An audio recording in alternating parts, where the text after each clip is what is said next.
training. Is there anything we can do to help?" Melissa asked. The woman stopped and looked at her. "You come, you stay." She first pointed at Melissa and then at me. Melissa vaulted the gate and ran to the house with the woman. I leaned against the quad and waited. The rifle in the window was still pointing in my direction. I ended up waiting about a half hour before Melissa and the woman emerged from the house. As they were walking toward the gate, I could see that the woman had been crying. They stopped at the midway point, and Melissa gave her a hug. After a few minutes, they continued to the gate. The woman unlocked the padlock and swung it open. "Park over there," she said, pointing to the closest barn. I did as instructed as both of the women walked alongside me. Melissa informed me that the woman's husband had been wounded in an exchange with some of Ray's men a little over a week ago. While the woman had been doing the best that she could, his wound had become infected, and the rest of his body was becoming septic. Melissa had gotten him breathing again, but it wasn't going to end well for him. The most she had done was to buy him a few hours. Once the quad was parked and I had gotten out of it, I introduced myself to the woman. "I'm Jason Sterling." "Monica Danville." She extended her hand, and I took it. "Come on in the house. We ain't got much, but I can offer you some water," she said. Melissa and I followed her, and she took us into the dining room of the house. The two of us sat while she fetched 2 glasses and a gallon jug of water. "Monica, Melissa said that Ray's men shot your husband. Can I ask what happened?" 8 days ago, they showed up here wanting what little fuel we had. We'd been saving it to run the water pump for our well. Don refused to give it to them, so they shot him, and took it anyway," she said. "Are any of them still in the area?" I asked.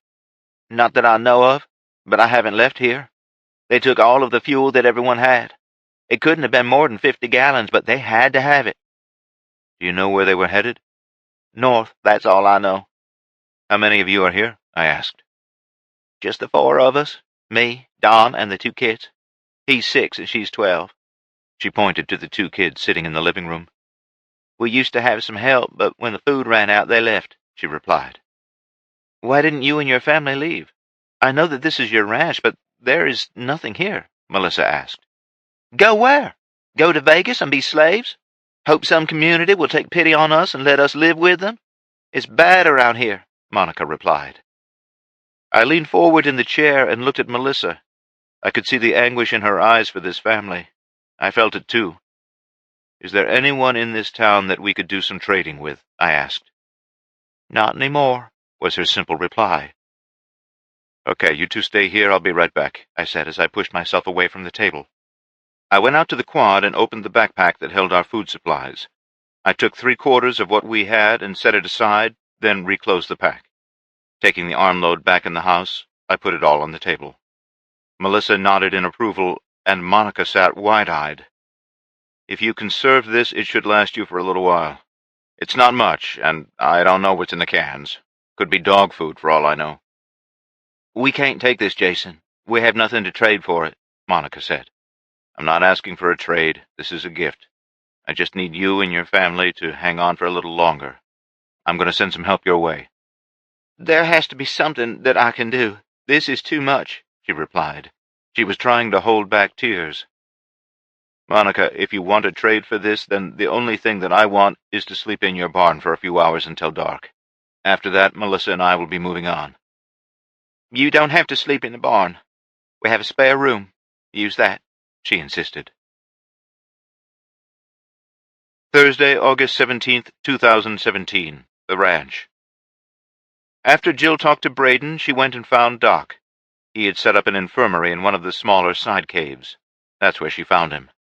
When she requested the pictures from Jason's and Melissa's folders, she got a sideways look from him. She had to explain, yet again, what she knew. To her surprise, he didn't try to talk her out of going to find them. Instead, he insisted that she take Dan Hawkins along. Once she had the photos that she wanted, she located Dan and filled him in on her plan to head south. She left the caves at about 10 a.m. and got back to the ranch at 2 in the afternoon.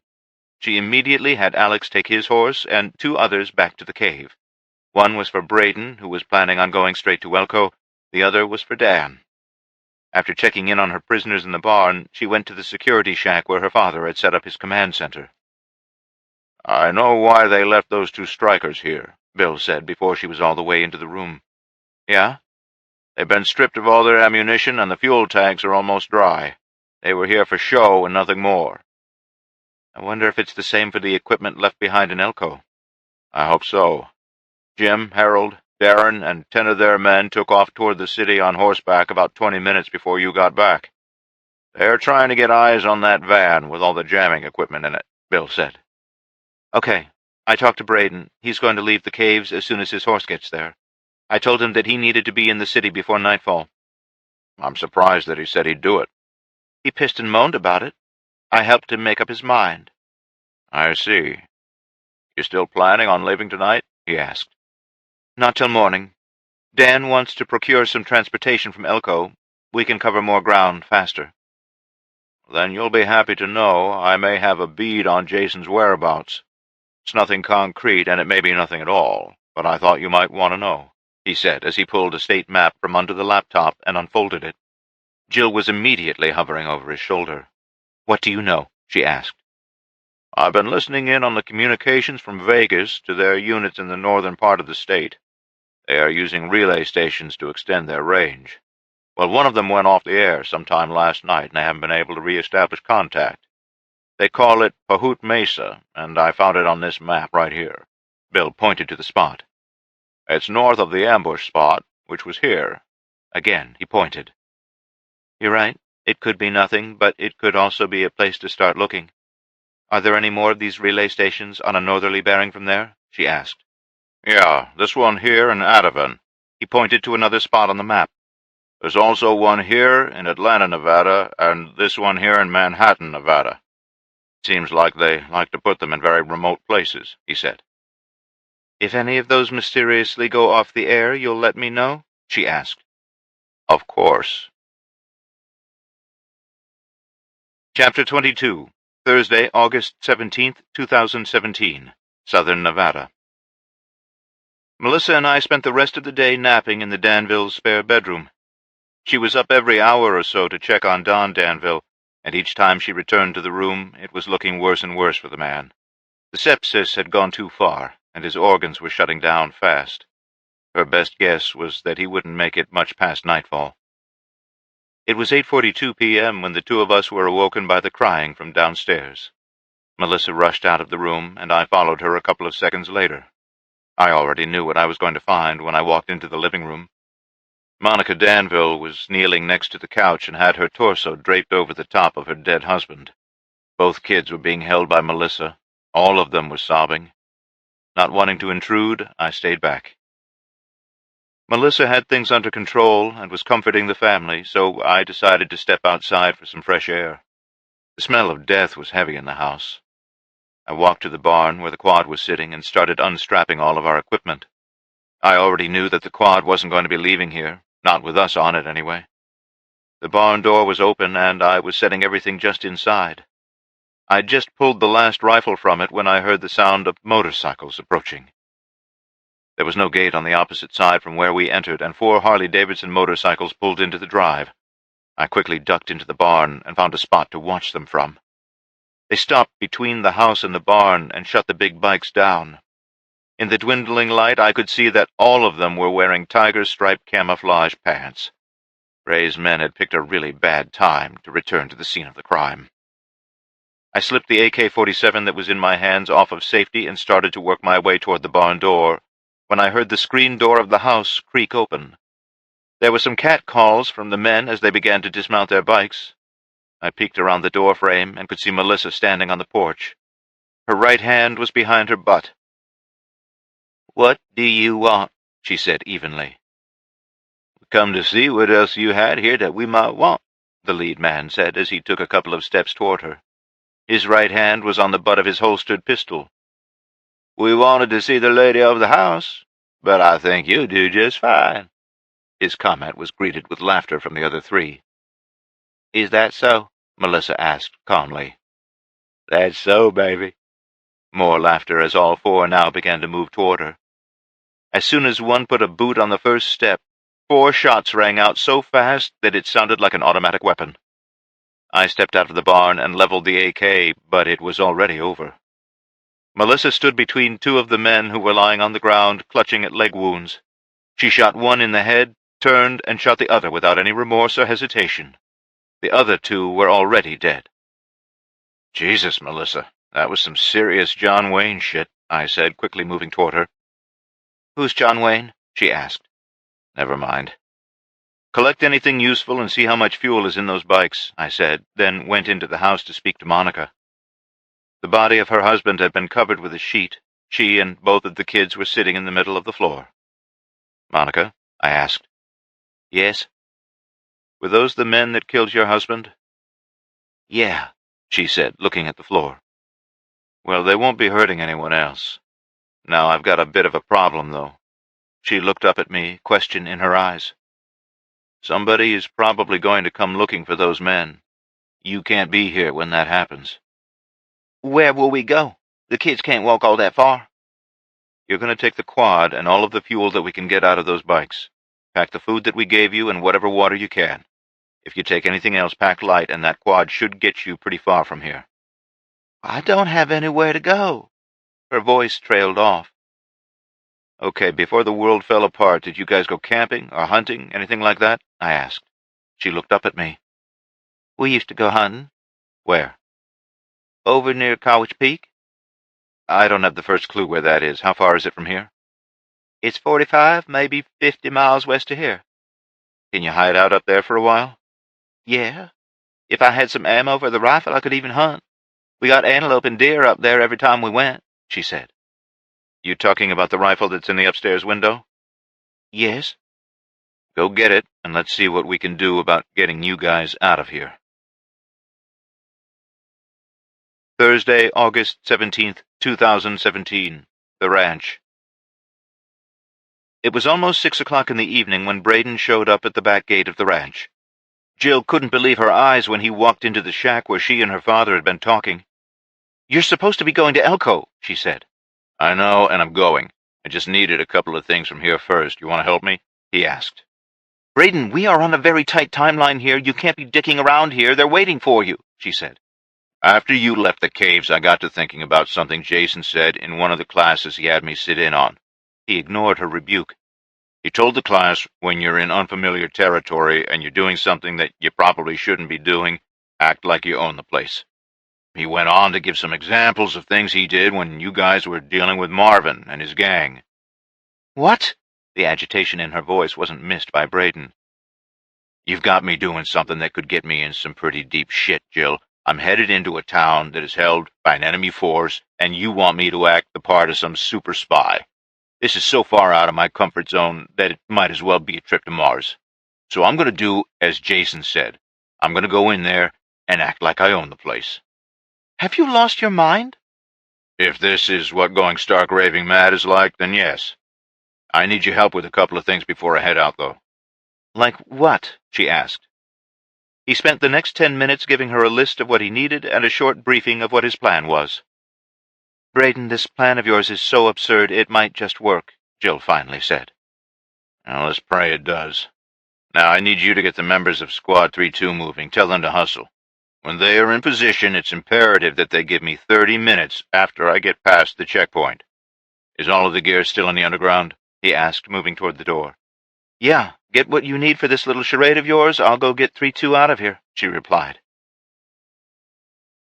It was well after dark on a nearly moonless night when the men manning the western checkpoint heard the clip-clop of a horse on asphalt. As the sound approached, they shined their flashlights in that direction. Both beams settled on a man riding a giant Clydesdale draft horse. He wore a black baseball cap, black T-shirt under his black body armor, and tiger-striped fatigues. The man on the horse had a suppressed M4 rifle across his back, a shotgun in a scabbard on the right side of his mount, and a handgun strapped to each thigh. When they shone the light on him, he simply kept riding toward them. As he closed the distance, the two men were trying to decide if he belonged to Ray's army. "Stop right there, mister," the shorter of the two guards finally said. "Sir," Braden said as he continued to close on them. "What?" Shorty asked. "You may address me as sir, not mister or anything else. Are we clear?" "I don't know who the hell you think," Shorty started to say, but was cut off by Braden as he stopped his horse 6 feet from the two men. "Let me tell you who I am before you say something stupid. I'm here on behalf of Adolpha, and she has granted me full executive powers to do as I wish to get this clusterfuck under control." The guards shared a quick, nervous look. "In simple terms you might understand, I am the enforcer. Your enforcers answer to me. All enforcers answer to me. Is that simple enough for the two of you?" he asked. Both of them just nodded their heads in the affirmative. "Good. You're catching on now. You have 4 enforcers in Elko, correct?" "Yes," Shorty answered for the duo. "What?" Braden asked tersely. "Yes, sir." "Thank you. You respect me, and I return the respect. Now I need you to run along and fetch all 4 of the enforcers. Tell them to meet me at the sheriff's office in 15 minutes. If they are late, I'll see that as a lack of respect. And it won't end well," Braden said as he pointed to the short man. Once he had taken off at a sprint, Braden looked back to the other man. "I didn't catch your name." "Toby, sir." "Toby, in about 30 minutes or so, there will be 6 men riding up this road. 3 of them are mine, and the other 3 are city officials that were imprisoned at the ranch south of town. You will, under no circumstances, impede them. You will allow them to pass this checkpoint. Do you understand?" "Yes, sir." "Excellent. Thank you, Toby. I hope you have a pleasant evening." Braden tapped the horse on the sides with his heels and rode straight into the small city. He couldn't believe that the checkpoint guards had bought his story. The entire time his heart was pounding in his chest. He had been sure that they would challenge him a little more than that. Braden rode the huge horse all the way to City Hall and met no resistance. When he arrived, there were 2 more guards at the front entrance. He nonchalantly dismounted and tied the horse to one of the trees on what used to be the lawn. With that done, he walked straight for the entrance. Neither guard moved to stop him. They just nodded as he passed. "Evening, gentlemen," he said in greeting, but received no reply. He went to the stairs and took them 2 at a time. Arriving on the 2nd floor, he took a right and went straight to Sheriff Watson's office. Not only was it his office, it was also the communication center for the city. The door stood open, and he could hear voices coming from the inside as he approached. They were low and muffled, so there was no way to tell what they were saying. He straightened up his posture and started walking heavy on his heels. The sound echoed in the hallway. Already knowing the layout of the sheriff's office was a plus. Jason had brought him here a month ago on a visit. He strode into the room, and the 4 men fell silent. Braden stomped and closed the door. Then he turned and went straight to the chair behind the desk. He removed his AR and leaned it against the wall behind the desk. Without saying a word, but keeping eye contact with each of the men, he removed the K-bar knife from its sheath on his body armor and slammed the tip of it into the desktop. The blade penetrated nearly an inch into the oak surface. Every man in the room jumped a little. Next, he drew the pistol from his left thigh and held it up. Using his right hand, he pulled a suppressor from a pouch on his battle belt. He made a show of threading it on as he stared into the eyes of each man. None would hold his gaze for more than a few seconds. He set the Sig Sauer handgun on the desk next to the knife. He could see the fear in their eyes. That's exactly what he wanted. "Which one of you is Pete?" Braden asked as he sat down. I'm Pete," second from the left answered. "Nice to meet you, Pete. Please take 1 step forward," Braden ordered. After Pete stepped forward, Braden continued. "Ray Judge left you here as the top enforcer. Is that correct?" "Yes, that is correct, sir." His voice was weak and sounded like he had a sinus infection. "Nothing personal, Pete. You're being demoted. Step back, please. In case any of you were wondering, Adolpha sent me here to straighten out the mess that Ray has created. She has also given me full authority to do what I see fit. None of you or your men answer to Ray Judge anymore. You answer to me. Do you understand?" The confusion on their faces was evident. "Ray may be the leader of Adolpha's ground forces, but when it comes to winning people's hearts and minds, he sucks. Adolpha needs the food and goods that the locals can provide. Since you've been here, they have produced nothing. Every city and town that Ray has conquered now produces nothing. I'm here to change that." "Questions?" Braden asked. Thursday, August 17th, 2017, Southern Nevada. I looked at my watch. 10 p.m. Trying to get Monica and her 2 children moving was turning into a nightmare. Melissa had siphoned enough fuel from the Harleys to fill the gas tank of the quad and the spare 5-gallon can. Even after doing that, one of the big bikes still had a half a tank. Hopefully it would be enough to get us to our next destination. I told Monica to pack light, but that just wasn't going to happen. Looking around the various barns and sheds, I found a small trailer. The deck on it was 4 feet by 4 feet, and it had 12-inch high sides on it. Their food, sleeping bags, extra clothes, water, and a few personal items were loaded onto it and tied down. The extra gas was strapped to the rear rack of the quad and would serve as a backrest for one of the kids. Melissa had rounded up several weapons from the dead bikers that included an M16A2 rifle. Along with it were 6 30-round magazines. It wasn't a lot, but it would serve Monica well as a hunting rifle. We couldn't find any .308 for her rifle.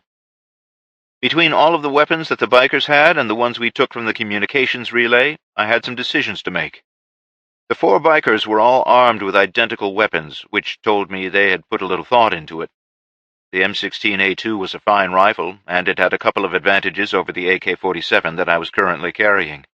It was lighter and far more accurate than its Russian counterpart, and that's what convinced me to make the trade. I swapped out the 6 magazines on my body armor and set aside 6 more for Melissa. Then I picked 2 M16s and set those aside. All of the bikers were carrying Glock 21 pistols, the .45 caliber version of the Glocks that we currently had. While the Glock 19 had a higher round count in the magazine, I preferred the .45 ACP round over the 9mm. The decision to swap those out was an easy one that didn't require much deliberation. When that was done, I set aside the 2 smaller 9mm handguns that we had been carrying with my AK-47. They might come in handy later for a trade or backup weapons. I had my body armor on, and so did Melissa. That left us with 2 extra sets.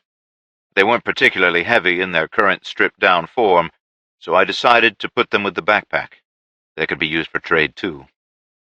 Everything else was hidden under a pile of hay in the barn, and I set about packing the backpack. Between the food, water, extra weapons, and body armor, it was nearly splitting at the seams. The total weight had to be a punishing 70 pounds. I was really beginning to wish that we had gotten a second pack so that we could split the load. 10:30 is when Melissa finally herded Monica and her kids out of the house. We got them loaded up and sent them on their way, finally. Hopefully she wouldn't encounter any trouble on the way to the family's hunting grounds. Once there, with any luck, she could find food and water. It may have seemed like a gamble, but staying here was not possible. I was sure the men that were killed by Melissa would be missed, and somebody would come looking for them. We needed to be leaving, too. "You ready to put some more miles behind us?" I asked as I moved toward the motorcycle.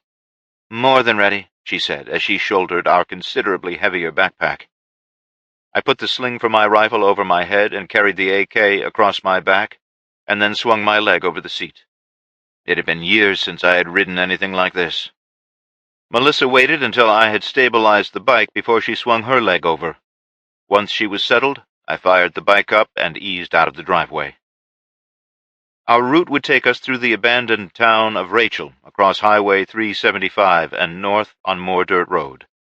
Our objective was only about 40 miles away. The map that we had stolen from the airstrip showed another communications relay in the ghost town of Ativan. Figuring that it was on our way, we might as well pay them a visit. Using the intelligence that Aaron had given me, we wouldn't be sneaking around. We were going to drive right up to the place. Thursday, August 17th, 2017. Elko, Nevada. "This is bullshit. I want to speak to Ray." Pete leaned over and put his hands on the desk. "Pete, I have this rule about respect. It's very, very simple. You treat me with respect, I treat you with respect. You screw that up, and you will regret it. Now remove your hands from my desk, lower your voice, and step back." "There's no need to yell in here," Braden said as he removed the knife from the desktop. He pulled a bandana from his pants pocket and began to wipe the blade with it. All the while he held Pete's stare. "Get Ray on the radio right now, or I swear I'll—" Pete started. "You 3 wait in the hall, please. Pete and I have some things to discuss. Braden said as he stood from the chair. After a moment's hesitation, they headed for the door. Braden followed them and closed the door again. When he turned around, Pete was holding the suppressed handgun and had it leveled at Braden. Braden didn't even flinch. He slowly began to walk toward Pete. "Here's the problem with hostile takeovers, Pete," Braden began. "I come in here and try to treat you nice. I'm not here to take away your job or anything like that. I'm simply the new management, and you don't like it." Their eyes were locked over the sights of the handgun. Braden was still closing the distance, ever so slowly. "My guess is that Ray gave you some special treatment. Did he let you keep a bigger portion of what you found? Did he let you have your way with the female captives while he looked the other way?" When Pete's stare wavered, Braden knew he had hit the right question. "So that's it, huh?" He could see Pete's finger tightening on the trigger. "There is just one detail that you seem to have overlooked, Pete. I left that gun on the table as a test. I knew at least one of you wouldn't be happy with the new leadership around here. Do you really think that I'd be dumb enough to leave it loaded?" Braden asked as he took the step that put the end of the suppressor against his chest. The fear in Pete's eyes was growing. Braden put his left hand on the suppressor and pulled the gun from Pete's hand. "Ray may have put up with this kind of behavior from his men. I do not." Braden's right hand shot up and out from his waist. In his grip was the K-bar knife, the blade buried in Pete's chest all the way to the hilt. Braden drove him all the way back to the wall. "Sorry, Pete, I'm terminating your employment." Braden twisted the blade, and blood poured from Pete's punctured chest. As the man's life ebbed away, Braden pulled the knife out and allowed Pete to slide down the wall. Braden wiped the knife clean with the bandana and returned the pistol to the desk. He took a few deep breaths to settle the adrenaline that was coursing through his veins. Once he was sure that he had calmed his nerves, he opened the office door and ushered the 3 remaining enforcers into the room. All 3 stopped short when they saw Pete's body leaning against the wall. "I do apologize. Pete and I couldn't quite see eye to eye on how to make this merger successful," he said, as he took his seat behind the desk again. Chapter 23, Friday, August 18th, 2017, Southern Nevada. The road to Ativan wasn't that bad, save for some deep silt beds that the Harley had some trouble navigating.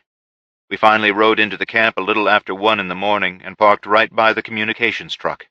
It was an old 2.5 6x6 with a military communications unit loaded into the back of it. I revved the bike a couple of times before I shut it off. Melissa and I sat on the bike for nearly a minute, and no one came out to greet us. The lights were on inside the communications unit, and the generator was running. I was beginning to get a bad feeling.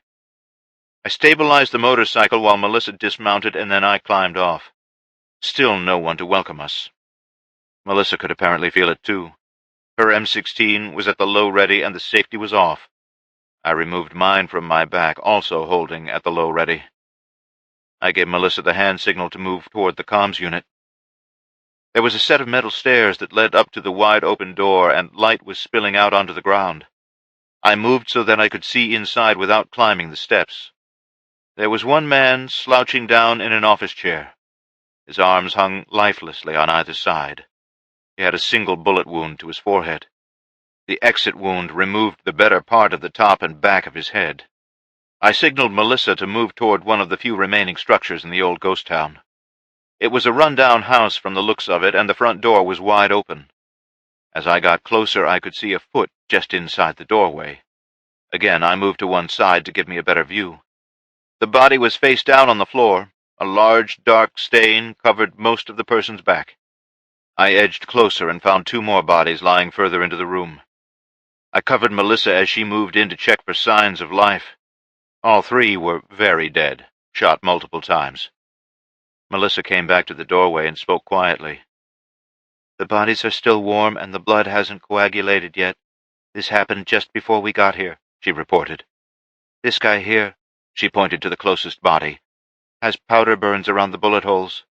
This was point-blank range." I don't see any spent casings. Are there any farther in? I asked. No. No spent casings, and all of the weapons these guys had are gone. Their holsters are empty, and so are their mag pouches. Okay. See what you can find in the way of food and water. Make it fast. This place is creeping me out, I ordered. I continued to stand watch at the doorway. 5 minutes later, she returned with a paper bag full of bottled water. 12 bottles total. No food, but I found this. It looks like somebody beat us to the grub, she stated. I'm happy for the water.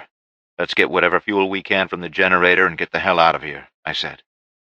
It was almost as if that guy Murphy had been listening, because we heard the generator begin to sputter. It was running out of gas. By the time we walked the 50 feet to it, it had run completely out. Shit, I cursed under my breath. Let's see if the deuce and a half has any fuel. I moved to the passenger side of the truck and saw that the fuel cap was off and hanging by its little chain. Isn't this how horror movies start? Melissa asked. There was no mirth in her voice. Yeah, and we ain't sticking around to find out who's next. Let's destroy the equipment in the truck and get the hell out of here. I quickly moved to the back of the truck and took the steps 2 at a time. It was almost pitch black with no power, so Melissa lit a match and held it up like a lantern. It only lasted for a few seconds, but I found the breaker that switched the radio equipment from generator power to battery power. I flipped the big red handle up, and the 12-volt lights came on. The first thing I did was to find the fuse panel for the radios. Using the handle of my knife like a hammer, I smashed every single fuse. My next step was to cut every wire I could get my hands on, including the cables that led to the antennas. Using my foot, I kicked at the radios until they broke loose from their mounts, and I threw them on the floor. Once I was satisfied that there was no way to repair them, we stepped out the door. Gather me up some firewood and throw it in there, I said, pointing into the back of the van. I jogged over to the house where the bodies were, and I went inside. I found a sheet that I took back outside. I tore off a strip that was about 6 inches wide and started stuffing it into the fuel tank of the truck. Once it had soaked up the remaining fuel, I pulled the strip out and wrapped it around a large stick I had picked up. I used the matches to light it and threw it into the back of the truck. Melissa and I both started throwing scrap wood into it to stoke the fire. Once it was burning well on its own, Melissa donned our backpack and started to get on the bike. She stopped short and cocked her head to listen for something. You hear that? She asked. I stopped moving and listened hard. At first all I heard were crickets and the sizzling and popping of the burning truck. A second later, I heard it. Vehicles quickly approaching. I jumped off the bike, grabbed Melissa by the arm, and pushed her toward the tree line, away from the road. We'd no sooner jumped behind a pinon juniper tree when the first truck came around the corner from the north. We counted 8 military vehicles in the small convoy, and they were running blacked out. No lights at all on the nearly moonless night. I counted 2 Hummers, 2 5-tons, and 4 MRAPs, the ghost crew that Major Jackson had been after.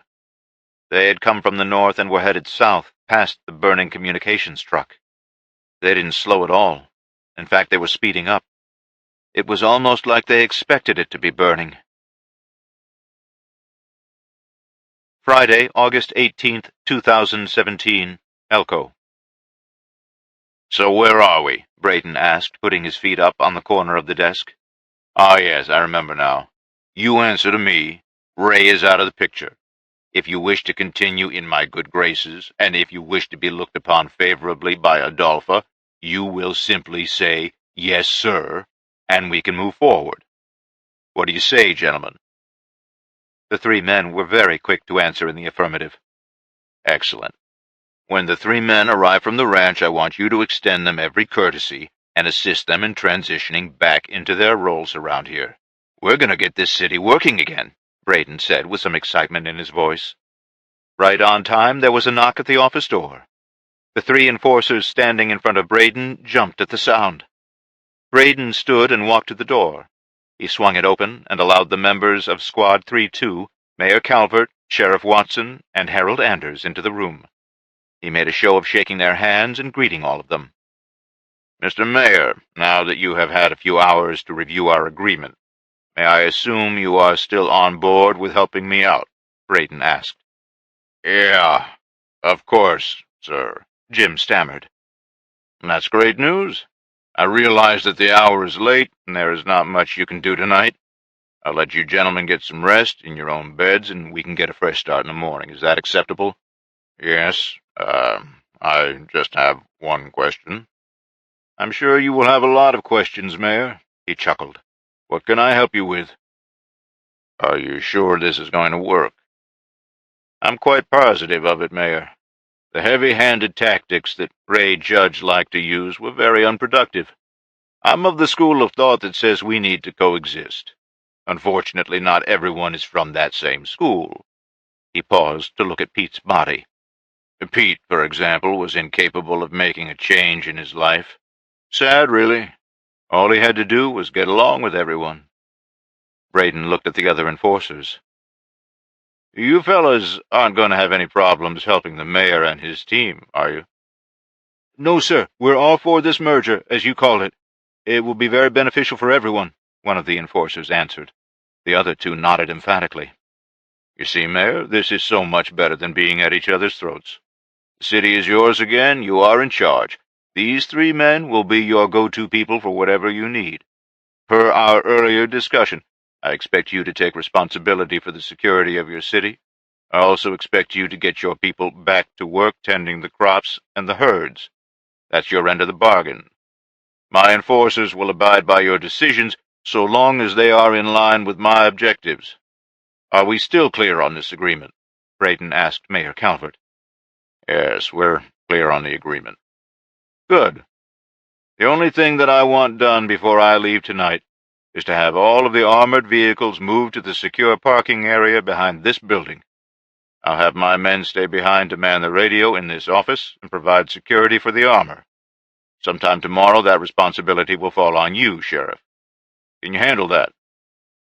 Yes, we can handle that, Darren replied. Well, there you have it, gentlemen. This wasn't nearly as hard as Ray made it out to be. I'll check back in with all of you sometime this afternoon to see what progress you've made. Until then, I'd like to remind you of the consequences if we cannot make this work. Braden again looked at Pete's body. Friday, August 18th, 2017, Southern Nevada.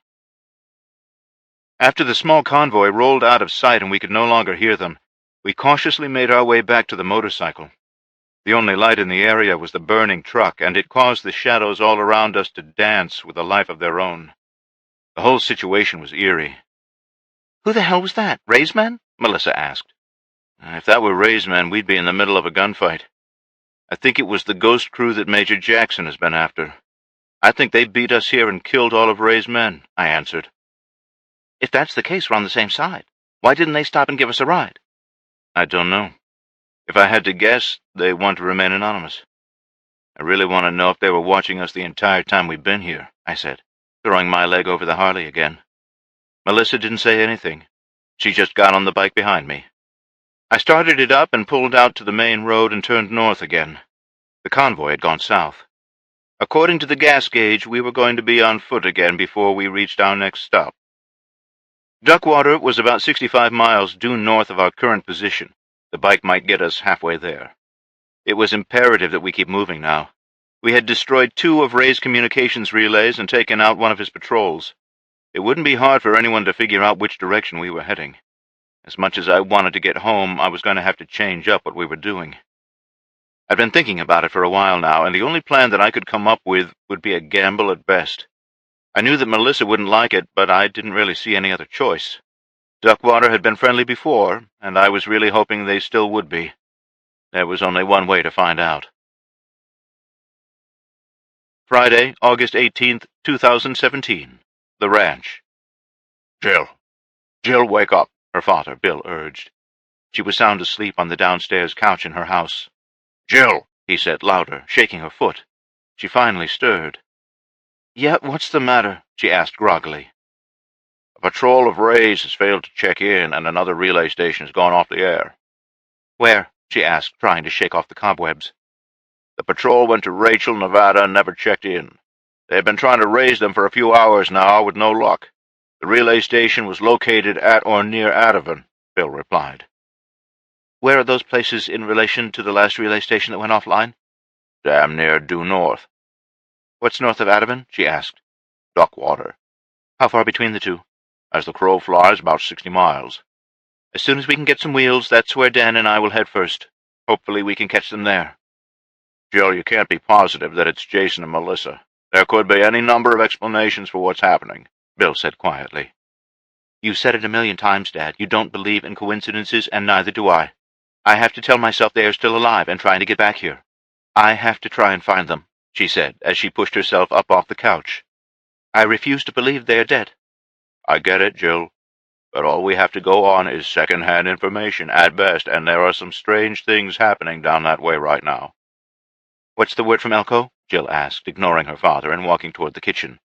Too early to tell. Braden hasn't come back yet. If everything goes according to plan, he should be back here in the next hour or two. Okay, as soon as he gets back, Dan and I are going to ride into town and get a vehicle, she said. You may have a problem with that, Bill said. What problem?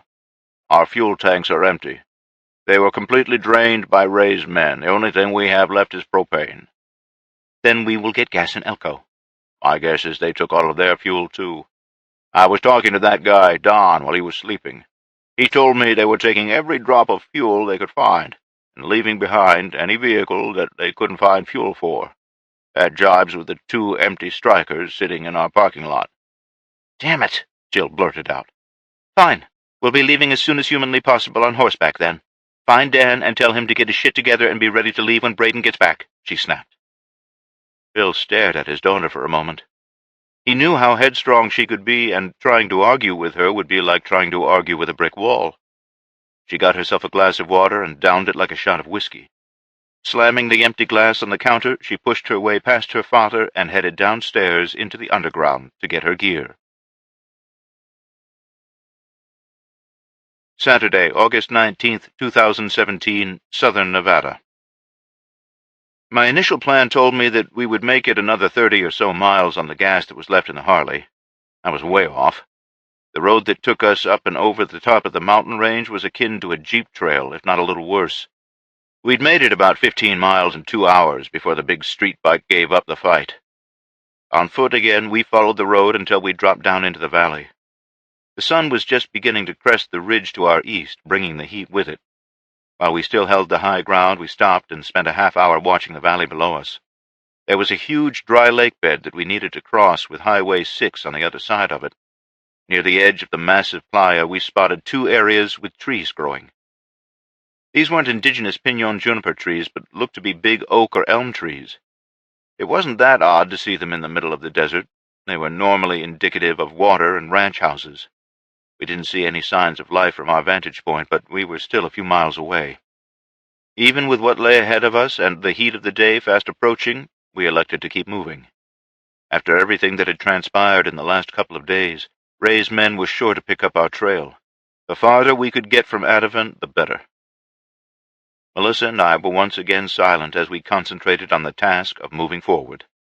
It seemed like wasted energy to try and carry on a conversation. We took turns shouldering the backpack that had our supplies in it, and we kept putting one foot in front of the other. The silence between us gave my mind time to work. First, I was playing out how Melissa was going to react when I told her we would be parting ways after Duckwater. It was there that our missions would become different in nature. If I could get the supplies I needed, she would leave me behind and head for the ranch. I would be turning back toward the southeast. I wanted to draw any tail that we might have picked up in the wrong direction and let her make a clean escape. The second part of that was that I wanted to take out another communications relay. The more that I could cripple their communications with their northern units, the better the chances for the ranch in Elko. I'd already made up my mind that this was going to happen. The other thing that was running through my head was the sighting of the ghost crew. Who were they? Could it be some crack military team that was out doing the same basic thing that we had been doing, eliminating enemy targets of opportunity? Could be, I guess, but that doesn't explain why they drove right past Melissa and I last night. Driving blacked out like they were could only mean that they were using night vision, and by all rights they should have seen the 2 of us. Unless maybe the light from the fire actually camouflaged us from their view. That was a strong possibility. It still made me wonder if we hadn't interrupted their attack on the relay, though. If we had, they would have known we were there. It was driving me nuts trying to figure out exactly what happened. There was one more thing on my mind, and I was trying desperately to stay away from that subject. Jill. It was absolutely killing me being out of communication with her. Had she used the advantage I gave her by having Melissa take her place? I knew that given half a chance, she could use her cunning personality and quick wit to seize any opportunity. But had she? Just thinking about her made me begin to doubt my plan to leave Melissa and carry on with my mission. I knew I couldn't let that happen. As much as I wanted to go home and see her, I couldn't. It was torture of the worst kind. Chapter 24. Saturday, August 19th, 2017, The Ranch. Braden had gotten back to the ranch a little after 3 in the morning and debriefed Jill, Bill, and Dan Hawkins on what was happening in Elko. He told them that Mayor Calvert was back in control, and that as far as he knew he would stay that way. All of Ray's conscripted soldiers followed their orders to the letter, and the enforcers weren't going to be a problem. His briefing ended at 3:30 a.m., and by 3:45, Jill and Dan were on horseback, headed south from the ranch. The two of them were silent until just after the sun came up.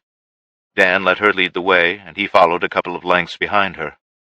Just after sunup, he caught up and rode beside her. "You mind filling me in on your plan?" he asked. She looked over at him and gave him a half-smile. "You mean that you're following me and you have no clue what the plan is?" she asked. "He's my friend, and she was one of my students, Jill. I'd follow you blindly if it meant getting both of them back. You should know that." "I do know that." She shifted in her saddle a little. "Well, there have been some strange things going on that started north of the ambush site in Amargosa. A comms relay went silent, then a patrol didn't check in when they went to Rachel. Then another comms relay went dark up in Adavan. All 3 of those sites are due north of Amargosa. I don't think that it's a coincidence. The little town of Duckwater would be the next logical step if it really is them trying to get home," she explained. "So we're going to Duckwater?" he asked. "I think it's the best place to start." "What if they haven't seen them?" "Then we will continue south and visit the places that have gone dark. Hopefully we will find a clue or two along the way." "Okay," he said thoughtfully. "We should be there by Monday night or Tuesday morning. If they are moving as you suspect, we will need to keep our eyes peeled. I know Jason, and he won't stick to the main roads. More than likely he'll go cross-country." "I know. I'm just hoping that we can get to Duckwater about the same time that they do, and I'm praying we don't miss them somewhere along the way," she replied. Saturday, August 19th, 2017, Southern Nevada. After walking all day, we finally made it to the other side of the dry lake bed and across Highway 6. Melissa and I were both exhausted from the trek and the heat. There was no breeze to offer any relief either. Combine that with nearly being out of water, and it had been a really long day. Instead of shadowing the highway, we continued on a straight path for Duckwater.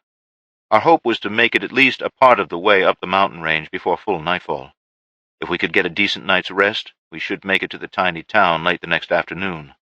With a little more luck, we could find some drinkable water along the way. It wasn't looking good, though. A little after 9 p.m., Melissa and I stopped walking and sat down where we stood. Exhaustion had finally won out. Since it was my turn to carry the backpack, I opened it and pulled out 2 cans of food. With no labels, it was impossible to tell what they contained. "Which one do you want?" I asked as I held them up. She pointed to the one on the left, and I handed it over. Both cans were the pop-top kind, and when I opened mine, the joke about dog food that I made to Monica Danville came back to haunt me.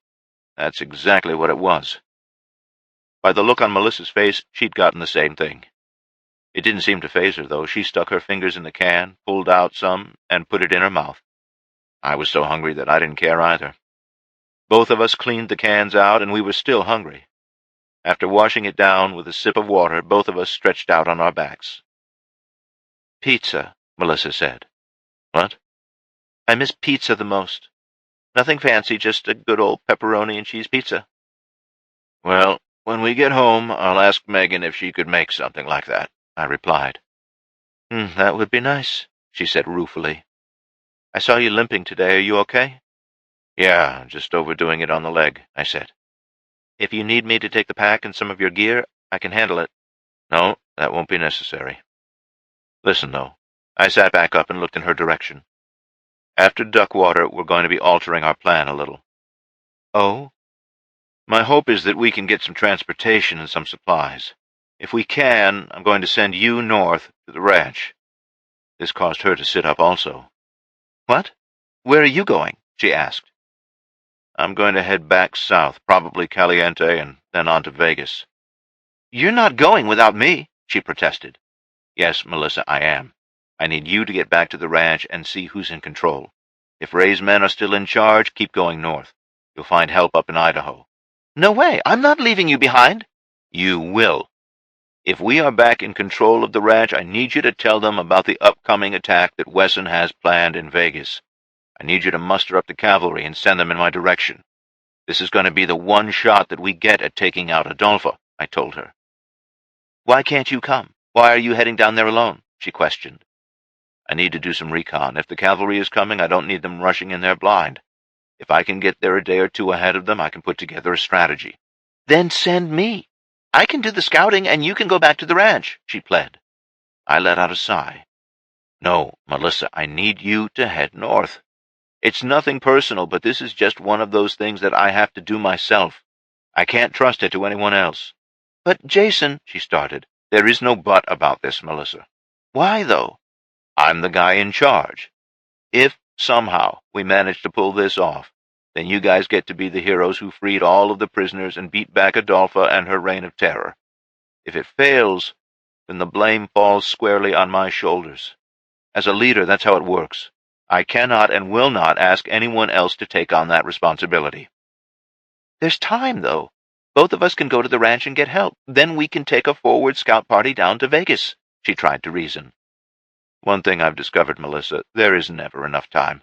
Not before the EMP, and not now, I said. She pondered this for a moment before speaking again. What if there is no cavalry to ride in and help you out? What then? She asked. Then this is going to be one of the shortest offensives in history, I said grimly. She was quiet for a few minutes before she spoke again. I'll find some help. If the ranch and Elko are not an option, I will find it somewhere else, she said with determination. Thanks, Melissa. Don't thank me yet. You do realize that I will be in direct violation of the orders that Mrs. Sterling and Mr. Hawkins gave me? I am not taking the heat for that. You can answer to your wife on that one. I think in this case they will grant you a little latitude, I chuckled and laid back down. You better hope so. She laughed a little. Seriously, though, do you think that Jill was able to take back the ranch? I really hope so, I said. She left the conversation at that and laid back on the ground. It didn't take long for either of us to fall soundly asleep. Sunday, August 20th, 2017, Southern Nevada. It was that really dark part of the morning, just before the sun started to make its presence known, when I awoke.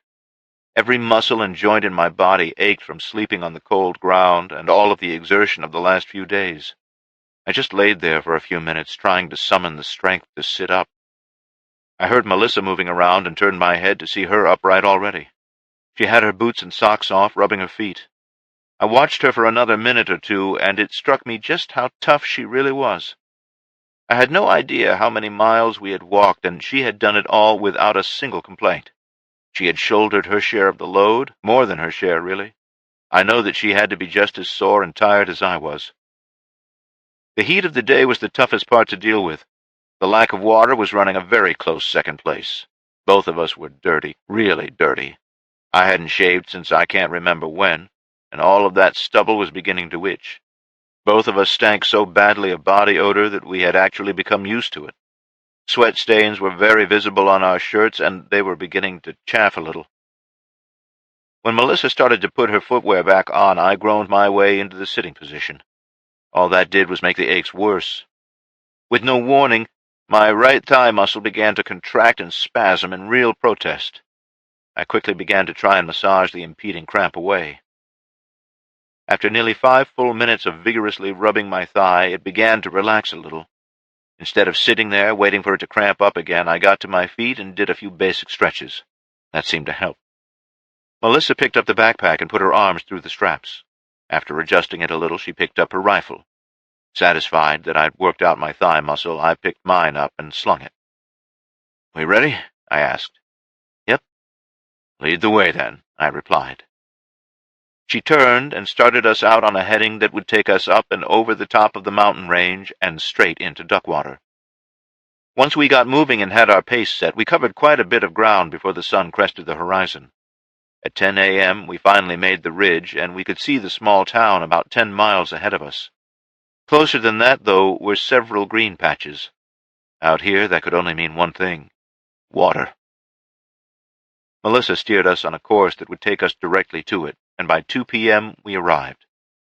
We discovered that there were actually several springs that were putting out enough water to form small creeks. At the site of each spring, there were small pools of crystal-clear, cold water. After scouting it out a little, both of us drank until we had our fill. While picking up some sort of bug was always a concern, the decision was made to save our last match instead of building a fire to sanitize the water. There were no signs of animal activity near the springs, and we had found the source where it came directly out of the ground. The odds of getting sick were about as minimal as we could make them. We had saved all of our empty water bottles and refilled them before we made the final leg of our destination. Duckwater was about another mile, and we covered that in 30 minutes. I took it as a good omen when I saw the sign for the local trader. Before the EMP, Duckwater only had a population of around 250 people.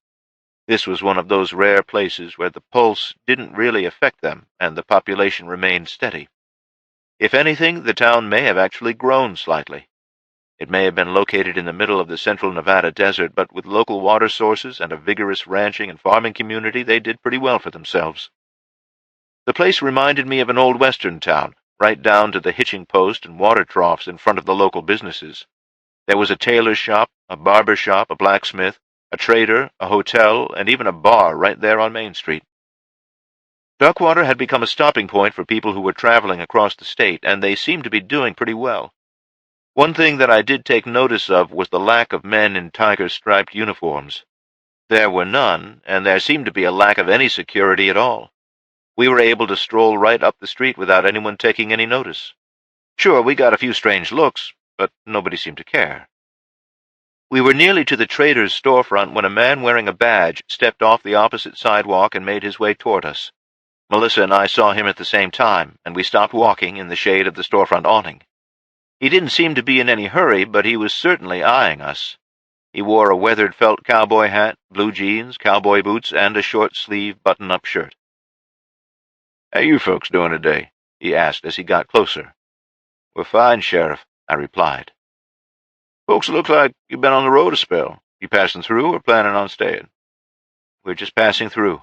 We wanted to stop and see your trader, but after that we'll be moving on," I said. I also noticed that he was giving us a good once-over from head to toe. "I see. Where you all from?" "Me and my daughter here. We came up from Arizona. I'm Jack, and this is Irene." I extended my hand. He eyeballed us for a moment before he extended his hand. He didn't volunteer his name. After he withdrew his hand, he leaned against the post holding the awning up. "I've seen my fair share of travelers coming through town. I've also heard my share of big fish stories, and I'm thinking that's what your story is," he said. Melissa and I glanced at each other. "You see, most travelers come in here with some mode of transportation, usually a horse, and they ain't wearing combat boots and body armor." He paused for a moment. "Now, I reckon it's possible that you're telling the truth, but it's mighty suspect. I might be wrong about this, but something is telling me that you them folks Ray Judge is looking for. If you are, that puts me right smack in the middle of some shit that I want nothing to do with." "Sheriff," I started to say, but he cut me off. "See, on the one hand, I can't stand that pompous ass, but on the other, the survival of my town hangs in the balance. So I'll tell you what I'm going to do. I'm going to walk on back to my office where the radio is. I'm going to eat my lunch, and then I'm going to put in a call and tell them that I may have seen the people they're looking for. If you ain't them, you got nothing to worry about. If you are them, well, you've been warned, and you know which team I'm playing for. Their nearest patrol is at least a few hours away. Understand?" he asked. "I understand, Sheriff," I replied. Then I bid you two farewell, safe travels, and a whole lot of luck." With that, he turned his back and began to walk ever so slowly away from us. I watched him until he was on the other side of the street again. Then I looked at Melissa and nodded toward the trader's door. When she swung the door open, a large bell that was hanging above it rang loudly. As we stepped in, we were greeted with that musty, dusty smell you might encounter in an antique shop. The store itself was packed with just about everything that you might imagine: chainsaws, horse tack, dried fruit, hand tools, and too much more to list. We made our way to the counter and could see that the proprietor kept all of the good stuff behind the counter. There were weapons of all sorts, bags of jerky and ammunition. A big burly man stood up from behind the counter and greeted us. "Afternoon," he said in a gravelly voice. "Hi," Melissa and I said in unison. "How can I help you today?" "Well, we're looking mainly for some transportation, the motorized kind, if you have it," I said. "Oh, you're out of luck there," he chuckled. "We ain't had fuel in this town in weeks." "Horses?" I got two, but I'll warn you ahead of time, the price is steep. What are you looking to trade?" "Will guns and body armor do it?" I asked. "Let me see what you got. Then we'll haggle," he replied. Melissa took off the backpack and set it on the counter. She removed the two Glock 19 handguns, all of the spare magazines for the AK and the body armor. I unslung the AK-47 and laid it on the counter. He picked up each piece and gave it a meticulous once-over. He even removed the ceramic plates from the body armor. He cycled each weapon by hand and emptied all of the magazines onto the counter. He even counted each round of each caliber. Satisfied that he had inspected everything, he finally looked up at us. "What you have on the counter here will buy you the blanket, saddle, bridle, and reins for one horse. What else do you have?" he asked. I reached into my pocket and pulled out the gold coin and put it on the counter. His eyes lit up. I held out my hand and Melissa gave me the second coin. I also put it on the counter. "You folks must be really tired of walking," he remarked. "I'll make you a deal, but you ain't going to like it much." "Let's hear it," I said. "Like I said, the price for a horse is steep. How about everything that's here on the counter for one horse and a full set of tack?" Everything for a horse, tack, 50 feet of quarter-inch steel cable, 100 rounds of 5.56 and 50 rounds of 45 ACP, I replied. "I don't know. My quarter horse is pretty sought after. There's 2 or 3 people in town that want him." "What's the other horse?" "That old nag? She's a Mustang. She ain't been ridden in near a year," he said. "Fine. I'll make the deal for the Mustang." "Well, that's my offer. You can either take it or leave it. The choice is up to you," I said. He looked over everything on the counter again before he spoke. "All right. Since the Mustang is less than the quarter horse, how about I throw in 2 pounds of elk jerky and 2 full water bladders for your body armor?" "That'll be fine. We have a deal then?" I said as I extended my hand across the counter. "Deal," he said, shaking on it. "I'll have my stable boy saddle up that mare. If you want, I can set you two up with a room and a hot bath for the night," he offered. "No, thank you, though. My daughter and I have to get going," I replied. The offer of a bed and hot bath were very appealing, though. "Okay, then. Give me a few minutes and I'll gather everything else up." "If you don't mind, we'll just wait out front." I motioned Melissa back toward the door. Once we were outside again, we moved out of view of the store window. "You got a plan brewing in that head of yours, don't you?" Melissa asked. "I sure do." Chapter 25, Sunday, August 20th, 2017. The Ranch. Braden had come back from Elko, debriefed Bill, Jill, and Dan, and they told him to go get some sleep. Sleep was the furthest thing from his mind after what he had done to Pete. The scene kept playing over and over in his mind. It was like he was watching it from a third-person point of view. After he left the security shack, he found himself wandering the grounds of the ranch until well after the sun came up. When it got too hot outside, he found shelter from the sun by going into the underground. It was 4 in the afternoon when Bill found him sitting on the couch in the common area. All of the lights were off, and there was a lone candle burning on the end table next to him. Without an invitation, Bill sat on the other end of the couch. "Megan asked me to come find you. She said that you didn't go home this morning," Bill said. "No, I didn't go home," Braden replied quietly. Bill just let the silence hang in the air for a few minutes. "First time?" Bill asked. "First time for what?" "First time you've had to kill?" "Yes," came Braden's shaky reply. "How did you know?" "I didn't say anything at the briefing." "I saw it in your eyes, Braden." Braden said nothing. "I've seen this before.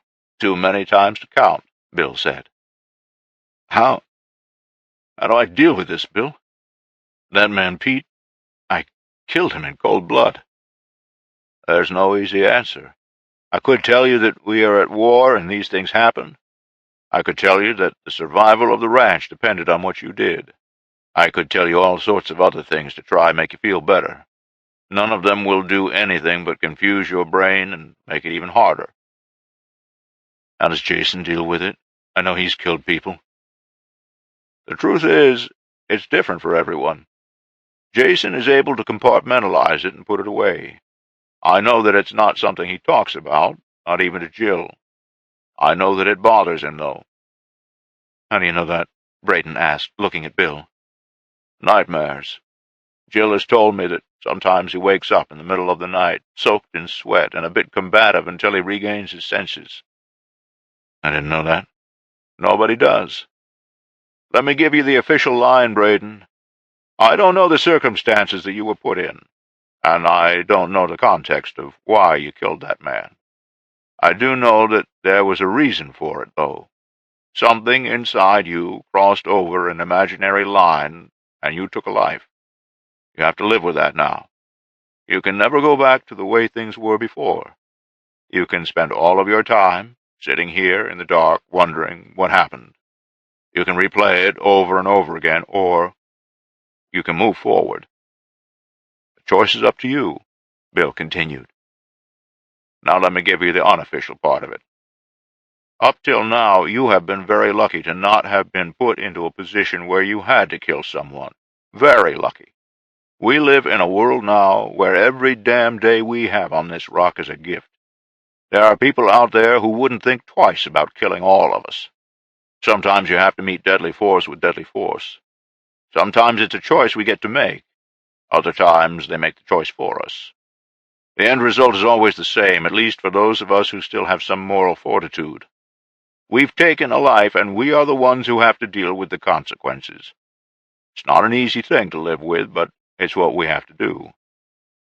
When you go home, look at your wife, look at your girls, and ask yourself this: what would you not do to protect them?" "Bill, I would do anything to protect them." "Then you already have your answer as to how you deal with what happened this morning. This is how you deal with it when it happens again. Trust me on that. It will happen again," Bill replied. "Maybe next time I'll be better prepared for it," Braden said. "No, you won't be. It'll never get easier, for lack of a better term. If it does, you need to have your head examined." "Thank you for coming down here to talk to me, Bill. I really appreciate it." "I'm always here, for you or anybody else. I'm going to go talk to Megan and let her know that you're okay. I want you to hang out down here as long as you need to. When you go back upstairs and go home, talk to your wife. Don't try to keep this a secret between the two of you. Nothing good will happen if you do," Bill warned him as he stood up. Braden nodded his acknowledgment. Sunday, August 20th, 2017, Duckwater, Nevada. Within 30 minutes, the trader had everything that I requested put into the backpack and delivered with the saddle horse. The trader thanked us and began to walk back into his store when I stopped him. "Can I ask for one more favor?" I asked. "You can ask," he said with a smile. "Before too long, you are going to have some men, probably on motorcycles, come into town looking for us. I want you to tell them exactly which direction we're headed. Can you do that for me?" Are you sure you want me to send that kind of trouble your way? I'm positive of it, I replied. Tell them we were here and that we are headed north on State Route 379. You heard us say that we were heading to Eureka. Okay. You know they usually travel in packs of 5, right? He asked. Yeah, I know. Excuse me for saying so, but that sounds a little crazy. They'll find you and cut you to ribbons, mister.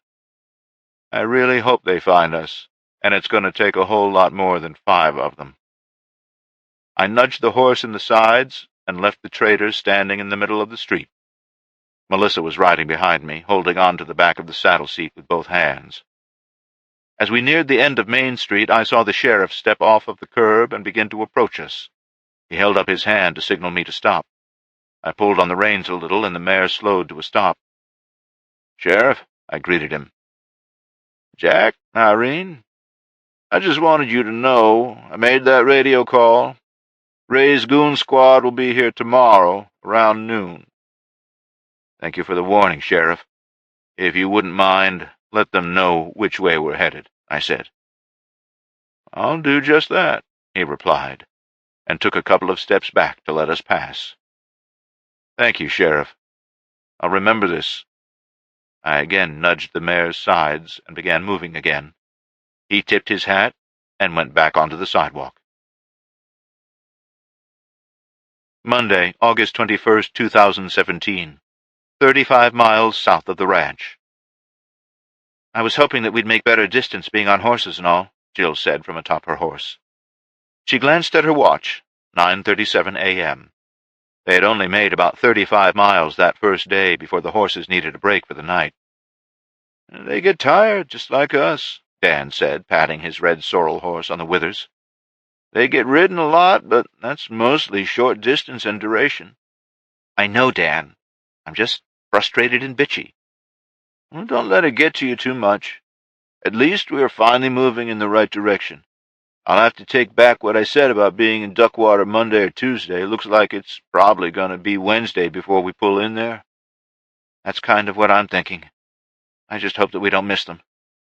"Even if we get there and they have already left, we can get confirmation that it really is them, and we might even get a lead on where they're going when they left." "I just don't want to miss them. They've been out here for a week now," Jill replied. Dan was getting desperate to change the subject. All this was doing was adding to Jill's frustration. "So those guys have raised. They said that the main force was moving east?" he asked. "That's what they told me. Why?" "Something's not making any sense. I mean, if that's really what's going on, his forces will get slaughtered. He has to know that, right?" "Unless he's got something else planned." "But there's more. He's got those Abrams tanks. Each one has a fuel tank that holds about 500 gallons of fuel. We had enough on hand at the ranch to fill up, 3 or 4 of them? This isn't even counting the other armor he had. Say that he got enough fuel from the city of Elko to fill another half dozen. None of it makes sense." "I see what you're saying, Dan. Maybe he had fuel trucks following along to keep his little army running," Jill pointed out. "That may be the case, but I still don't see how he could move an entire armored column from Vegas to Elko without the heavy dependence on those tankers. Don't even get me started on the helicopters. I just don't think that he has the ability or the range to make a strike on Salt Lake City. There's no way he can," Dan finished. "Then what's he planning?" Jill asked. "I don't know. What I do know is that there's a whole lot that doesn't really add up. It's not just the fuel issues. I think he has people issues, too."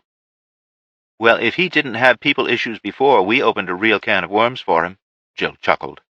"That's for sure.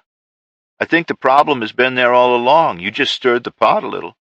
I mean, those 3 guys came to you with the information about the armor leaving town, and they volunteered all the information about the enforcers. Everything right down to names and descriptions. That was information Braden needed to pull off the coup in Elko. If it weren't for them, it might have turned out differently." "Yeah. I feel bad for lumping them in with the rest of the prisoners, but I didn't know what else to do," Jill admitted. "You did the right thing, Jill. Their information panned out, but we still don't know that we can trust them." "You're probably right." Besides, the rest of the prisoners are none the wiser as to who ratted them out. Unless those boys talk, they will never know." Jill suddenly pulled her horse to a stop and was intently staring at the dirt road that crossed in front of them, still several miles off. She quickly slipped off her backpack, set it in front of her, and pulled out a set of binoculars. Putting them to her eyes, she twisted the knob for the focus. "Single Hummer headed down that road," she said aloud. "Can't make out how many people, but that's a Hummer." She handed the binoculars over to Dan. He put them to his face and repeated the process to focus the image. "Looks like they're heading south, away from us," he remarked. "I think that road goes up and over the mountain range," she said. "Check it out?" he asked, handing the glasses back to her. "Yeah.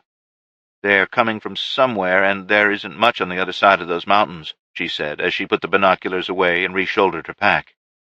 Taking the reins in her hand again, she angled her horse on a southeasterly direction.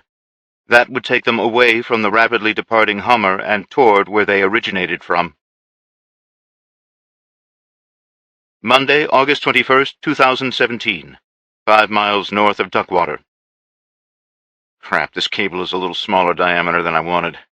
I guess we'll just have to hope it works," I said, handing Melissa the end of the steel cable that we got from the trader. "Take that end and tie it off to that road sign about 5 feet off the ground." "Okay," she replied, and walked to the opposite side of the dirt road. State Highway 379 was only paved up to a couple of miles north of Duckwater. She tied the steel cable in several knots and then tied it back on itself. Anyone that has ever tried to tie a steel cable knows what a pain it can be. With any luck, it would hold. Once she returned to my side of the road, I pulled the cable tight and tied it off to the road sign on my side. "What are we going to do if they see the cable?" she asked. "We're going to give them something else to look at. As soon as we see them, I want you to take off running down the middle of the road." "Ah, a distraction?"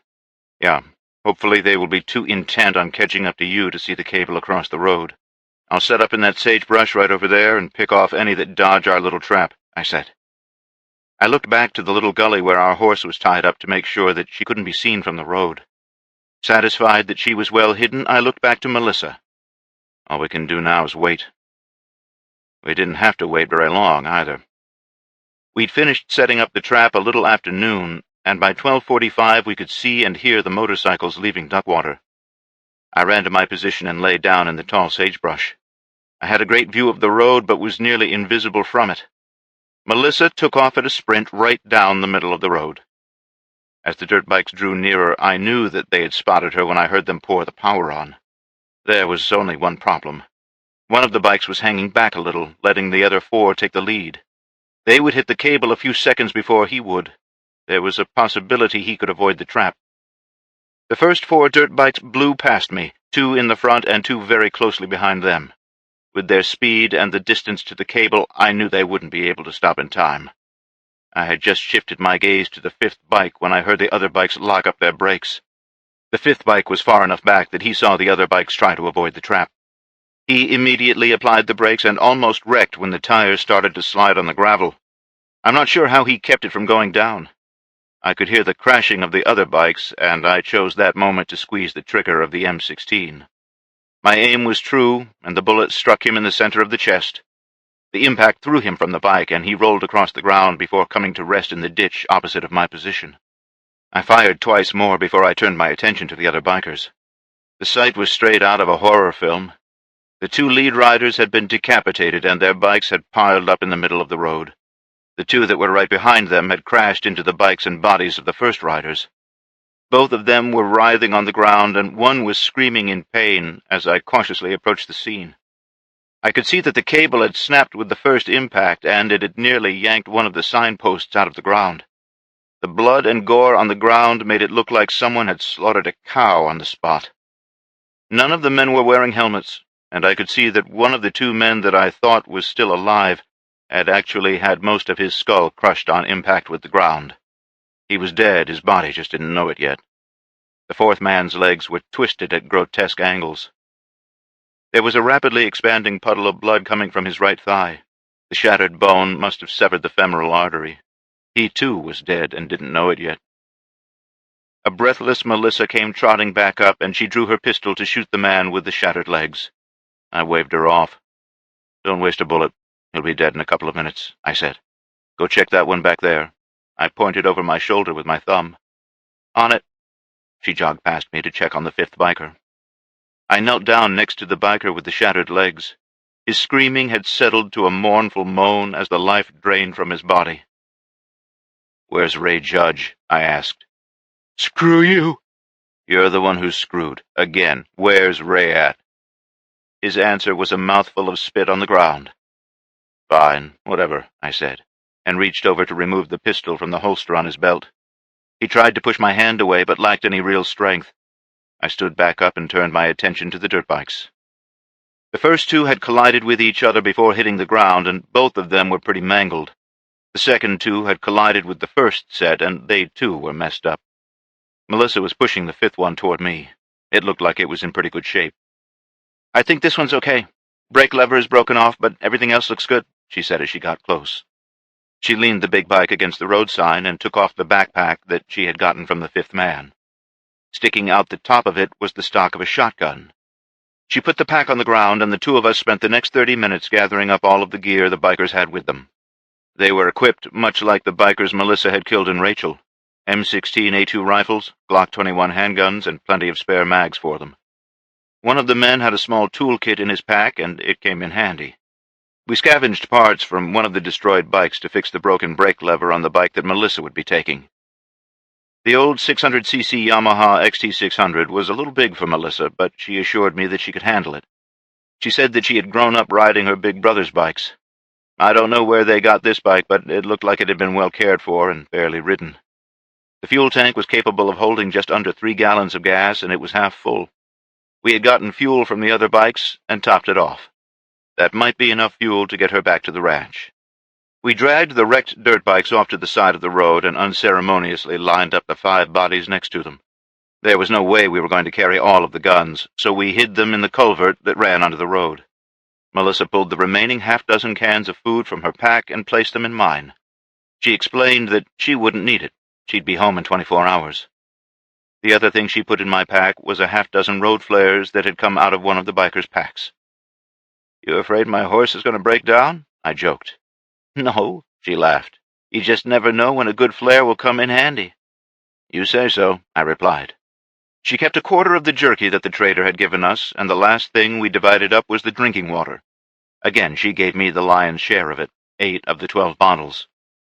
Satisfied that both of us had the supplies we would need, we shouldered our packs. I was happy to have the horse now. There was no way I could carry the substantial weight of the pack for miles on end, not with the trouble my thigh was giving me.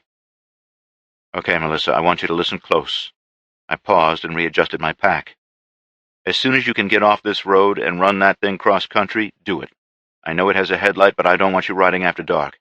2 reasons. That light might as well be a strobe light signaling all the bad guys, and I don't need you dumping that thing and getting hurt. When you get to the ranch, if it's under our control, I need you to give Jill a full-blown briefing as to what and when this thing is going down in Vegas. Between her, Dan, and Braden, I'm sure they can come up with a plan. Tell them to hold their forces back, and I will meet them where Highway 93 and Interstate 15 come together. If I'm not there by noon on the 28th, I probably won't be coming. If that happens, they need to back off and get the hell out of there. Okay?" I asked. "Yes, sir." "One more thing. Tell my wife I love her." "I can do that, but she's going to be pissed that you aren't with me."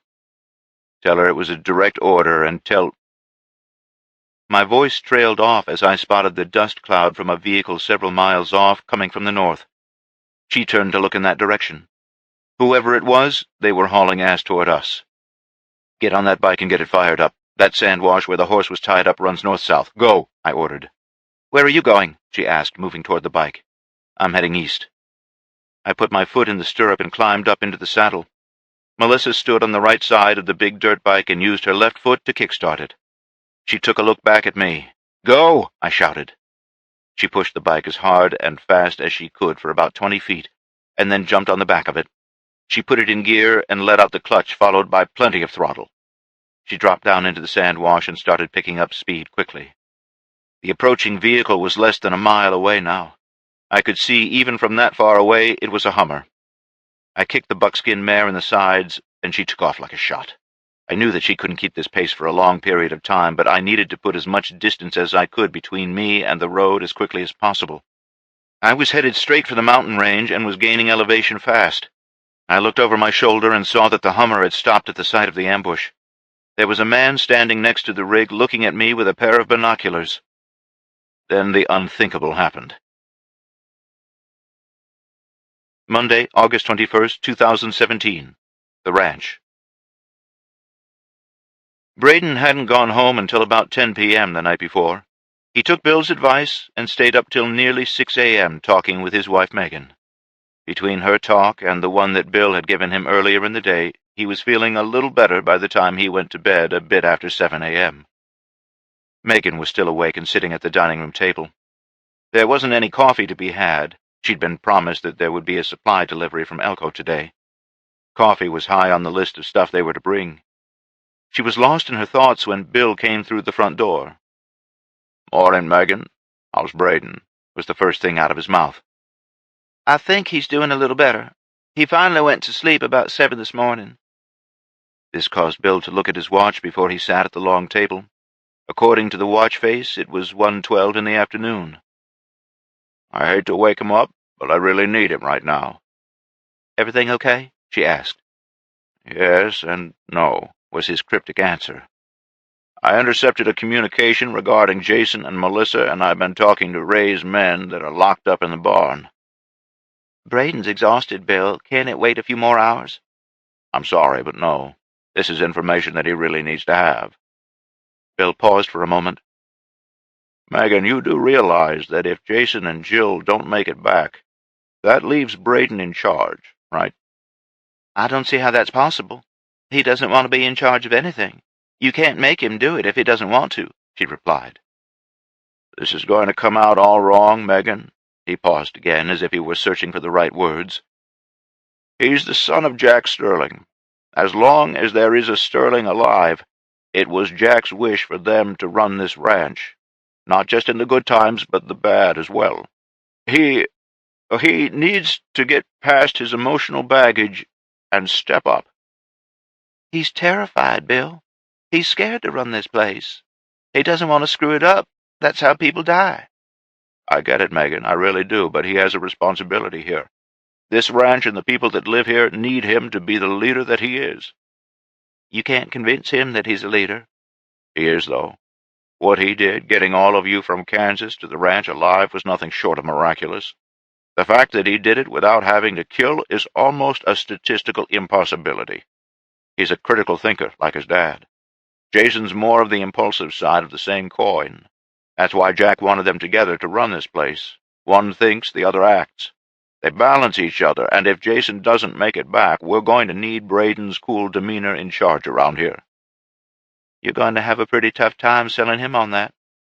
"I'm not just trying to sell him on the idea, Megan. You are a Sterling, too. If he has to take over the leadership role on a full-time basis, this is going to affect you, too. You will become his sounding board for ideas. You will be constantly worried about him. He will miss dinners, and he will be up and out of the house before breakfast.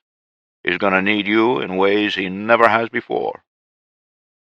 "I've seen Jason and Jill interact. They have found a way to make it work," Megan said. Both of them turned to look toward the stairwell, where they heard the upstairs bedroom door close. A moment later, Braden descended the stairs. He acknowledged Bill and his wife with a half-hearted wave. He made it all the way into the kitchen before he remembered that there wasn't any coffee. "They should be here before too long with some supplies, then you can have some coffee," Bill said. "They find a vehicle?" Braden asked, slouching into a chair at the table. "No, they are bringing it out on horseback. It won't be a lot, but I'm being told that there are several cans of wake-up juice." "Thank God. What brings you by this morning, afternoon?" "I've got an update for you on your brother and Melissa." "Huh?" Braden asked, sitting up in the chair. "Yep.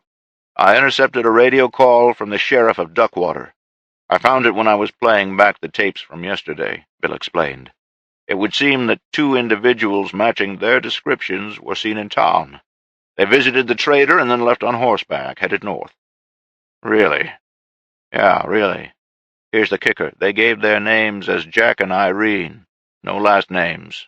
Bill said with a smile. That's got to be them, Bill. I mean, that's Mom and Dad's names.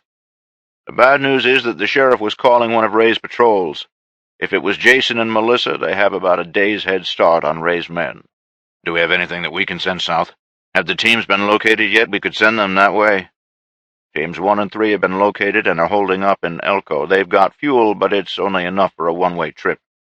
There is a decent chance that Jill and Dan will intercept them, though. 1 and 3? Where's Team 2 hiding at? Jeff knew that he wasn't supposed to go very far. We don't know. The scouts found the place they were bivouacked, but the site has been abandoned for a couple of days, Bill said. What's bivouacked mean? Megan asked. Camped. It's where they were camped at, Bill answered. She nodded her head. Speaking of Elko, how are things down there? Braden asked. Mayor Calvert and Sheriff Watson have things well in hand. Ray's men are giving him no trouble. Even the enforcers have fallen in line. It's surreal, to be sure. Jim hasn't even taken away their guns or anything, yet they are treating him like some supreme leader or something. I may know why, too. Why? That's the other reason I'm here. You really need to meet with that guy Torrance. I've been talking to him, and he has been a wealth of information. Monday, August 21st, 2017, 70 miles north of Duckwater. Jill and Dan had dismounted their horses and walked the last 100 feet to the ridgeline. The closer they got to the top, the lower their crouch became. Not wanting to make their silhouette stand out against the sky, they belly-crawled the last few feet until the area below the ridge was visible. Jill had her binoculars out, but didn't need to put them to her eyes. There was an old open-pit mine sprawling out in the small valley below them. She could see that the road had been well traveled, and on the far side of the pit was what looked like a fuel truck and a couple of small shacks. On the ground in front of the shacks, 8 bodies were laid out in a line. What the hell? She asked, not expecting Dan to answer. It looks like they were lined up and shot. I don't see any movement down there. You want to check it out? He asked. We should. That's where the road ends that the Hummer was on. That had to be where they came from, she replied. Both of them worked their way back to the horses and mounted up. They had their AR-15s across their laps as they dropped down and picked up the road headed into the mine. Jill pointed to the fresh tire tracks on the ground as they passed through the open gate. As they approached the fuel truck and the shacks, they held their weapons up with one hand and the reins were in the other hand.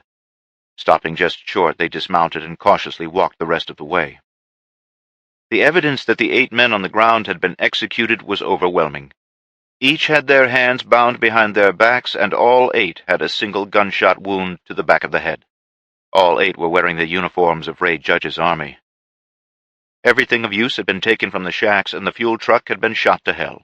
All of the tires were flat, and the tank had more holes in it than they could count. There was a pool of antifreeze and engine oil mixing on the ground under the front of the rig. I don't get it. Jill's voice trailed off. Don't get what? If I had to guess, I would say that this was a refueling point for Ray and his men. Why in the hell would they destroy it? There's no fuel on the ground. That tanker had to be empty before they shot it up. Those men were executed at point-blank range. What the hell is going on here? I don't know, Jill. I haven't seen anything like this, Dan remarked.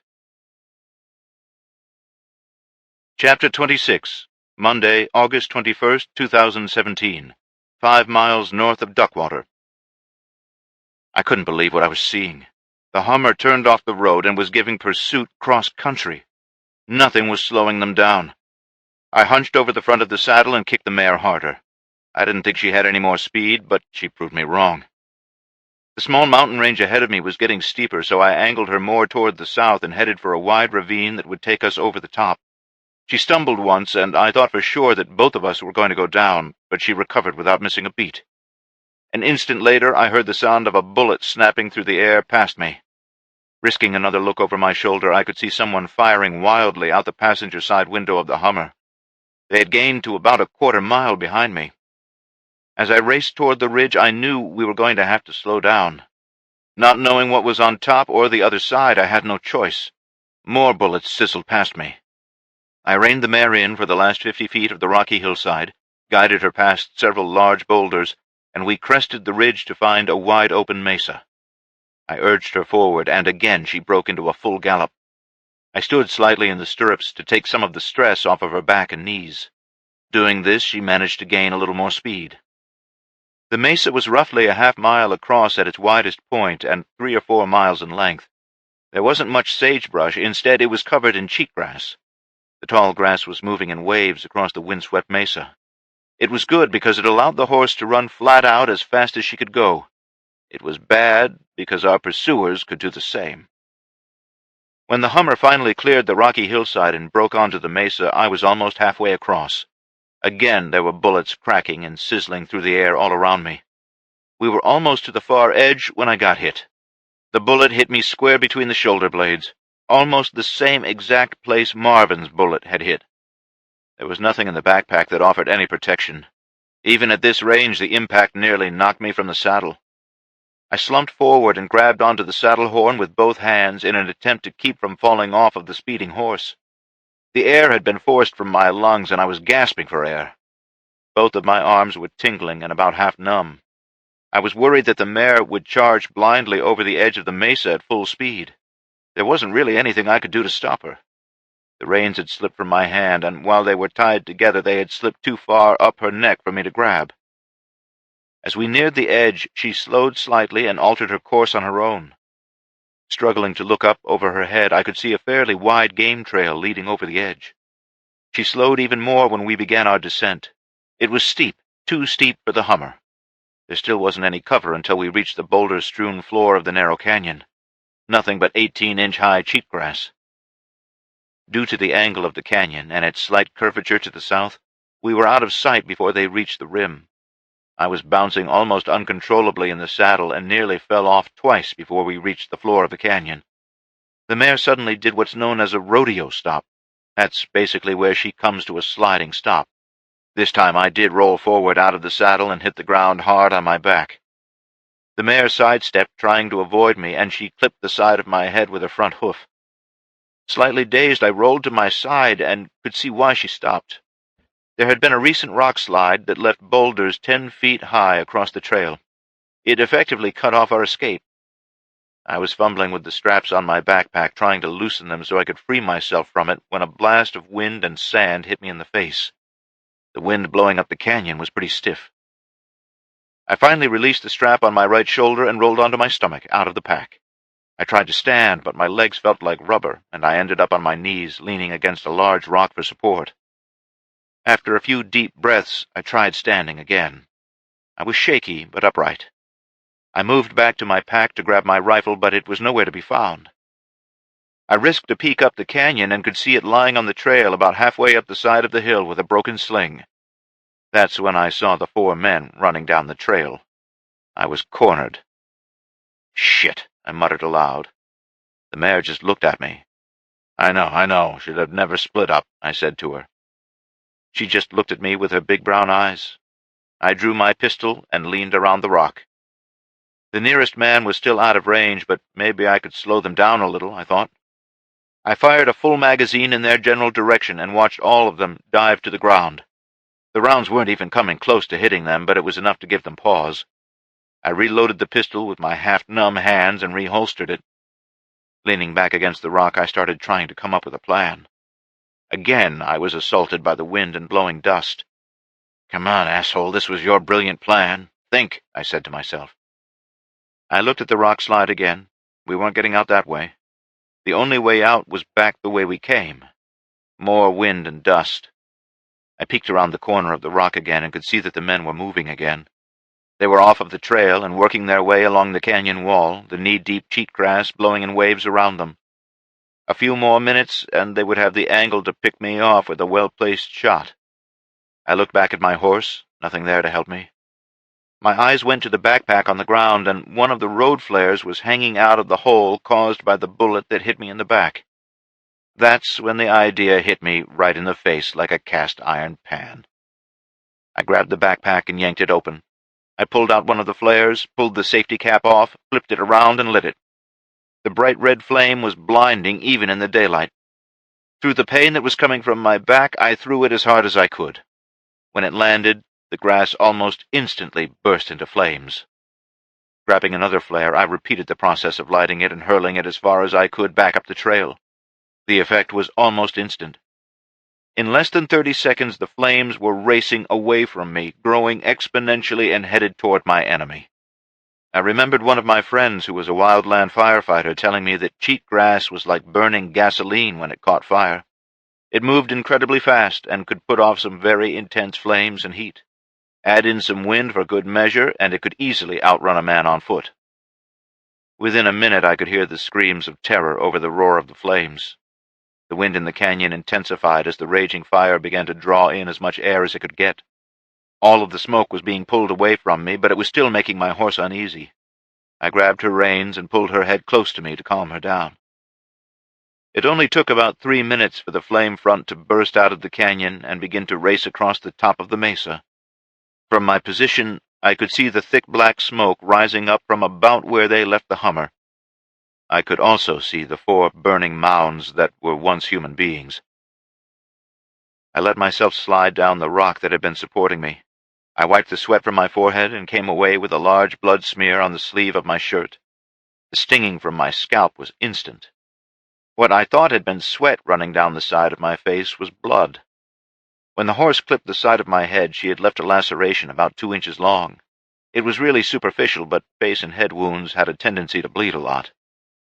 My horse and I wouldn't be leaving the canyon for a little while, so I just leaned against the rock, drank water, and tried to get the bleeding to completely stop. After washing out the wound, I held pressure against it and just waited. That's when I discovered that the water bladder the trader had given me had ruptured and was totally useless now. As the flames continued to race away from us, my mare continued to calm down. Monday, August 21st, 2017. The Ranch. All right, Torrance. From what Bill told me, you have a lot of information that you'd like to get off your chest. Start talking, Braden said from behind the security office desk. Torrance sat across from him, still in his boxer shorts, sipping from a bottle of water. You guys are making a mistake by keeping the enforcers alive, he started. The one that's in the barn with the rest of us, they call him Grinder. He's got everyone in there terrified. Why? Mr. Sterling, he's probably the worst of the bunch. He never has liked any of us that were forced to be here. He's killed several guys over the last month just because he thought they were weak. I don't mean just killed. He tortured those poor bastards to death. You think I should have him taken out of the barn? You should just take him out, Torrance said flatly. I mean kill the son of a bitch. That kind of goes against the grain of what we do around here, Torrance. We don't summarily execute people. You might start when I tell you what he was in prison for. He was in prison? Braden asked. All of the enforcers, most of Ray's regulars, they were all in prison. He let them out, and they took a blood oath to always remain loyal to him. Any man that has a scar across the palm of his right hand is one of Ray's men. Torrance held up both of his hands so that Braden could see his palms. His hands were dirty but lacked a scar. What about the enforcers in Elko? Pete, he's the worst of that bunch. He and Grinder worked together a lot. Pete's dead. What about the other 3? Quiet alarms were going off in the back of Braden's mind. Don't turn your back on them. They will have no problem sticking a knife in it, he said. Braden crossed his arms and leaned back in the office chair. Those quiet alarms were full-blown klaxons now. He stared at Torrance for nearly a full minute before he grabbed his FRS radio from its pouch on his belt. He checked the frequency and put it to his mouth. Bill, could you come to the security office? Be there in a second, Bill replied instantly. By the time Braden had replaced the radio in its pouch, Bill Butler was coming through the door. There a problem? He asked. Braden ignored the question and directed his attention back to Torrance. I want you to tell Bill what you just told me, he instructed. Torrance repeated the conversation to Bill, and Braden could see a subtle shift in Bill's demeanor. He could almost feel the chill in the room that matched the ice in Bill's eyes and voice. Braden, get on the radio and call Sheriff Watson.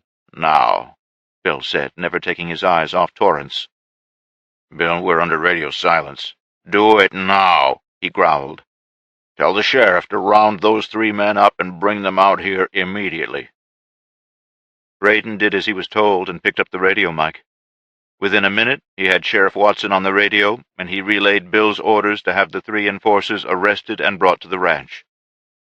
Tell me, Torrance, Tell me why these men were in prison, and tell me about some of the things that you've personally seen them do." Bill picked up the conversation again. Torrance shifted uncomfortably in his chair. "Well, I don't know the details of why they were in prison.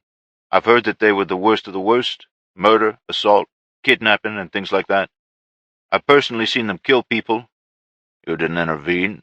Bill asked calmly. "No, if we tried to stop them, they would have killed us too." "So you and the other conscripts are nothing more than a bunch of cowards?" Bill snarled. "Jesus, Bill," Braden said quietly. "We've wanted to stop them. We just didn't have the numbers to take them all on. There are too many of them," Torrance said, his voice trembling. "And now?" "We want to help. We want to fight back." "Why? Why now? All of a sudden you found your balls and now you want to fight back?" Bill asked, sitting on the corner of the desk. Torrance cast his eyes to the floor. When he looked back up at Bill, he looked to be on the verge of tears. "We want to help because we found out that they were going to kill us anyway. Doesn't matter what side we fight for now. The only thing left for most of us is death. Might as well go out on the right side of things." His voice was cracking. "Who told you that they were going to kill you?" "Grinder.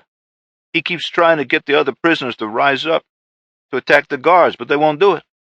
He told us that when Ray comes back, they were going to line all of us up and shoot us anyway. Said he'd be glad to be rid of us once and for all." Bill stood and began to pace the room. He would stop occasionally and stare blankly out the window every so often. Braden could tell that he was working things out in his mind and coming up with a plan. He was also sure that he wasn't going to like it. When Bill finally stopped pacing, he was standing directly behind Torrance. He leaned down and put his lips close to the man's ear. "If I find out that you are lying to me, Torrance, you will live long enough to regret your decision. Am I clear about that?" he asked. Torrance nodded his head to signal that he understood. Bill stood upright, took a deep breath, and blew it out slowly. "Braden, when the sheriff gets here with the other enforcers, I want them under heavy guard out on the lawn." "Okay, Bill. Where are you going to be?" Braden asked. "Mr. Grinder and I are going to have a long conversation. The two of us will be in the other barn, and I do not want any interruptions. No matter what you hear, do not come into that building," Bill said as he unbuckled his gun belt and took it into the back room.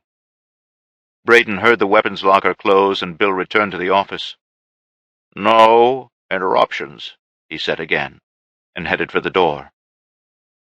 After the door had closed, Torrance looked to Braden. "That dude is scary." "Grinder is about to find out just how scary he can be." Braden paused to let that sink in for a moment. "Why don't you tell me what other information you have? Bill told me that you had a lot to say this morning." "Okay, I'll tell you everything that I told him this morning. Most of my information is second-hand, so I don't really know how reliable it is. Let's get that straight right now." "All right, go on." Braden crossed his arms again and leaned back in the chair. "I've heard that there's supposed to be some high-level meeting in Las Vegas on the 29th of this month. That's why Ray hasn't come back yet. Well, that and the fact that Jason and Jill slipped right through his fingers. He wants the bounty that was put on their heads, but if he can't catch them, he'll be the laughing stock of the West. It will seriously damage his reputation if he can't bring them in." Torrance took another sip of water. "How did you know they got away from him?" Braden asked. "Our radio guy Marlin. He told Don what had happened, and Don told me and Rob." "Okay, who's supposed to be at this meeting?" "Adolfo, for sure. I don't know who the other players are. Ray's got to be there because they've got plans that they're getting ready to move forward with, big plans." "Tell me what you know about these plans." "Well, a lot of it I put together on my own, but here's what I know." Monday, August 21st, 2017, 70 miles north of Duckwater. "That smoke wasn't there a while ago," Jill remarked as they crested the southern ridge of the pit mine. "You're right. It looks like it's directly in our path, too. Let's angle off to the west and see if we can get out of its way. That fire is going to be moving fast with these winds." "I was just thinking the same thing." If we cut across this valley and over that next ridge, we should drop down into Eureka." "That sounds like a plan. We need to kick our pace up a notch, though. I don't want to get there after dark," Dan said as he urged his horse into a trot. Jill followed suit. The rough, bouncy gait made it hard to carry on a conversation. By the time they reached the valley floor, the smoke column had doubled in size, the thick, boiling smoke turning the sun red a few times. Monday, August 21st, 2017. 5 miles north of Duckwater. It took almost an hour to get the bleeding from my forehead to completely stop. In that time, the fire had burst from the canyon and raced away from me at a speed that I didn't entirely believe possible. The walls of the canyon were blackened, the only thing left smoldering were the 4 human corpses that had gotten caught in its path. A lot of the feeling had returned to my hands, and my legs didn't feel like mush anymore, so I tried standing again. To be sure, I was sore, but it felt like I could continue my trek back to the southeast. I left my horse where she was and slowly worked my way toward my rifle. The intense heat of the fire had melted the stock and foregrip and cooked off the rounds that were in the magazine. It was nothing more than a paperweight now. Angry with myself for losing such a valuable piece of equipment, I returned to my horse. I hung the backpack on the saddle horn and struggled my way into the saddle. I turned her back up the trail toward the top of the mesa. I didn't bother stopping to inspect the bodies. That was something I didn't really need to see. The burning shell of the Hummer was still at the top of the trail. It was obvious that there was nothing left to try and salvage, so I turned my horse to the south. The main front of the fire was now several miles to the north, and it was putting up a huge column of thick smoke. I felt kind of bad for anything or anyone else that might be in its path, but it was the only play I had at the time. Hopefully Melissa was well out of its way by now. Monday, August 21st, 2017, 30 miles north of Duckwater. Melissa pulled in the clutch of the dirt bike and put her feet down on the black top of Highway 50. If she continued north, she could be back at the ranch a little after dark. If she turned east, she could be in Ely, Nevada at about the same time. She glanced over her shoulder at the angry smoke column and said a silent prayer, hoping that Jason was all right. In many ways, he had done her a favor by kicking her loose and sending her off on her own. What had started out as a simple information-gathering mission a couple of months ago had spiraled out of control in the last couple of weeks. Hopefully her contact in Ely would still be there. Imagine his surprise when she showed up in person instead of a late-night clandestine radio call. She put her foot on the peg and put the big bike in first gear. She eased out on the clutch and quickly got up to speed. Speed was the one thing she really needed now. Well, speed and a little luck couldn't hurt. With the setting sun at her back, she rode as fast as she dared to the east, toward Ely. Chapter 27. Tuesday, August 22nd, 2017. 5 miles east of Ely, Nevada. Just after midnight, the dirt bike sputtered to a halt. Melissa put her feet on the ground and cursed at herself for overestimating the gasoline that she had in the tank. She got off and pushed it into the sagebrush on the side of the 2-lane highway. Satisfied that it was well concealed, she tightened the straps on her backpack and started jogging along the shoulder. Thankfully, the pack was fairly light, and her plate carrier had ceramic plates in it, and not the heavy steel ones used at the ranch. Being in excellent physical condition, she made short work of the remaining miles into Ely proper. There were no lights to be seen, and she only heard the occasional barking of a dog off in the distance. Knowing exactly where she was going, she made the first left she came to, and then the next right onto High Street. 2.5 blocks later, she stopped at the corner of 3rd and took a moment to allow her heart rate to drop back down.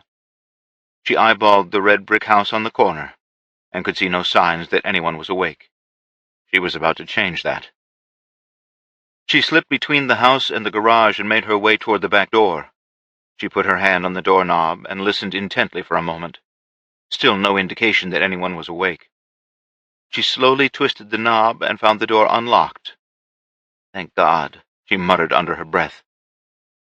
Slowly pushing the door inward, she slipped inside and closed it again. Pausing momentarily, she allowed her eyes to adjust to the near-total darkness. There were 2 doors, one on either side of the narrow hallway. The door on the right stood open, and there was the slightest hint of light coming from that room. Easing along the wall, she stopped at the doorway and risked a peek into the room. There were two forms lying on the bed under the sheet, one male and one female. On the man's side of the bed, a lone candle flickered. Covering the 6 steps to the foot of the bed silently, she stood for a moment before grabbing a handful of sheet and ripping it off the bed. Both people stirred. The man was wearing boxer shorts, the girl was wearing nothing at all. After trying to find the sheet, the man finally jerked fully awake when he realized she was standing at the foot of the bed.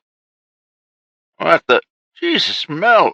What the hell are you doing here?" he exclaimed. "Corey Rockwell, you never stop, do you?" she asked, nodding toward the woman who was frantically trying to cover herself. "You know me, can't keep my fingers out of the cookie jar," he said with a grin. "Get your ass up, Corey. I need your help," Melissa said. "Who the hell are you?" the woman asked indignantly, finally covering herself with a pillow. "Melissa. My name is Melissa. I had a boyfriend once that insisted on calling me Mel. Best move I ever made was to kick him to the curb. And you are?" "I'm Joy," she said. "I'm sure you are, but I'm not here to discuss your prowess in the bedroom," she said, completely deadpan. "Come on, Corey, get your ass up. We have work to do." She returned her attention to Corey. "Wait, why aren't you at the ranch?" Corey asked, finally sitting upright. "It's a long story, and I'm short on time. I need you to get a message to the old man." Tuesday, August 22nd, 2017. Eureka, Nevada. Jill glanced at the luminescent hands of her watch. 1:22 a.m. The ride across the valley and over the mountain range had taken a lot longer than expected. Now they were sitting on a ridge just east of Eureka. She shrugged off her pack and set it in front of her and pulled out a small flashlight and a folded map. Before turning the flashlight on, she put her thumb over the lens to attenuate the light from it. She clicked it on with her other hand and allowed the tiniest sliver of white light to shine on the map. With no moon in the sky, it was almost impossible to see any further than the head of her horse. "I'm pretty sure that's Eureka down there. About another half-mile," she said quietly to Dan. "Okay, I don't want to get any closer than this tonight. What do you say we back down the ridge a little and see about getting a little shut-eye?" he asked. She turned and looked back to the south. The glow from the fire was still as intense as it had been a couple of hours earlier. "Yeah, the horses need a break and I could use a bite to eat anyway," she replied as she turned her horse to head back the way they had come. They went about 100 yards before she stopped and dismounted. She began taking the saddle off her horse. "What's on your mind, Jill? You've been really quiet since we left the mine," Dan asked. He, too, was removing his saddle. "I don't know. That whole thing has me bothered." "How?" "Well, I can't put my finger on it." "Was it the bodies?" "No, I'm kind of numb to that. It was what?" "They were executed," she finally blurted out. "And you want to know why?" "Yes. It doesn't make any sense." "If it makes you feel any better, I'm at a loss, too. I can't explain what we saw back there," Dan said as he dropped the saddle and blanket on a nearby rock. "That doesn't help," she replied as she put her saddle next to his. "Nothing fits as to why or what was going on there. First we see that Hummer speeding away headed south. Then we find 8 men who had been bound and shot, the fuel truck full of holes. Seriously, what the hell happened?" She sat on the ground and leaned against the rock. "I've got a theory," Dan offered, sitting next to her. "Let's hear it. That's more than I've got." "All right, my theory goes something like this. I think that was a refueling station that was used by Ray and his men. It would partially explain how they were able to move so much equipment north in such a short amount of time, like we talked about earlier. You with me so far?" "Go on." "Okay. We know that Ray has been taking every drop of fuel that he can get his hands on. I mean, all of that equipment drinks a lot of fuel. Without it, his forces are dead in the water, right?" "Yeah." "Then I think one of 2 things happened. The refueling station had run out of fuel and was no longer useful, or somebody else figured out what it was and destroyed it so that he couldn't use it," Dan finished. Jill pondered that while she pulled an MRE from her pack. "My gut is telling me that it might be the first theory," Jill said. "Why is that?" There were no signs of a struggle, no signs of a gun battle. Nothing to suggest they were attacked. You're right, but that brings us back to the original question. The enforcers, she said around a mouthful of cold macaroni and cheese. What about them? Let's build on your first theory a little. What if it was his enforcers that executed those men? We know he uses a lot of conscripted soldiers in his army, right? She asked, setting the packet of food in her lap. I'm listening. I keep going back to my conversation with Don and his friends. They were treated rather poorly by all of the enforcers. Sure, they were fed and armed, but they were also forced to be there against their will. Would you want your army made up of people that didn't have a horse in the race? What if he is beginning to eliminate them? It would mean fewer mouths to feed, and it would actually galvanize the rest of his forces. How so? If we go with your train of thought, he would essentially be removing the weakest links in his little army. It would mean more food, weapons, and ammo for the remaining men. A bigger portion of the spoils of war, too. I'll buy that, but my next problem is his armor. You said it. All of that equipment uses a lot of fuel. I've also seen how labor-intensive our MRAPs, Hummers, and 5-tons are. I can only imagine that those tanks and APCs are a logistical nightmare to keep running. There's good reason that any armor column usually has a support column not too far behind them, Dan interjected. Right. I haven't seen any evidence of that, though. Maybe that explains why he left so much behind when his men left Elko. You think that he's run the equipment into the ground and is leaving behind what they can't fix? Hear me out for a second. We know that he's got fuel troubles. She paused mid-sentence and looked thoughtfully at her food for a moment. Wait. His fuel problems have become our fuel problems. That's true. So he's taking all of the fuel and putting it in his vehicles. He's running them as far as he can, and when they run out of fuel, they become useless for everyone.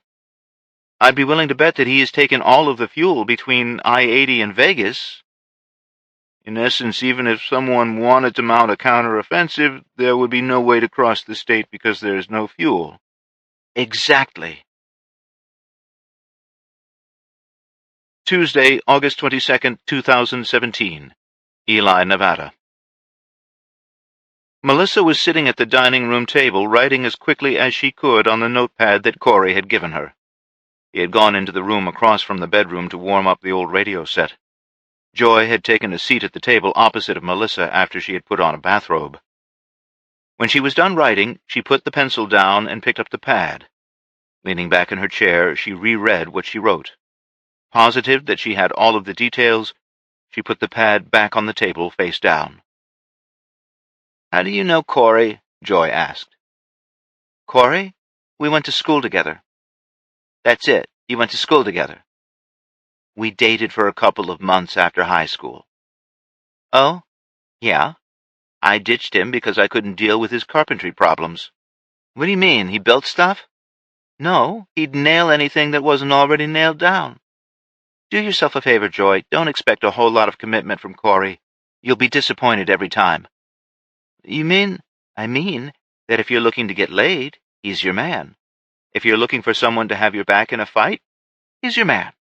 If you're looking for marriage material, you need to be looking somewhere else. She leaned forward in the chair and put her elbows on the table. He's a good guy, don't get me wrong. He just has a hard time keeping it in his pants.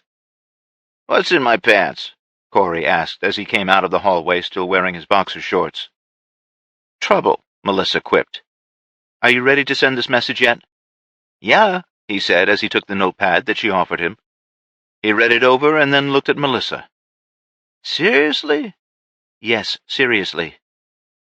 You know, the old man is going to blow a gasket over this. No shit. Hurry up and send it so that I can get on my way. Irritation hung on the edge of her words. All right, I'll send it, but you know that it can take a while for him to respond. Might as well get comfy, he said, shaking his head and heading back down the hallway. Who's this old man you two keep talking about? Joy asked as she pushed away from the table and walked into the kitchen. He's an old family friend. I've known him my whole life. Melissa stretched her arms over her head.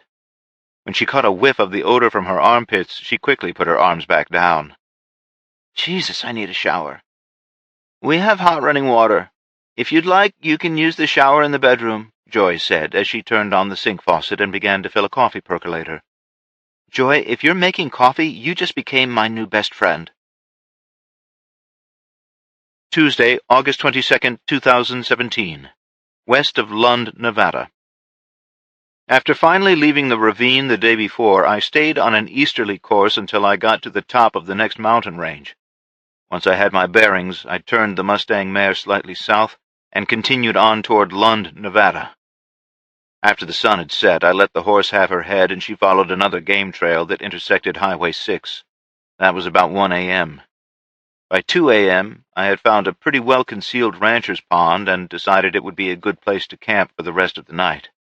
I was exhausted, my back was aching, I was dehydrated, and it had been far too long between meals. I stepped down out of the saddle onto the short green grass surrounding the pond and found an area devoid of cow droppings to sit and rest for a while. I was halfway through my last bottle of water when I must have nodded off. The exhaustion had finally won out. I was jolted awake by the nightmares again, only Jill wasn't here to calm me down this time. I sat up straight in bed and tried to swing at the fading images with my right hand. I nearly jerked my shoulder out of its socket when I reached the end of the short handcuff chain. There was an IV hanging next to the hospital bed and a line running to my arm, which I promptly ripped out of the vein. My clothes were gone, and I was wearing a hospital gown. In my dazed and confused state, I tried jerking on the cuffs.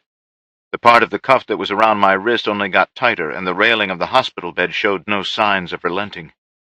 The door to the room flew open, and a woman wearing Levi's, a white T-shirt, and a silver badge burst in. She was looking at me over the top of her drawn revolver. "Settle down," she ordered. "No one's gonna hurt you." "Where am I? Who are you?" I asked the questions rapidly.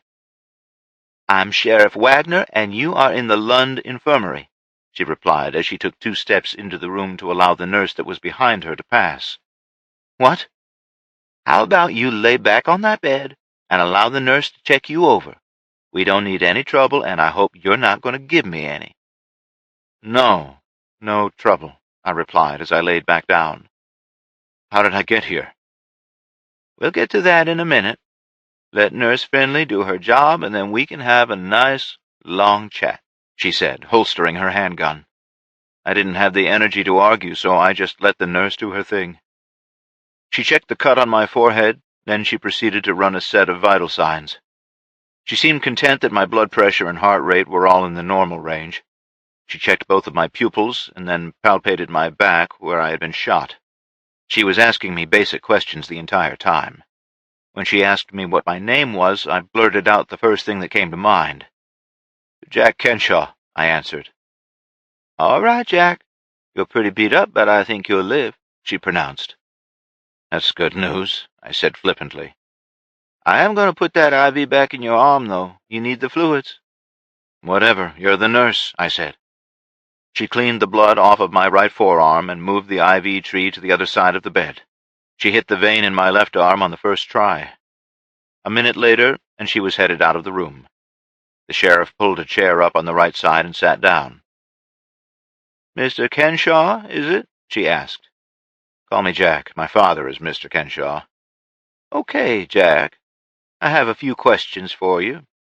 First, mind telling me about the bullet hole in your backpack and the damaged ceramic plate in your carrier?"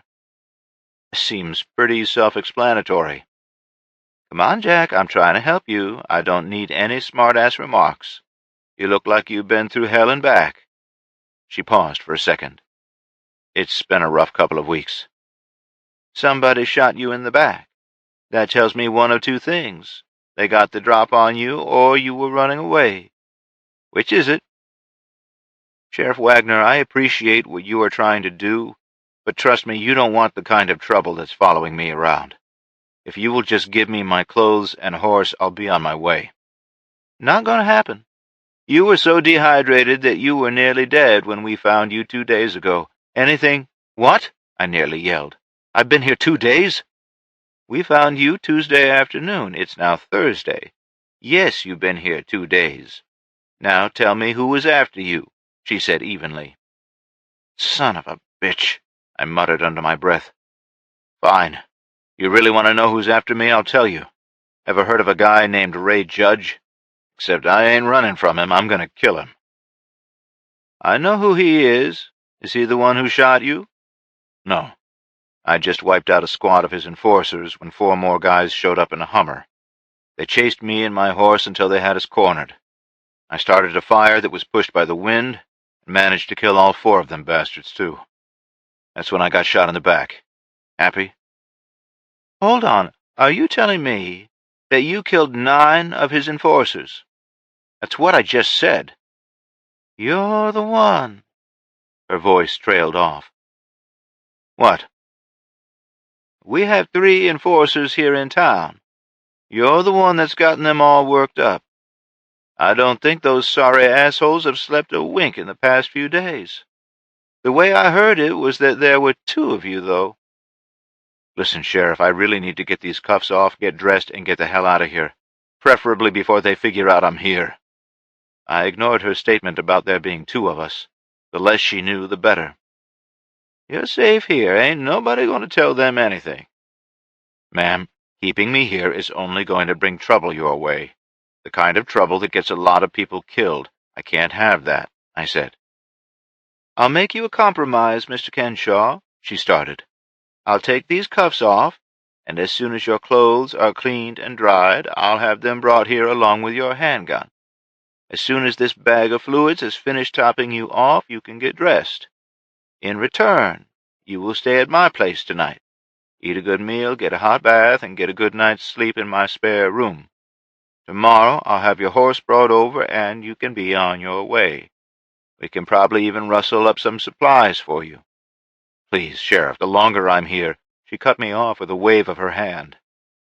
I said that you are safe here, and I meant it, Jack. Even if the enforcers manage to stumble onto you, they won't live long enough to do anything about it. I could see her demeanor changing before my eyes. I've got people all over this town that are ready to end those bastards at a moment's notice. The only reason they are still breathing is because I say so. You're safe, and you can stand down for another night. Let us watch your back. A hot bath and something other than canned dog food does sound pretty good. I finally relented. Chapter 28. Thursday, August 24th, 2017. Ely, Nevada. 2 days. I've been stuck here for 2 damn days, Melissa ranted as she paced the living room. Relax, Melissa, Corey started to say, but quickly and wisely shut his mouth when Melissa stopped pacing and glared at him. You did send the message, right? She questioned. Of course I did. You also know that it can take a while for him to respond. Who did you talk to? For the umpteenth time, I talked to Carrie. What did she tell you, exactly? She said her father was out in the field.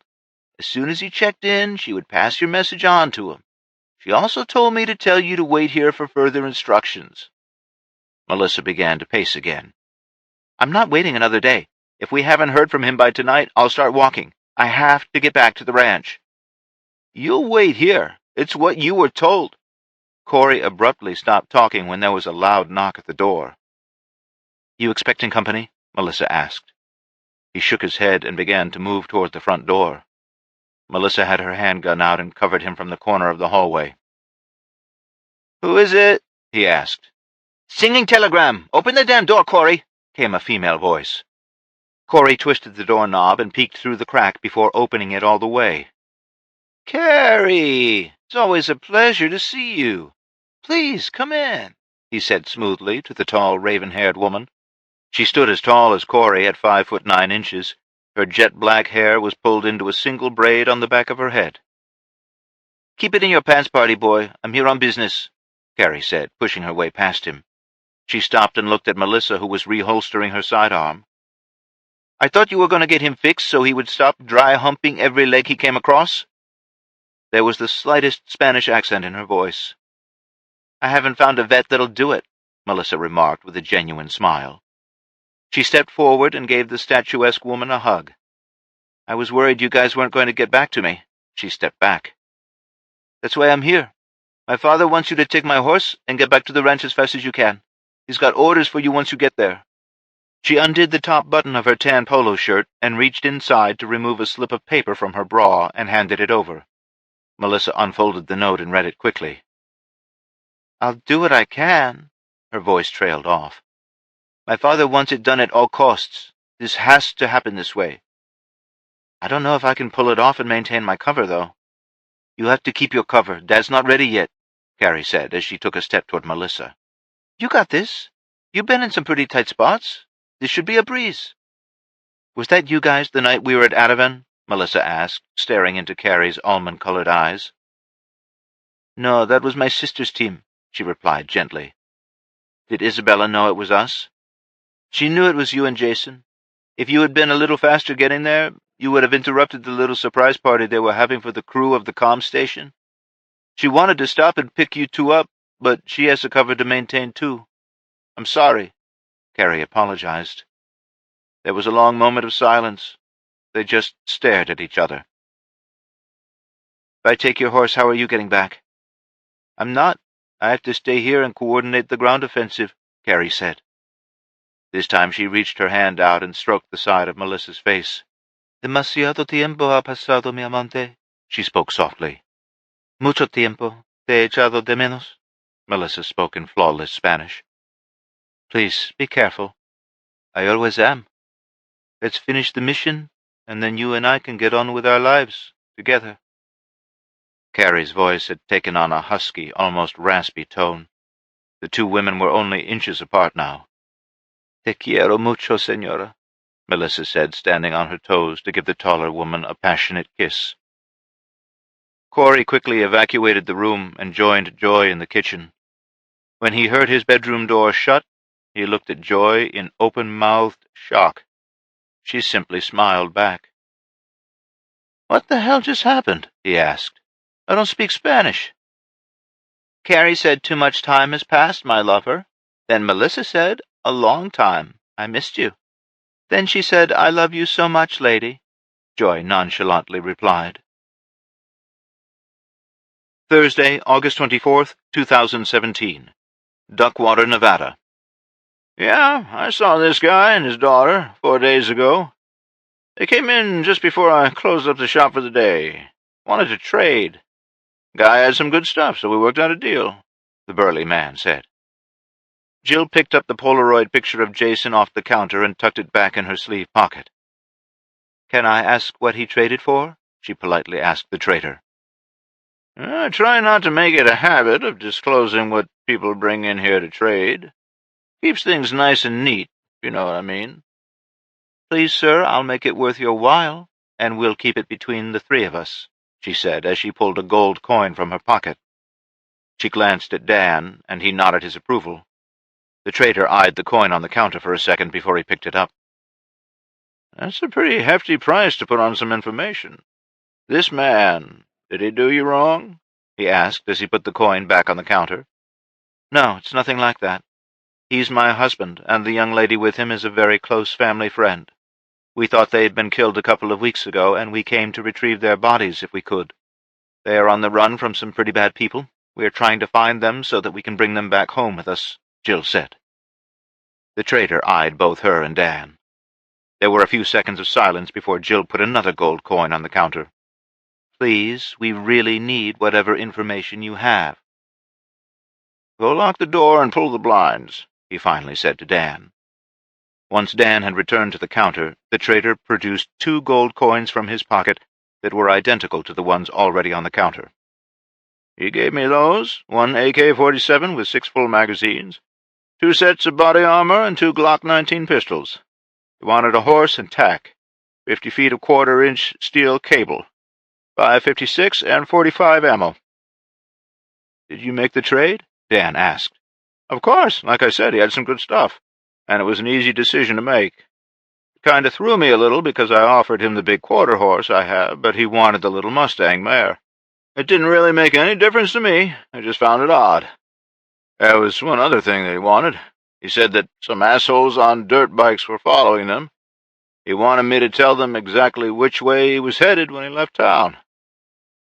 "Did you?" Jill asked with evident concern on her face. I did. They showed up the next day, 5 of them.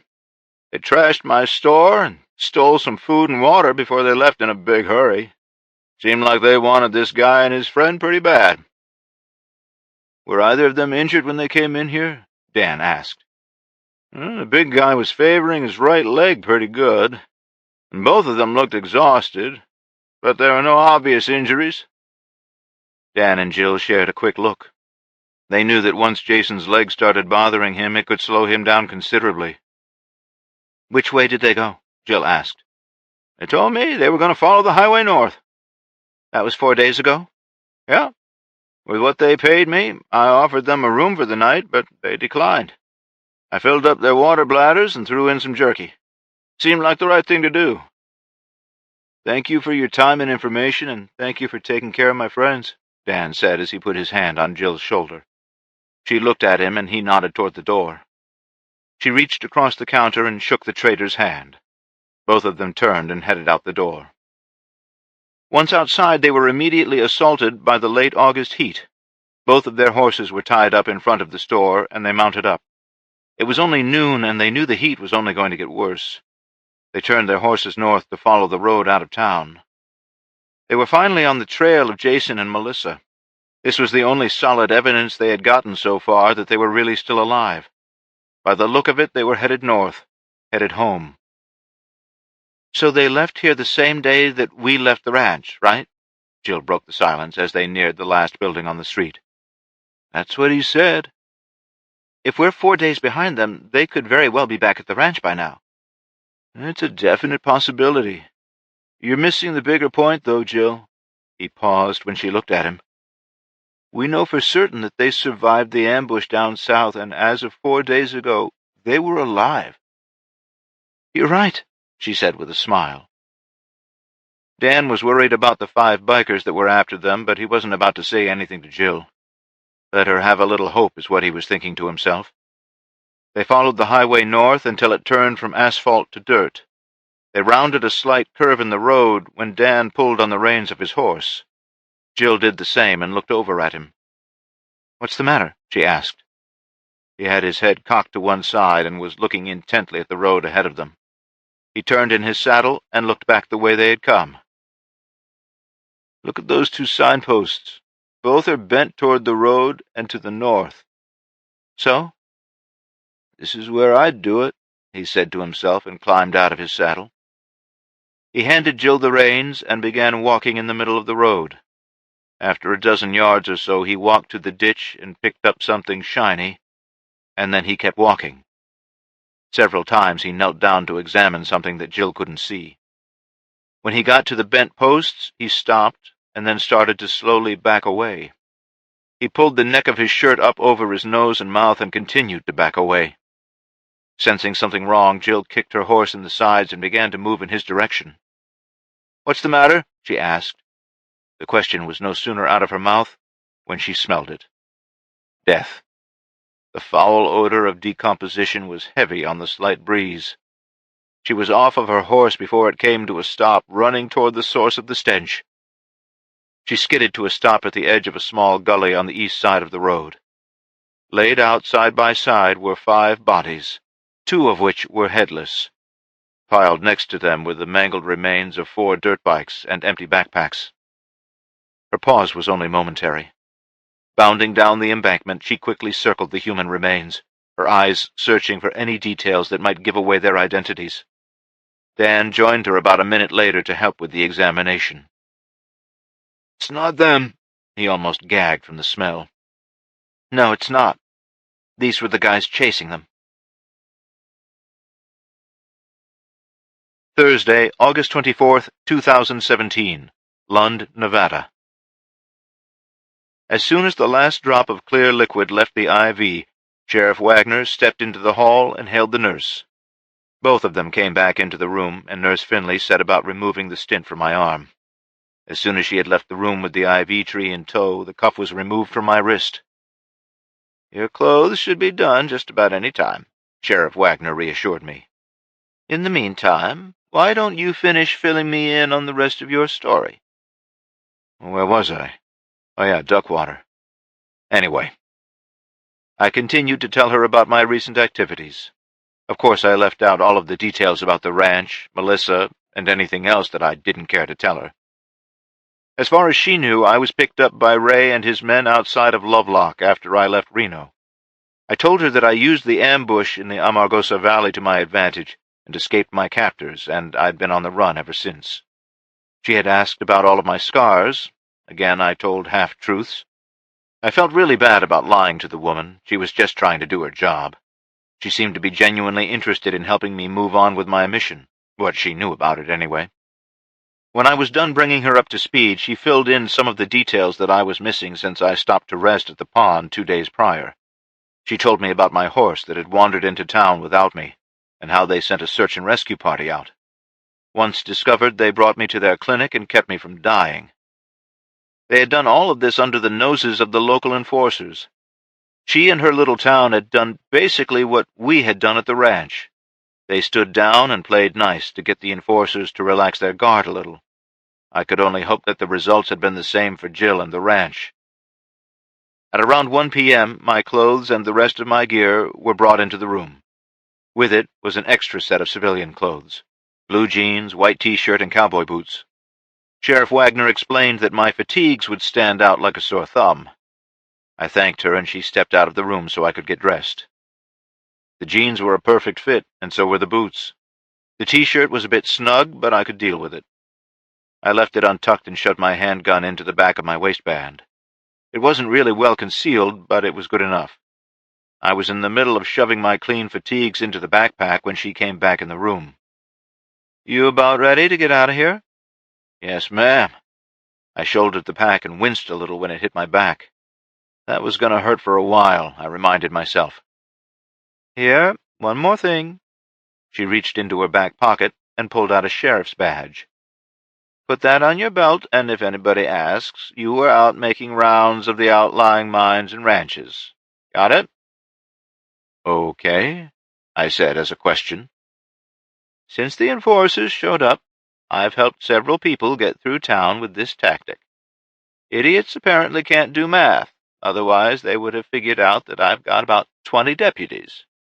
She laughed as we left the room and the small clinic. What I thought was a medical clinic had actually been an elementary school before the EMP. I discovered that when we walked out the front door into the summer's heat. It was on Main Street, with its tattered flag still fluttering in the breeze. We turned left and walked along the shoulder of the road for a couple of blocks.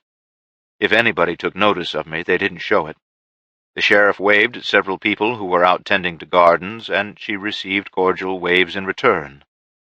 We turned left again on 3rd Street, went a block, and turned right on 1st Street. We followed that until she stopped in front of a white single-story house with a 4-foot-high chain-link fence surrounding the front yard. After going through the gate and into the house, she pointed me down a hallway off to the left. "Spare room is on the right. Feel free to drop your gear in there. Bathroom is across the hall. I do have running water, but the water heater is toast. If you want a hot bath, gonna have to do it the old-fashioned way. There's a fire pit out back with a giant stock pot sitting on the grate to heat up water." "Do I smell that bad? That's the 2nd time you've mentioned a bath," I joked. "Honestly, you're still pretty ripe. A whole lot better after Finley cleaned you up, but still ripe," she laughed. "Listen, I'm going to go get dinner. Why don't you get cleaned up? There are towels in the hall closet, and there should still be a razor and shaving cream in the medicine cabinet. Help yourself to any of it." "Thank you," I replied, and headed for the spare room. Thursday, August 24th, 2017, north of Duckwater, Nevada.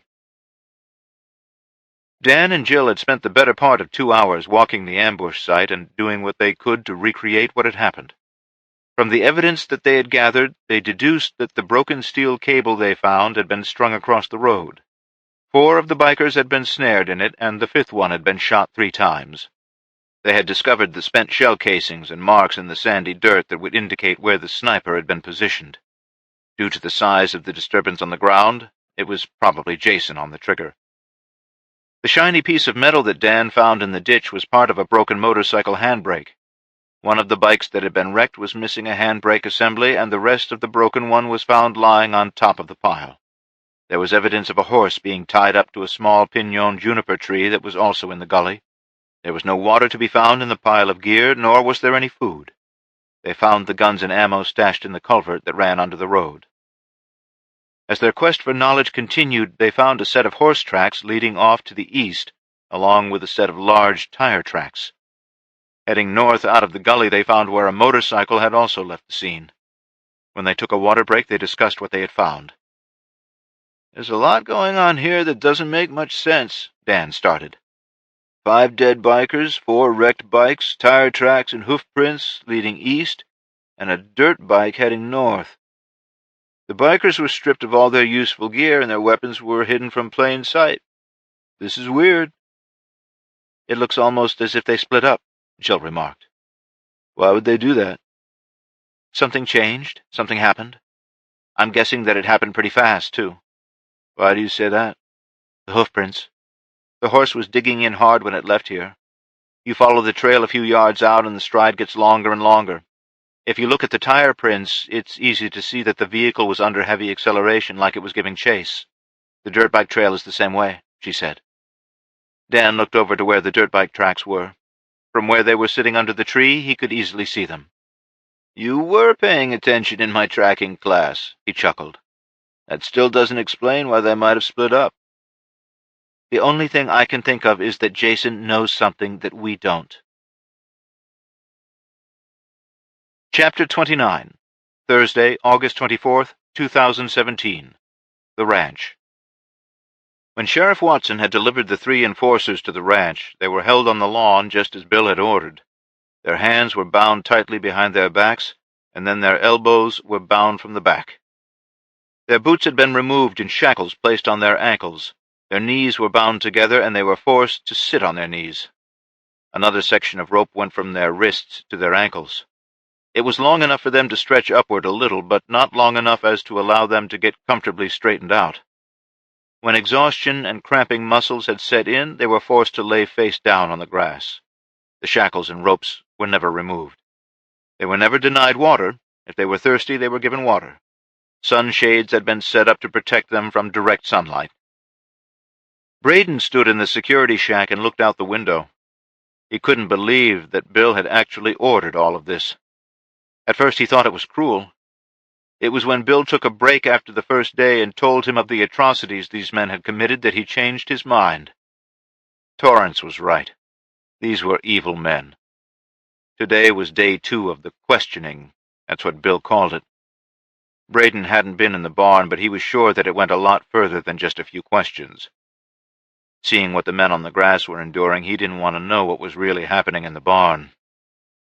Turning his back on the window, he walked to the desk and sat heavily in the office chair. He was not only giving Bill the authority to do what he needed to do, he himself was guilty by association. That was a heavy burden indeed.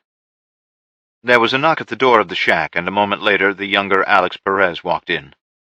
Braden wasn't sure how the young man did it, how he kept the bounce in his step. Alex sat in the chair across from him.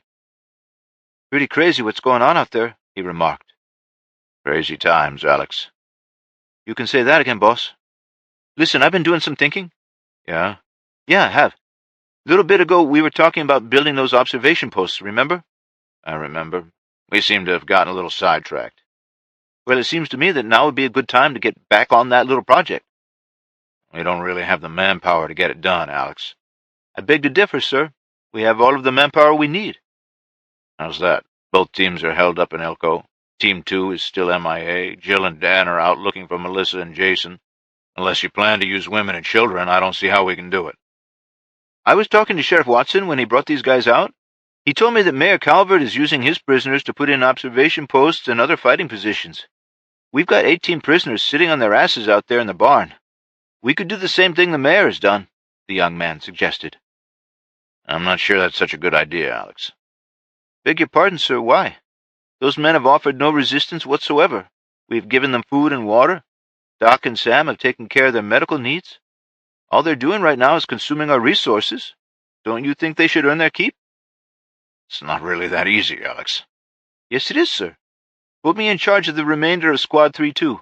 There are only 3 people left from that squad, and their morale is shot. Mike, Ben, and Chad really need something constructed to do. Put me in charge, and we will get the job done." Braden put his elbows on the desk and rested his face in his hands for a moment. Such a young man to be taking on such a burden is what he was thinking to himself. That and wishing that Jason was here. He'd know what to do. What was it Jason had once told him about leadership? Oh yeah, make a decision. Right or wrong, make a damn decision. He looked back up at Alex. "You think you can handle the job?" he asked pensively. "Without a doubt, sir." His enthusiasm was boiling over. "All right, Alex, you get your shot. Rally the remainder of 3-2, get them lined out this afternoon, and take charge of your prisoners first thing in the morning," he heard himself say. "Thank you, sir." Alex bolted out of the chair and headed for the door. "You're welcome." His decision was made. Right or wrong, it was made. Thursday, August 24th, 2017. Lund, Nevada. After enjoying a very hot bath and a shave, I redressed in the civilian clothes and emerged from the bathroom. I felt like my lease on life had been renewed. I strode down the hallway with a little bit of bounce in my step. Sheriff Wagner was in the kitchen, right in the middle of skinning a second rabbit. She handled the skinning knife like a pro and had the hide removed in seconds. On the counter next to the first rabbit were 4 large potatoes. "Hope you like rabbit," she said over her shoulder. "I've been eating canned dog food. Rabbit sounds delicious." I joined her at the counter. "Anything I can do to help?" "Knives are in the top drawer. How about you quarter up those potatoes?" She motioned to the drawer with her chin. I grabbed a small knife and set about the task that I had been given. "Going out to get dinner has kind of taken on a whole new meaning," I chuckled, trying to make small talk. "This was actually pretty easy. There's a guy down the road a ways that raises rabbits. He pretty much supplies what's left of the town with its meat. The vegetables are right out of my garden. About as fresh as you can get." "From what I saw on the walk over here, it looks like you guys aren't doing too bad." "We've held our own. We actually scaled back production a little, at least until we find out what's going to happen with Ray Judge and his band of enforcers." I thought about what she said for a moment. "You did the right thing, you know." "Come again?" she asked. "Standing down, it was the right thing to do. Probably saved a lot of lives." "Yeah? It doesn't make it any less of a bitter pill to swallow, though." She started putting spices on both of the prepared rabbits. "I know," I said quietly. "If you don't mind my asking, why haven't you taken out the enforcers?" "You ask a lot of questions, Mr. Kenshaw." She rammed a thin steel stake through the entire length of the first rabbit. "I'm the curious type, Sheriff." "Caitlin." The second rabbit was pierced by a rod. "Call me Caitlin. We keep them around just in case Ray makes another appearance." "Caitlin, I might be overstepping a bit here, but I think you need to get rid of them. Arrest them, whatever. It really doesn't matter. Get rid of them and get ready to stand and fight," I said evenly. She began to feed potatoes onto each end of the steel rod now. "A little overstepping?" she laughed. "I do like a man that can speak his mind, but I think that's a little over the top." "The day is going to come when we are all going to be drawn into this fight. I figure that we should choose when and how. We should take the initiative." "Jack, you've seen your share of violence and then some. I'm judging by all of your scars. You sound like a hard but fair man. The thing is, I'm no warrior. The people of this town are not warriors. They're farmers and ranchers. I used to be a school teacher. We've toughened up a lot, but that doesn't make us fighters," she said as she put the last chunk of potato on and picked up both rabbits. I followed her out the back door and found that she already had a fire going in the fire pit. There were 2 sets of Y stakes poking up on either side of the pit. She carefully hung both of the rabbits on the spit and took a seat in a lawn chair. I sat on a stump that looked to be well worn by many a butt planted on it. "Can I ask you another question?" I started. "Sure." "Why do you have a gun?" "What do you mean by that?" "The place that I came from, we had guns, and they took all of them. Why were you allowed to keep yours?" I was told that I wasn't a threat. I was also told that it is my job to keep the peace. I'm the only one left that has a gun. They took all the others," she replied. "Then they've already made a fatal mistake." "How so?" "They underestimated you." "Or maybe you overestimate me," she chuckled. "Like I told you, I'm not about to pick a fight with these guys. Yes, I have men watching them, and if need be, they can take them out. That's as far as it goes." She reached over and turned the rabbits so that they would cook evenly. "Why did you give me back my gun?" She looked at me thoughtfully for a few seconds before she spoke. The tone of her voice shifted slightly. "Off the record?" "Okay." "When Nurse Finlay was treating you, I was in the room, and I saw all of your scars. Your uniform, body armor, and even your horse told me something about you. When you woke up, you were having nightmares about someone named Marvin. When you told me the story of how you ended up here, it all proved my intuition was right." "What was it your intuition told you?" "You're a fighter, Jack. You're a man who can handle violence. You've been around it. Ray and his men have wronged you, and you're on a mission to set things right. They have taken something from you, and you are going to exact your vengeance in the most personal and violent of ways. It doesn't matter what he throws at you.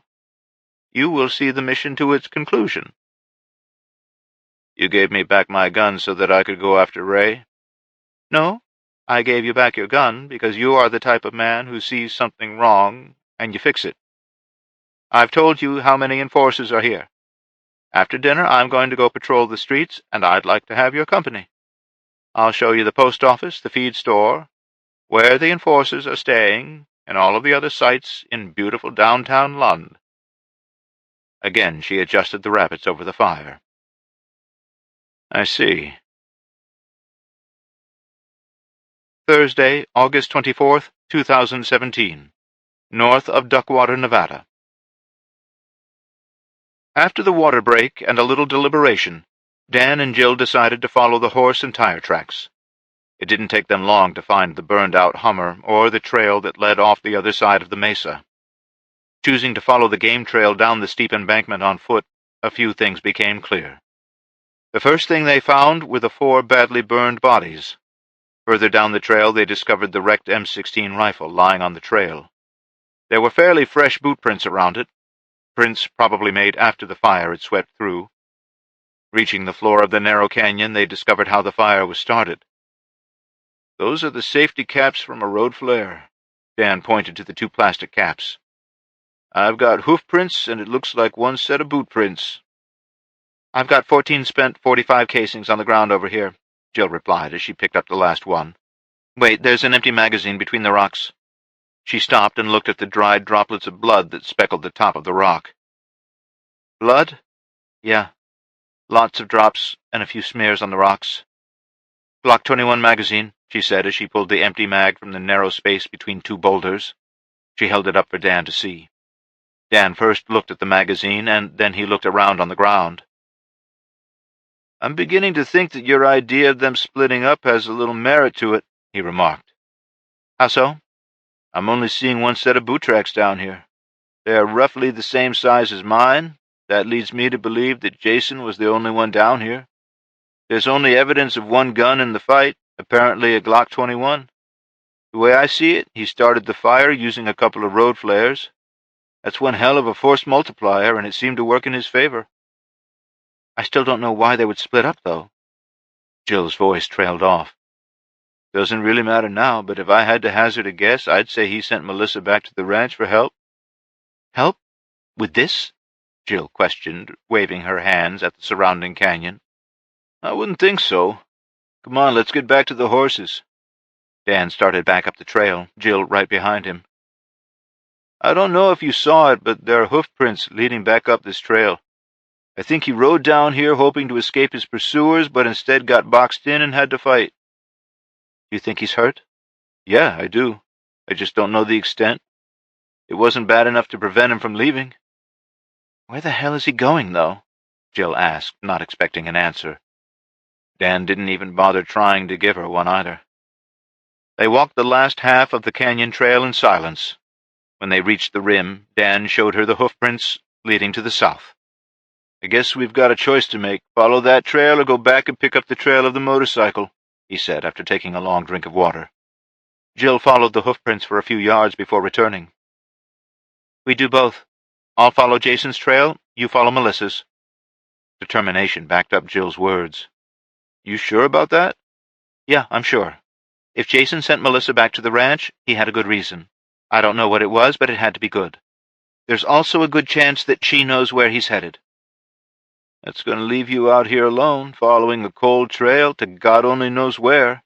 "I'll be fine, Dan," she snapped a little louder than she intended. "We've still got 3-4 hours of daylight left. Get back to the ambush site and follow that motorcycle trail. If Melissa knows where he's going, then you can gather some help and come get us." Thursday, August 24th, 2017. Ely, Nevada. The sun was just beginning its descent over the mountains west of Ely when Corey heard the shower in his bathroom turn on. 45 minutes later, Carrie and Melissa emerged from his room. Melissa had exchanged her fatigues for a pair of snugly fitting blue jeans and a black t-shirt from Corey's closet. Joy started to protest when she saw Melissa wearing her pants, but was waved quiet by Corey. The two women shared another long embrace in the hallway before they moved into the living room. They ignored the curious looks from both Corey and Joy. Melissa picked up her body armor and donned it. Her pack quickly followed. Carrie leaned against the wall and watched her. "Hey, Corey," Melissa said as she slung her rifle. "Yeah?" he answered. "Thanks for the hot shower, the food, and your hospitality." She looked over her shoulder at him. "Any time, Mel. My door's always open for you," he replied. She nodded and returned her attention to Carrie. "Give me 2 days to get back to the ranch before you guys make your move, okay?" "That would be cutting it close, but it should be acceptable," the taller woman answered. She pushed off of the wall and took the 2 steps toward Melissa. She pulled her into another embrace. "Be safe, my love," she whispered into her ear. "You as well," Melissa whispered in return, and she stepped back. They shared a long look, and then Melissa moved to the front door. Without looking back, she walked from the house and climbed onto the waiting horse. She steered her mount out into the street and quickly vanished into the growing darkness. "Get some pants on, Corey. We have work to do," Carrie said, wiping her eyes. Corey was sure he had heard her voice crack ever so slightly. Chapter 30. Friday, August 25th, 2017, Lund, Nevada. I checked my watch again, 12:45 in the morning. It was now or never, I thought to myself. Caitlin had made sure to impress upon me the schedule the enforcers kept while we were out on her patrol the evening before. Midnight was shift change in their makeshift office at the old post office. That's where the radio was, so it was going to be my first priority. She also showed me the house next door where they slept. She explained, through casual conversation, the layout of the small 2-bedroom house. Back entrance was the laundry room that opened up into the kitchen, past the breakfast bar into the living room. The door to the right was the master bedroom with its own bathroom. Short hallway to the left, bedroom door on the right, bathroom on the left. She never did come right out and say what exactly it was she wanted me to do. I asked her questions about the behavior of these men, and from what I could tell, they had actually treated the residents of Lund decently. I'd already made up my mind that I wasn't going to kill these men. They hadn't earned that. I'd been sitting on the bed since about 11 p.m. I'd gone over all of my gear, gave my pistol a good wipe down to get all of the grime off of it, and mentally prepared myself for what I was about to do. I'd gone over the layout of the house a couple of dozen times in my head, just as I had done with the layout of the post office. There was nothing left to do but go make things happen. I slipped silently out of the bedroom and into the dark hallway. Caitlin's gun belt was hanging on the staircase banister, and I relieved it of the 2 sets of handcuffs that were in leather pouches. Slipping out of the house was just as easy. Thankfully, none of the floorboards or doors creaked to give me away. I elected to go out the back door. The gate at the front of the house could be quite loud in the night. I didn't even try to hide. It seemed foolish, seeing as how the town was as quiet as a graveyard. That, and I didn't want to risk tripping on anything that might be lying on the side of the road. Within 10 minutes, I had the post office in sight. There was a yellowish light being emitted through the front windows. The house next door was dark. The only sound now was the small generator out behind the post office. It was used to power the radio set. I eased up to the open door and took a quick look inside. One man sitting at the radio desk. His head was resting on his arms, and he appeared to be asleep. The distinct odor of a kerosene lantern was heavy in the air. It also sat on the desk.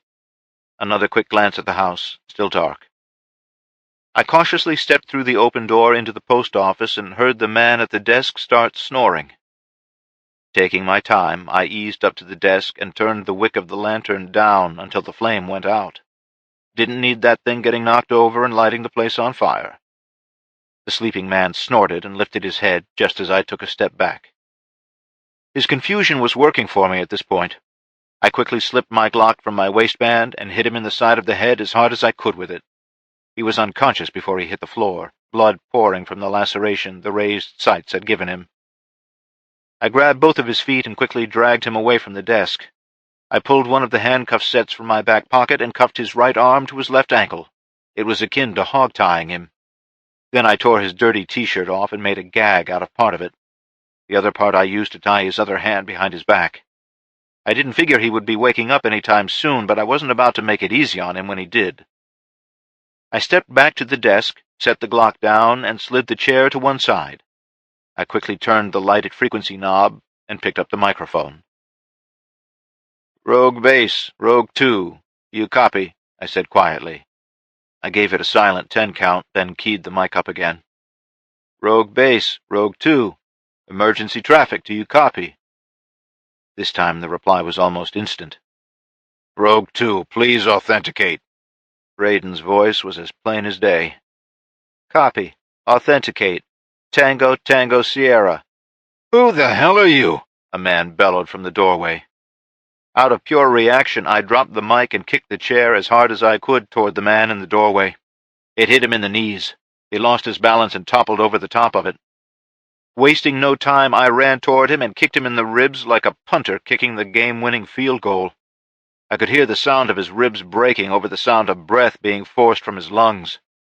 He rolled across the floor, giving me another chance to land a solid kick to the side of his head. "Rogue 2, I heard coming from the radio. There was an edge to Braden's voice. He was going to have to wait a minute. I dragged the man that I'd just knocked out over to the first one. I interlocked their arms with the second set of cuffs. There was no way they were going anywhere. Again, I turned my attention to the radio. "Rogue Base, authenticating. Tango, Tango, Sierra, 1-8 Romeo. How copy?" Before he could answer, I caught movement out of the corner of my eye. The third enforcer had come into the post office and had a 12-gauge shotgun leveled in my direction. I jumped backward just as he pulled the trigger. He missed me, but the radio set exploded in a shower of sparks. In my haste to clear myself from the bore of the shotgun, I slipped in the blood on the floor and fell flat on my back. The gunman pulled the trigger again. This time he hit his two comrades on the floor behind me. His biggest mistake was stopping to see what he had done. He muttered something under his breath and began to run toward his friends. Before I could get to my feet, another man burst into the room, leapt over me, and hit the gunman in the back of the head with an aluminum baseball bat. I knew it was aluminum because of the distinctive plink it made. "You okay, Mr. Kenshaw?"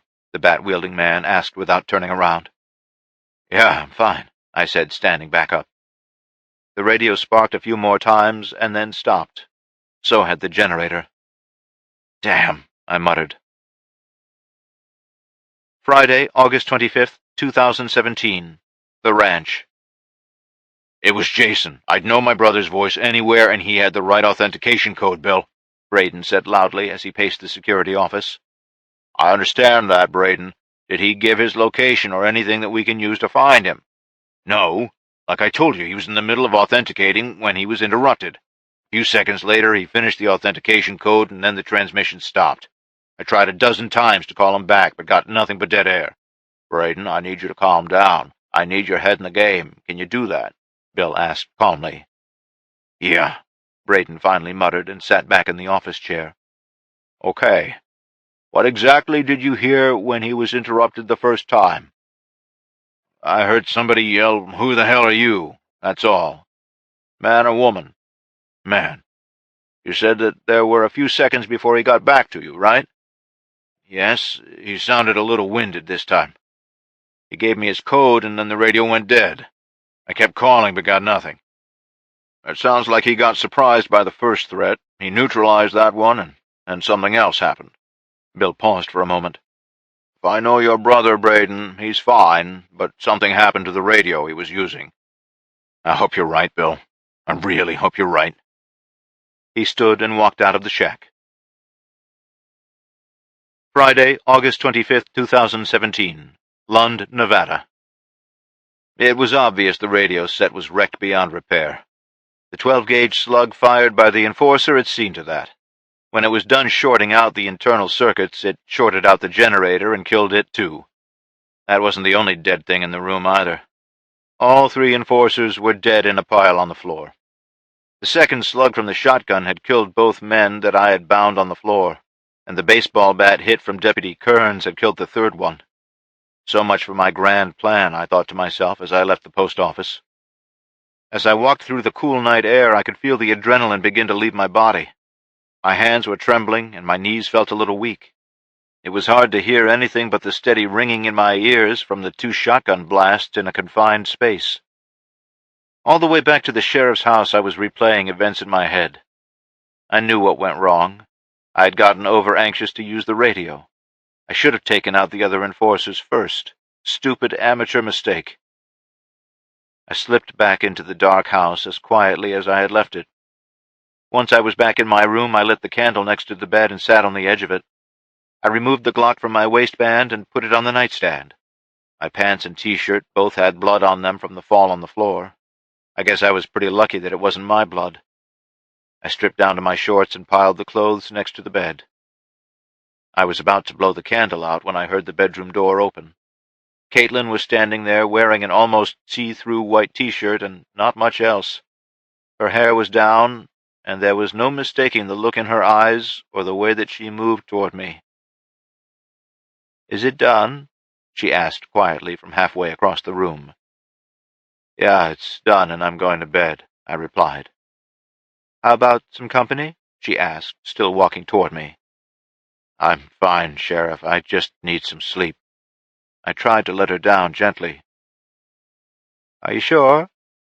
She was now standing directly in front of me, so close that our knees were touching and I could smell the scent of her freshly washed body. "We're not doing this, Caitlin." I stood up, but she refused to back away. Her thinly clad breasts were rubbing against my chest with each breath she took.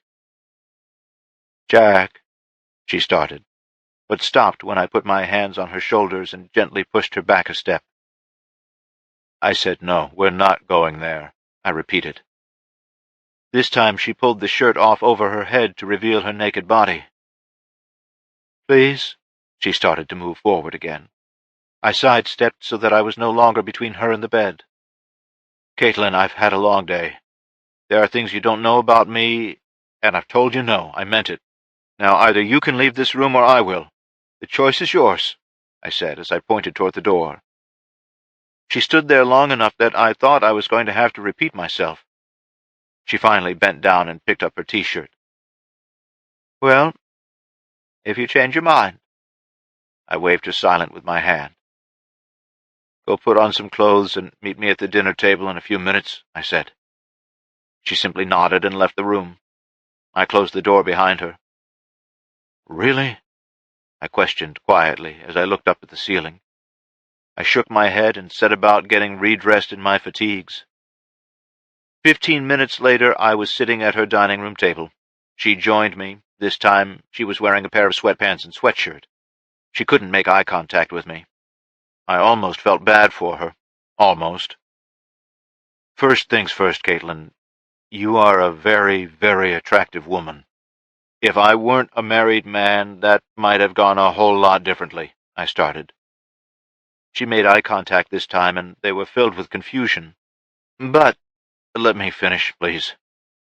My name is not Jack Kenshaw, it's Jason Sterling. I'm very happily married, and I run a ranch just outside of Elko. I spent the next half hour telling her the truth about the events leading me to a seat at her table. "Why lie about all of that?" she finally asked. "I didn't know if I could trust you. To be perfectly honest, I'm not so sure I shouldn't have just jumped out the window and made a run for it. In the end, I guess I felt like I owed you an explanation. I owed you the truth. You did save my life, after all, and that's not something I can easily forget." "You didn't owe me an explanation, not for what happened in your room. If anything, I owe you an apology." She shifted in her seat a little. "I'm not normally like that. I guess the end of the world has made me a little crazy." "It's made all of us a little nuts," I chuckled. "I've been on the run for 11 days now. I've eaten snake, canned dog food, and rabbit to survive. I shot a man at point-blank range just to shut him up. I've been shot at and hit in the back. I've been clubbed in my bad leg. I'm perpetually exhausted, hungry, and thirsty. I miss my wife, my bed, my ranch, and my friends." I leaned back in the chair. "That's just the last 11 days, I continued. "Now I'm going to leave here today and ride east to a place called Atlanta, Nevada to take out a communications relay. Then I'm going to ride to Caliente. With any luck, I can find some supplies there and then continue on to Las Vegas. Once there, God only knows what's going to happen. It may very well be my last stop. I may never see my wife or ranch again, but I have to do this." "You could leave here and ride north. You'd be back at your ranch in 3 days, 4 tops." "I could, but then what? Wait for Ray and Adolpha to consolidate their power and crush us? That's what would happen. No, I made a promise to do everything I could to save the ranch and everyone who calls it home. I will leave here at daybreak and, as you said, see the mission to its conclusion."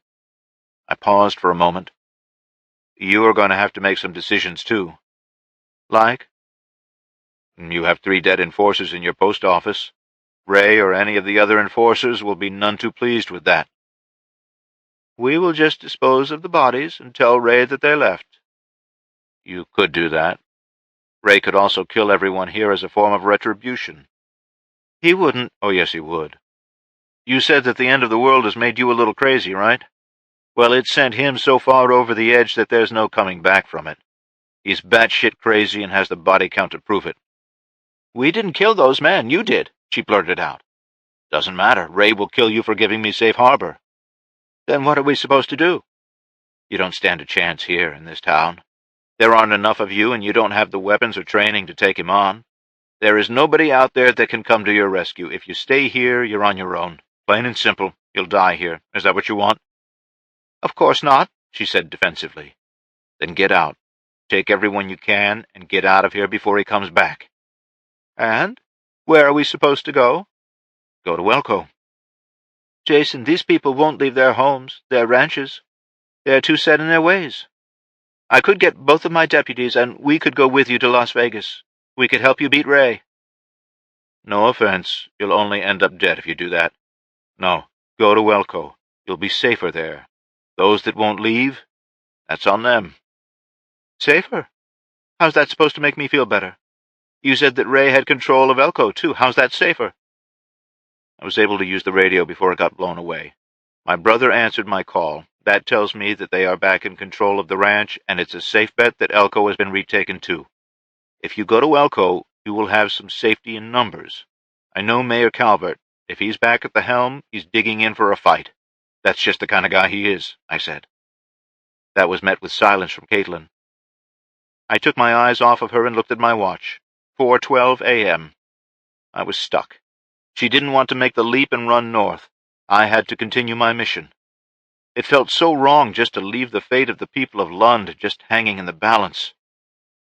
Damn it. Friday, August 25th, 2017. 30 miles west of Lund, Nevada. Jill had made it about 10 miles the previous afternoon. When it got too dark to follow Jason's trail, she called it a night. Instead of going to sleep, she stayed up and examined the map she had. Lund, Nevada. It seemed to be the next logical step in Jason's travels. Her best guess told her that she could be there about midday. The big question was, where was he going after Lund? The map that she had been given by her father was marked up with known communications relays that Ray's army had been using. He felt it important enough to make sure she knew where they were. It would seem that Jason was on a mission to disable those relays, effectively cutting off Ray's communication network with his northern units. It made sense. She found that if she stayed on the general heading she had been on the previous day, she would end up at the Atlanta relay. That was about a day's worth of riding from Lund. Red highlights were just starting to streak the eastern sky when she finally nodded off. If she had only known how close she really was, there's no question that she would have ridden hard through the night to be with her husband again. Friday, August 25th, 2017. North of Ely, Nevada. Melissa knew that time wasn't on her side. Getting held up for 2 days in Ely was something she hadn't expected. Thinking back to her encounter with Carrie, she was kind of happy about the little layover. She smiled to herself, remembering every moment, savoring it. She tried to block Carrie from her thoughts most of the time. It helped her through the periods of separation. This time it had been almost 4 brutal months. Her smile grew wider, hoping that those periods of separation would soon be over. She had no intention of stopping for the night, no intention of stopping at all. She had to get back to the ranch, and soon. The stallion that Carrie had given her was one of the best horses she had ever ridden. He had stamina for days, and she planned on using all of it to get home. Friday, August 25th, 2017. 35 miles north of Duckwater, Nevada. Dan had followed the motorcycle trail all the way to where it intersected Highway 50. He backed off a little and decided to pick it up again in the morning. So far, Jill's hunch that the two had split up would seem to have been correct. He was about a half-mile from the road in a stand of pinon juniper trees when he was awoken by the distant sound of vehicles. He slipped out of his sleeping bag and peeked out of his blind. On the highway below, he could see headlights. 36 sets of them, to be exact. They were traveling from the west to the east. It was hard to make out what kinds of vehicles they were in the low light, but at least 30 of them were double-trailer fueler tankers. He pulled the notebook from his sleeve pocket and notated the time, 4:15 a.m., and what he guessed the vehicles to be. If there were 30 fuel tankers, the other 6 had to be their escorts. It looked like Ray's fuel problems were about to come to an end. When the last vehicle was out of sight, he threw the saddle back on his horse, gathered his gear, and continued to ride north. His mission of locating Melissa had just taken a back seat. This was information that he had to get back to the ranch.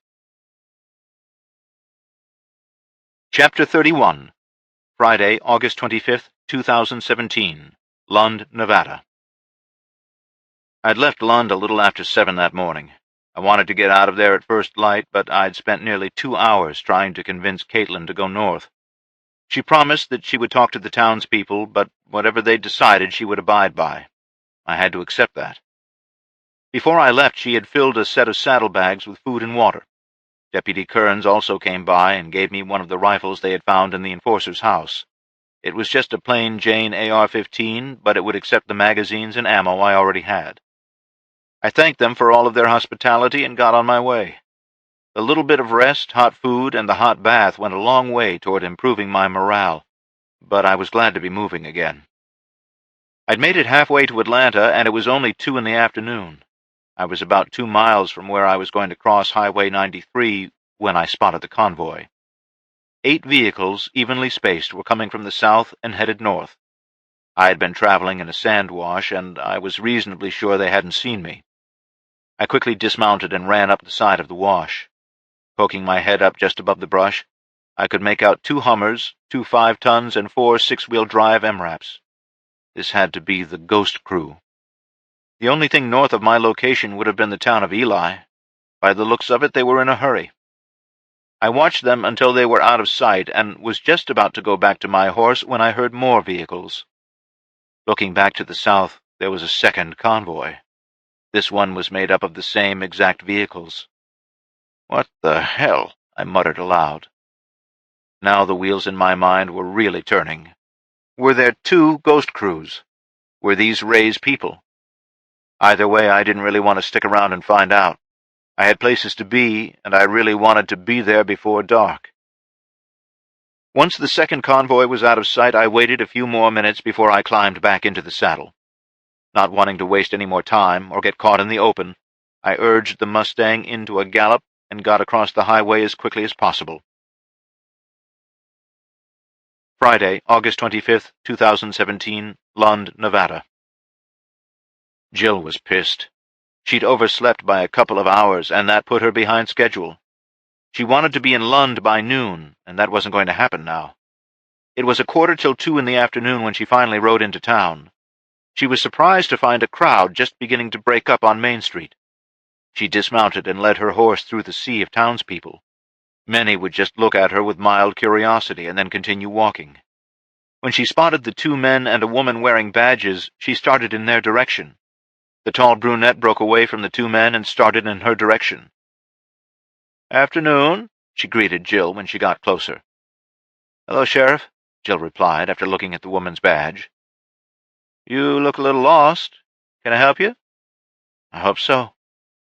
Jill pulled the pictures of Jason and Melissa from her sleeve pocket and handed them to the sheriff. "I'm looking for these 2 people. Any chance they might have come through here?" "You missed Jason by about 7 hours, she said, holding up his picture.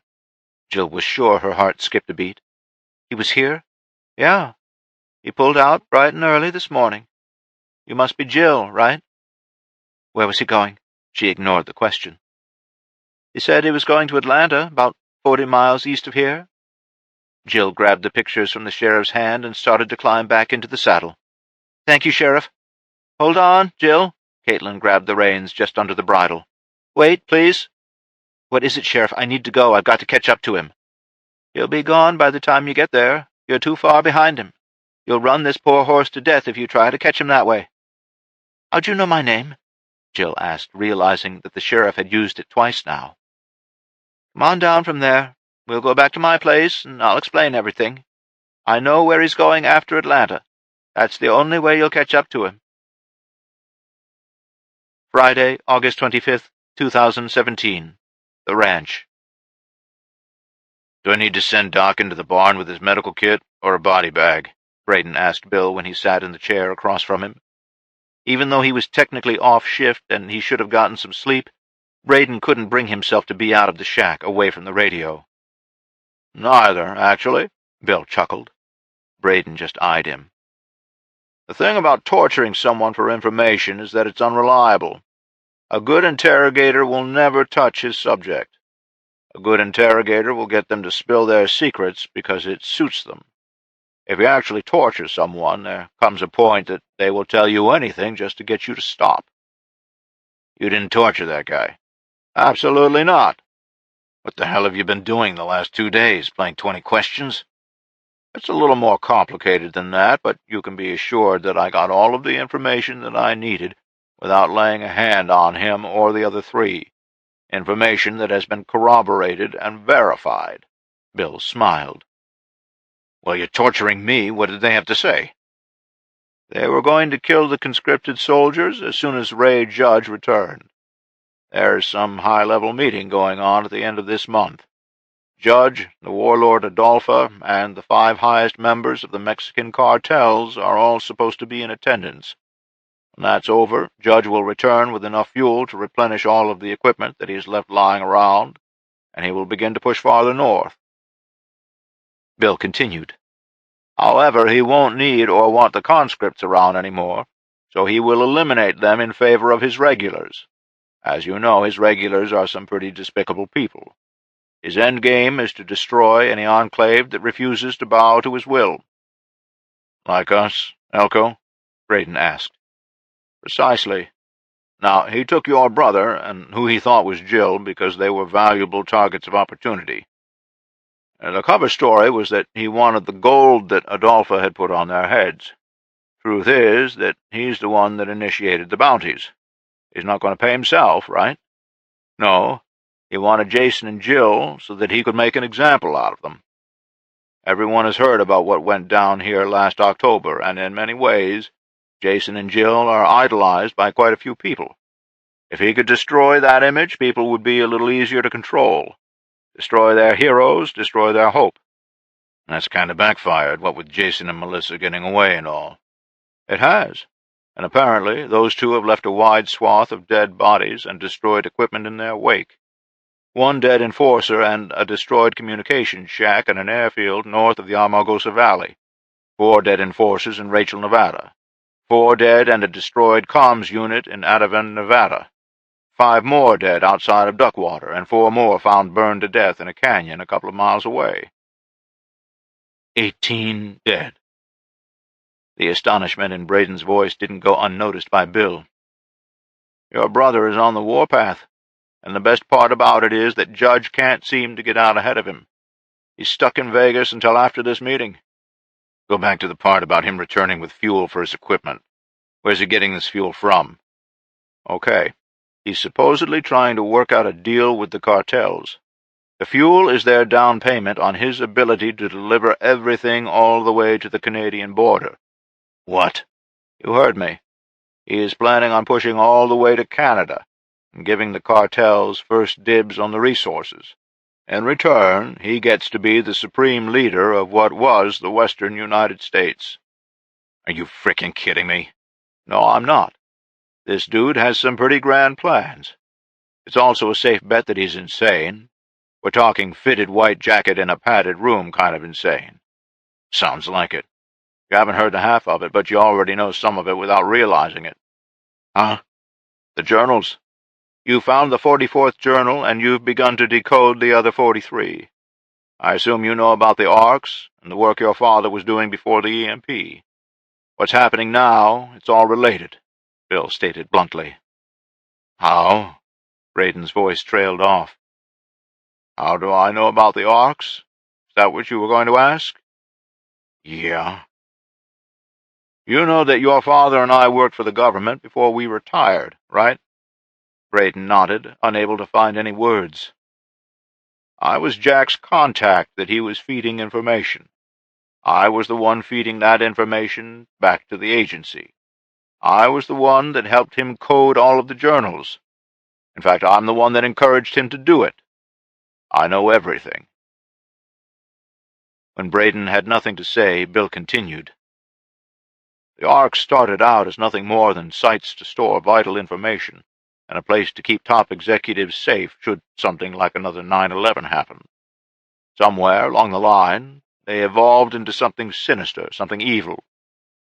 They began to experiment with things that, should they escape containment, could wipe out 99% of the planet's human population. I say human because that seemed to be their target. They wanted to leave the flora and fauna intact. They wanted to return the planet to a state before humans screwed it all up.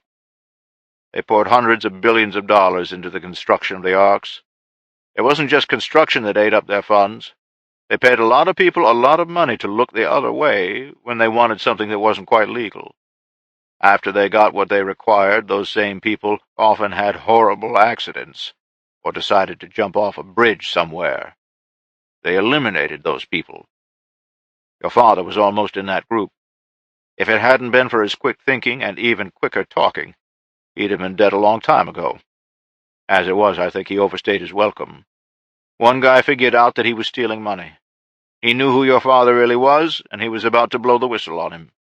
That man was Gary Wesson, Jack's old partner from the days at the agency. Now, here's where it gets a bit messy. The day that Gary was going to turn Jack out was also the same day that he was going to be let go from his position at the ARCs. Your father killed Gary, and then went to the meeting where they let him go. He walked out of the ARC knowing that he had a target on his back. It would only get bigger when they figured out that he was the one who killed Gary. Bill continued. Knowing they would be hot on his heels, he came here. He finished coding the journals, hid the 44th, and then left. He knew that he couldn't stay here. He also knew that he had to disappear before he could have one of those accidents we talked about. He flew to Reno, where he and I got together and ironed out a few details, and then he left for Costa Rica. Why Costa Rica? Braden asked. I'll get to that in a minute. Things got even messier because of Gary Wesson's 2 sons. You may have heard of one of them, Marvin Wesson. It was pure happenstance that he ended up in Elko as a deputy sheriff. The guy was an idiot and had been fired from 4 other police departments. The review usually said something about abuse of power or something along those lines. It really was just a matter of time before he got fired from the sheriff's office here. The other brother, Paul, was second in command of security at the Ark in Los Angeles. Any guess who his boss was? No clue. None other than Ray Judge. Somehow those two were outside of the Ark when it went into lockdown mode. I've never quite figured out how that happened. I did a lot of research on those two before the world ended. I figured it was good to know the enemy. Ray Judge was a high-ranking member of one of the government's security contractors. He spent a lot of time over in Iraq, and he was finally dismissed after some pretty hefty allegations were leveled against him. Among those allegations were charges of mass murder, weapons theft, and a lot of missing currency. Before he could face those charges, he disappeared. His new employers at the Arks helped him with that. Paul Wesson also served under Ray while he was over in the sandbox. It was rumored that he was also heavily involved with Ray's shenanigans. Where's Paul now? Here's the kicker. From what I learned from the enforcers, there was some bad blood between the two a few months back. It all started when they went to Vegas. Ray had come up with a plan to stage an attack on Adolpha. Once she was scared shitless that people were out to get her and her personal security force had been decimated, Ray would come in as the hero and offer up his services, which she gladly jumped on. I mean, who wouldn't want a professional soldier to handle their private security, right? Anyway, Ray's master plan was to secure his place by her side and become an integral part of the operation. Once he had his in, he would begin to assume control over more and more of the operation. It's a classic strategy that leaves him as top dog in the end. Something went wrong. It did. Paul decided that he was tired of seeing his old boss take all the glory for himself and decided to stage a coup of sorts. It failed, and Paul escaped with his wife and a few men. I guess he's been waging a bit of a guerrilla action ever since. It's been fairly insignificant, but it's still a thorn in Ray's side. You still haven't explained the Costa Rica thing. You've seen how this ranch is set up, right? What do you mean? The redundancy in the systems and buildings. This whole place was designed with this in mind. It wasn't a coincidence. Backup power and water, a place to hide underground should the surface buildings be compromised. It was all a part of Jack's master plan. In the end, having only one ranch would have still been putting all of his eggs in one basket. Bill let that hang in the air. You mean? Braden started. I mean that this isn't the only ranch.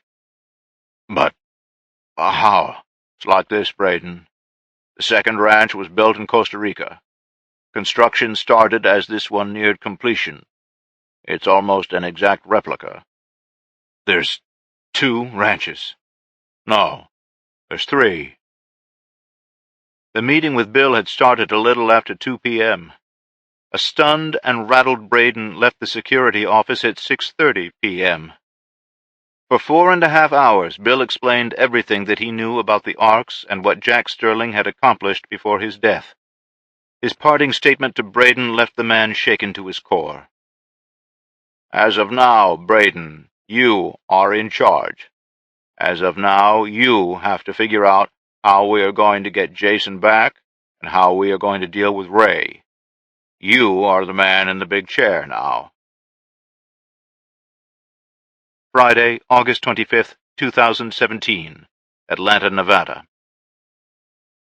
Atlanta, Nevada had once been an open-pit mine, abandoned long ago. The only structures I could see from my vantage point were an old mobile home that was missing half of its roof and a small steel building. There was a 2.5 6x6 parked by the steel building that looked a lot like the one I'd seen in Ativan. I watched for over an hour and saw no movement of any kind. The sun would be setting in another 2 hours, so I needed to make my move. I slipped from my hiding spot and returned to my horse. After climbing back into the saddle, I pointed her toward the mine. The comms relay looked abandoned. I was really hoping it was. Cautiously riding closer, I raised my rifle with one hand and guided my horse with the other. As I approached the truck, I smelled the horrible stench of death. Staying on my horse, I maneuvered so that I could see in the back. 3 bodies had been piled inside, and the radio equipment was smashed. I just shook my head and turned my mare toward the south. I'd wasted a day riding to get here. I didn't want to waste any more. Friday, August 25th, 2017. Lund, Nevada. Rest here tonight, Jill. You can get a fresh start at first light. You should make Caliente at the same time he does, Caitlin offered sheepishly. She had told Jill about everything that had happened while Jason was there. Everything. She wasn't about to lie to the woman across the table from her. He turned you down, huh? Jill finally asked, a smirk breaking the corners of her mouth. Yep, she replied, and Jill began to let the smile come out. It's kind of funny, now that I think about it. If you had met Jason 3 or 4 years ago, you probably would have gotten lucky. He had a pretty big reputation with the girls, Jill giggled. Well, you got nothing to worry about with him. I can tell you that for a fact. Oh, I'm not worried. Not about that, anyway. Jill started to get serious again. So Caliente is a 2-day ride from here in Atlanta. It is. I looked it up on the map after he left, and it's 60 miles from Atlanta and 90 from here. You might have to push, but you should be able to catch him there. He said he was going to try and resupply and get some rest before he pushed on. All right, you talked me into it. I only have one condition. That is? A hot bath and hot food, Jill replied. You got it. Chapter 32. Saturday, August 26th, 2017, The Ranch. Braden was once again in the shack this morning. It seemed almost as if he had been living there as of late. He was still in shock after speaking with Bill the previous afternoon. Some of what Bill had told seemed so outlandish that it didn't even seem possible. When Bill had told him that the people behind the construction of the arks had intended to wipe out the majority of the population of the planet, he just couldn't get his mind around that thought. Bill had also told him that the use of EMP weapons was actually their Plan B. In early 2014, they were planning on doing a test of their new bioweapons on a batch of homeless people that they had snatched from the street and taken to the Ark in Los Angeles. Several of the board of directors were on hand to witness the effectiveness of the weapon. Also on hand were all of their top scientists. The test subjects were in one room, the scientists and board members in another. They were separated by a 4-inch thick glass window, and the test subjects were in a standard air pressure room. The important people were in a room that was slightly pressurized to prevent any possible contamination. They were also given fully self-contained biosuits. They thought they were safe. 5 minutes after the demonstration began, everything went horribly wrong. Alarm klaxons began sounding, and all of the fail-safe systems kicked in. The entire lab area was sealed behind thick steel and concrete doors. Hundreds of tiny vents opened, and the entire area was filled with a nanothermite cloud of dust in a matter of milliseconds. That cloud was ignited by a static discharge. The resulting inferno lasted less than a minute, but the temperature in the laboratory reached a staggering 6,000 degrees Fahrenheit. It was later determined that one of the scientists had forgotten to close an air valve. What they didn't know was that Jack had set off the system with a small piece of computer code. In an instant, he destroyed their bioweapons program and all of the minds behind it. "Jack, Tower 2, the voice from the radio caused Braden to jump. "Yeah, Mark," Braden said into the mic. "We got a single rider approaching fast from the south. Hard to tell, but I think it's Dan." "Copy that." Braden sprang out of his chair and started for the door. Sprinting across the compound, he arrived at the gate the same time Dan did. Dan dismounted and walked his horse through the open gate. "Is Melissa here?" was his very first question. "No, she's not. Where's Jill?" "Jill's still out looking for Jason. We gotta talk," he said as Braden's daughter, Kaylin, approached to take his horse. "Thanks, Kaylin. Be good to him. He's run hard," Dan said to the young woman, and patted his horse on the chest. He and Braden headed for the security shack. "You left Jill out there alone?" "Her orders, Braden. Melissa and Jason split up just outside of Duckwater. Melissa should have been back here by now." Dan sat across from the desk, Braden behind it. "We got bigger problems, though. Of course we do. Early yesterday morning, I saw a convoy of fuel tankers headed for Eli. 30 semi-trucks hauling a full-sized trailer and a pup. I had to abandon the search for Melissa. This took priority. That's a lot of fuel. I don't know what their capacity is. If I had to guess, I'd say that was probably in excess of 200,000 gallons of fuel that passed me by. That's enough to get Judge's army back up and running. Yeah, it is, Dan replied. Shit. Braden's voice trailed off as the radio went off again. Jack, Tower 2. We got another rider approaching from the south. You got an ID? Braden asked into the microphone. Negative, not yet. Okay, Mark, get down to the gate and find out who it is. Copy, on my way. Jill? Braden asked of Dan. Doubt it. If she's on Jason's track, she won't stop until she finds him. Yeah, you're right about that. Any idea where she was headed after you two split up? Southeast. It looks like Jason pulled a 180 and headed back toward Vegas. As of Duckwater, they had about a 4-day lead on us. There was an ambush site a few miles north of town, and I think they spent the night there. The ambush happened the day after they left the trader in Duckwater, so we might have actually gained a day on them. Braden, it's Melissa coming through the gate. She's headed to the shack, Mark said over the radio. Thanks, Braden said, and put the mic back on the desk. It didn't take but 30 seconds before he heard her boots on the front porch of the shack. She stepped through the door and looked at the two men. Thank God you're both here. Jason sent me back to get him some help. He's going back to Vegas, and he's going after Ray Judge. Slow down, Melissa. Braden waved his hand. Where's Jason? We split up just outside of Duckwater.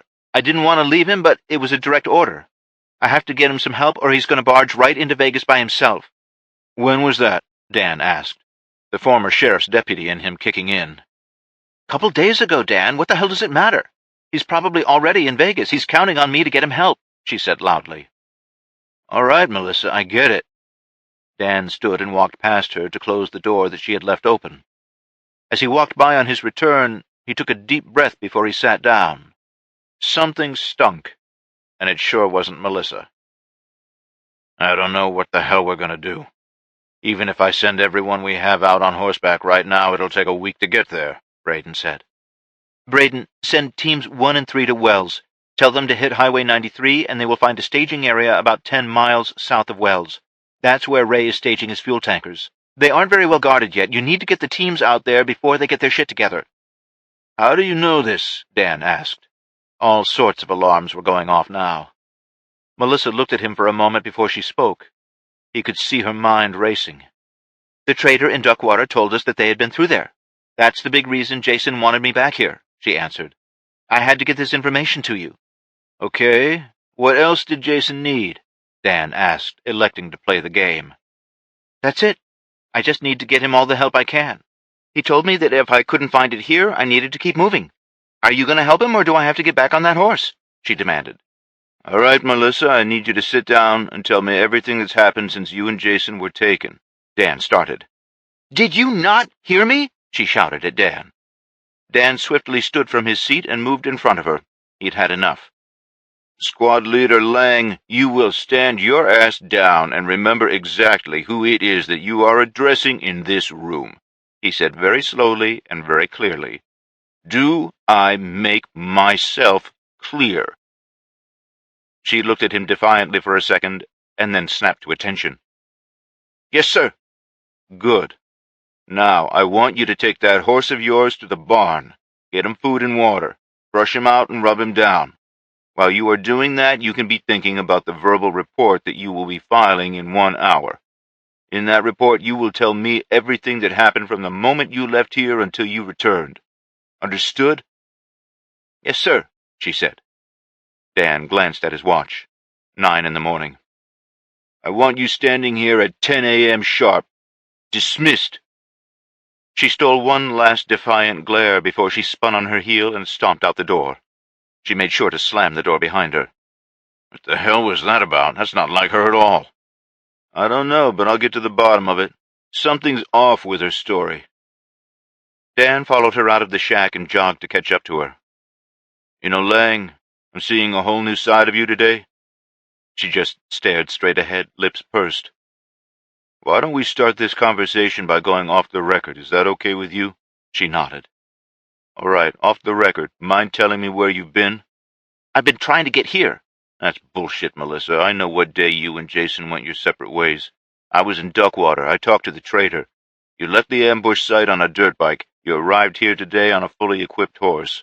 You have semi-clean civilian clothes on, and you've had a shower or bath within the last couple of days. She stopped walking and looked directly at him. On top of all of that, you know where the fuel trucks are being staged, and you didn't mention Team 2 when you told Braden to send the teams out. There's no way that you could have known that Team 2 has been missing since all of this started.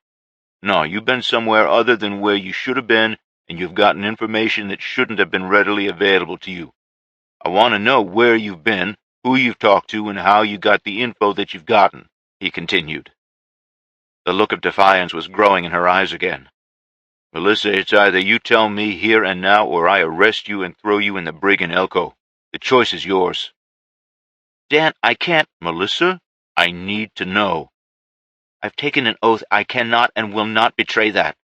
You took an oath the day you walked through that gate, remember that? I remember it, Dan. There is so much more going on than you know. I knew your whole damn family, Melissa. Let me help you. I mean, if you're playing for the other team, tell me now, and I can arrange some leniency. Damn it, Dan, it's not like that. Then tell me how it is. I can't, she shouted, unwilling to back down. Is this a setup? Are you trying to lure the two remaining teams into a trap, trying to decimate our defenses? Jason? Oh, Lord, Dan, I told you the truth about Jason. This is not a trap. I'm trying to help. Then tell me who you're working for, Dan demanded. Melissa took a deep breath before beginning again. I can't. Then I have no choice as your commanding officer. Effective immediately, you are suspended. You are confined to quarters until I get some answers. I won't betray the confidence that has been entrusted to me for a long, long time. You can also be assured that I have in no way compromised the safety or security of the ranch. You can choose to trust me or you can arrest me. That is your choice. She dropped the reins and held her hands up. But know this, Dan. You are only going to get one shot to save this ranch and the Sterlings. If you fail because you chose not to believe me, all of this and so much more will be lost. Now make your choice, she said in a dead calm voice. She could see the muscles in Dan's jaw flexing. His dark eyes seemed to be peering into her soul. She never broke eye contact, and she continued to hold her hands up. It was a full minute before he said anything at all. You are not to leave the barracks building until I get some answers, and if I find out that you're lying to me, even God won't be able to help you. Be absolutely sure of that, he growled, and then spun away from her. She continued to stand there, doing everything she could do to keep from shaking in her boots. He was halfway back to the shack when he and Melissa heard the same sound at the same time. The sound of rotor blades slapping the air were rapidly growing louder. Melissa was the first to react. She grabbed her rifle from the scabbard on the side of her horse, and she started to sprint for the center tower. She was halfway up the ladder when she spotted the UH-60 Blackhawk coming in really low from the north. She pulled hard on the ladder rungs and threw herself through the hatch in the floor of the tallest tower on the ranch property. She rolled to her feet and took up a position behind the .50 caliber machine gun. The chopper cleared the wall and flared hard. Melissa was an instant away from opening fire when she saw Braden run from the shack. He was waving his arms, signaling everyone to stand down. As soon as the wheels of the chopper were on the ground, Major Jackson stepped out onto the grass. Jeff Owens, leader of Team 2, climbed out right behind him. Melissa evacuated the guard tower as soon as the chopper began to shut down. This wasn't a development that she had foreseen. Trotting over to the shack, she walked through the open front door. Everyone turned slightly to look at her when she entered the room. "Out!" Dan ordered her. She shook her head and slowly turned to leave. After she closed the door and started to walk away, the tears began to roll down the side of her face. "We've secured the fuel, but now we need to secure the towns. I knew I wouldn't have to worry about Elko, and I have a suspicion that Winnemucca has already been retaken," Dennis finished. "How did you know about the fuel staging area?" Dan asked. "Funny story, actually. We intercepted this radio call yesterday. Some dude named Party Boy was talking to this Red Squadron. He was relaying coordinates for their next target, a fuel convoy. We were too far away to make it there first, but we saddled up and headed out anyway. We're close to about 5 miles of this dry lake bed, and we already know that it's going down. Gunfire, explosions, all that good shit. I'm sitting on the spotting scope, and it's the damned ghost crew I've been chasing, and they are tearing the shit out of the convoy escorts. Those poor bastards of Rays never stood a chance. The convoy started to scatter, but they rounded them up like a bunch of cowboys bringing in the herd. It was a beautiful sight to watch. So they get the convoy back together and round up all of the truck crews. They leave them all tied up, like hog-tied, and they take off with 2 of the tankers. Here's the crazy part. The last Hummer is getting ready to leave, and this total knockout with long black hair climbs up on the hood and looks directly at me. She takes a bow and then makes a show of dropping a piece of paper on the ground. She waves at me, climbs back in the rig, and they haul ass. What was on the paper? Braden asked. Dennis pulled the paper from his pocket and laid it on the desk. It says, and I quote, "Get your asses in the fight." The numbers here on the next line were coordinates to the pad where Ray's choppers were. They were waiting for the fuel, too. Lucky for me, one of my guys was actually a Black Hawk pilot in Iraq. How soon can we get the fuel distributed? Dan asked. I've already got rigs headed this way. Perfect. I'm telling you guys right now, we're going after Vegas. That statement from Dennis drew blank stares from both Braden and Dan. We're too far away. We don't have the manpower or firepower. Braden was the first to protest. We have both, Braden. I've already talked to Mayor Calvert about this, and he's on board. As of right now, he's drawing up plans to leave a reserve force behind to protect Elko and the ranch. He's sending his best fighters and the conscripts from Elko. The conscripts? Braden interrupted. Yes, even the conscripts. Most of those guys have family or friends that are being held by Judge and Adolpha. Those guys are ready for some payback, and we're going to give them their shot. Can they be trusted? Again, Braden questioned. We have to trust them, just as they trust that we won't be shooting them in the back when this is all over and done with. Well, I'm not sure. Braden stopped when the laptop on the desk chimed. He opened it, and Bill's face filled the screen. The intercom between the shack and the underground also had a video feed. You remember that talk we had yesterday, Braden? Bill began. How the hell could I forget? This is what being in the big chair is all about. You've got people all around you who are willing to give you advice, but you are the one that has to make the final call. I know that, Bill. This just seems too risky. Might I remind you, Braden, you now have a small army at your back. Your brother is going after an army on his own. We'd be going in blind. The words had just left his lips when he saw Bill type something in on the laptop computer. An instant later, satellite images of downtown Las Vegas began to flash across Braden's screen. Those were taken yesterday. I have some that are closer and higher resolution. How in the holy... Braden's voice trailed off. Chapter 33, Sunday, August 27th, 2017. Caliente, Nevada. I've been pushing hard ever since I'd left Atlanta. There was so much that I was trying to figure out. Atlanta was the second relay station that I had been to where everyone was already dead. I'd seen the ghost crew both times. That seemed a little more than coincidence. Or was it ghost crews? How had they managed to evade the major at every turn? My mind also kept jumping back to Sheriff Wagner. I kept hoping that she had made the choice to run north.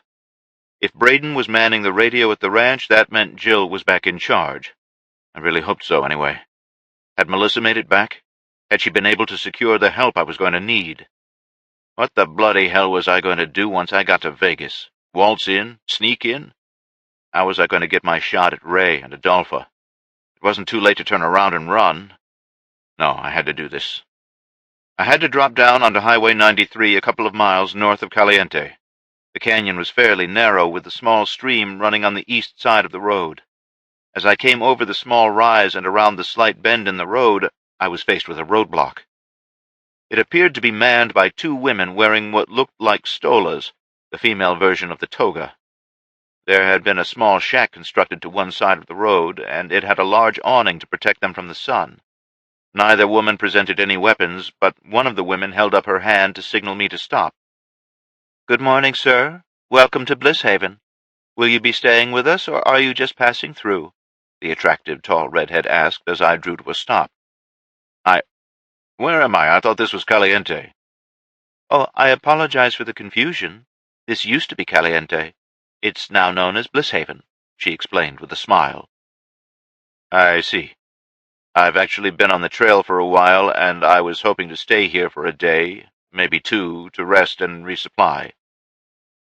Am I to assume this will be your first stay here? Yes, ma'am. Excellent. As a first-timer, there are some things you should know. First and foremost, this is neutral, sacred ground. Business deals may be made, but there is to be no transaction of coin here. That must be done at the bank, and only at the bank. Second, the business of killing is strictly prohibited in Blisshaven.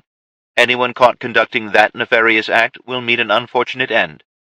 I might add for emphasis that it's also a very long and painful end. We do work on a barter system, and some of the merchants will even work on credit. That's not usually something for a first-timer, though, sorry. We do offer suites that include breakfast in your room and a communal dinner at 6 p.m. The suites are first-come, first-serve, and are completely complimentary. We also have hot springs that a weary traveler such as yourself might find relaxing. The water is quite hot and exceptionally healing for sore and tired muscles. The ladies of Blisshaven are all private contractors, so if you wish to indulge in their services, you will have to negotiate solely with them. If it's not the ladies that fit your fancy, we do have several male contractors as well. As with everything here, it's all kept in the strictest of confidence. She concluded her well-rehearsed speech with a flash of her white smile. Do you have any questions? No, I don't think so. Very good. So if you stay on this road for another half-mile, you will come to an intersection. Turn left there, and follow that until you see the sign for the visitor's center. Go in there and speak to Sister Gretchen at the front desk. She can get you a room and see to your horse's needs as well.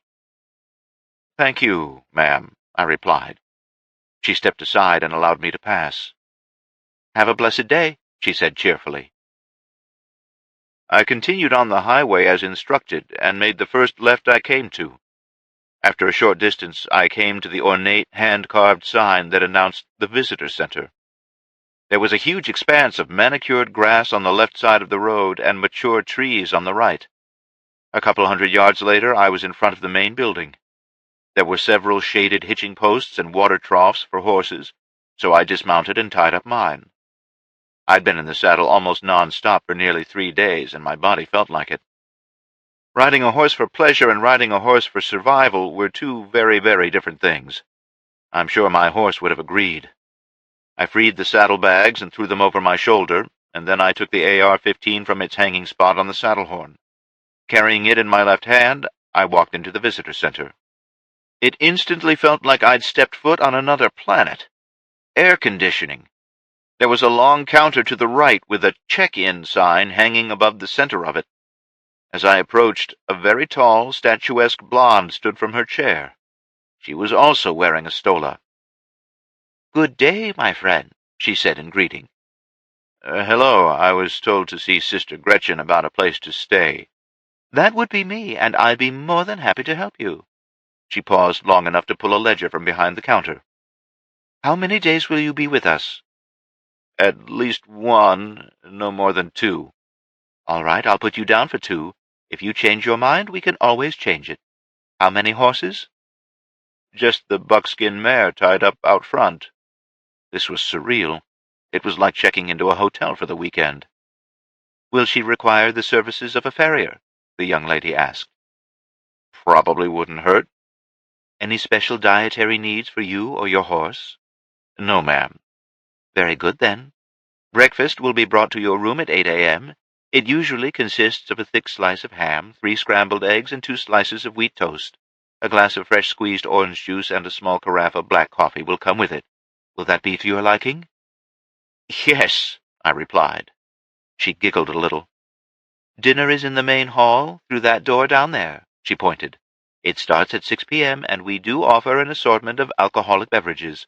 Will you be requiring the services of any of our ladies?" No, thank you." "Laundry service?" "Yes, please," I replied.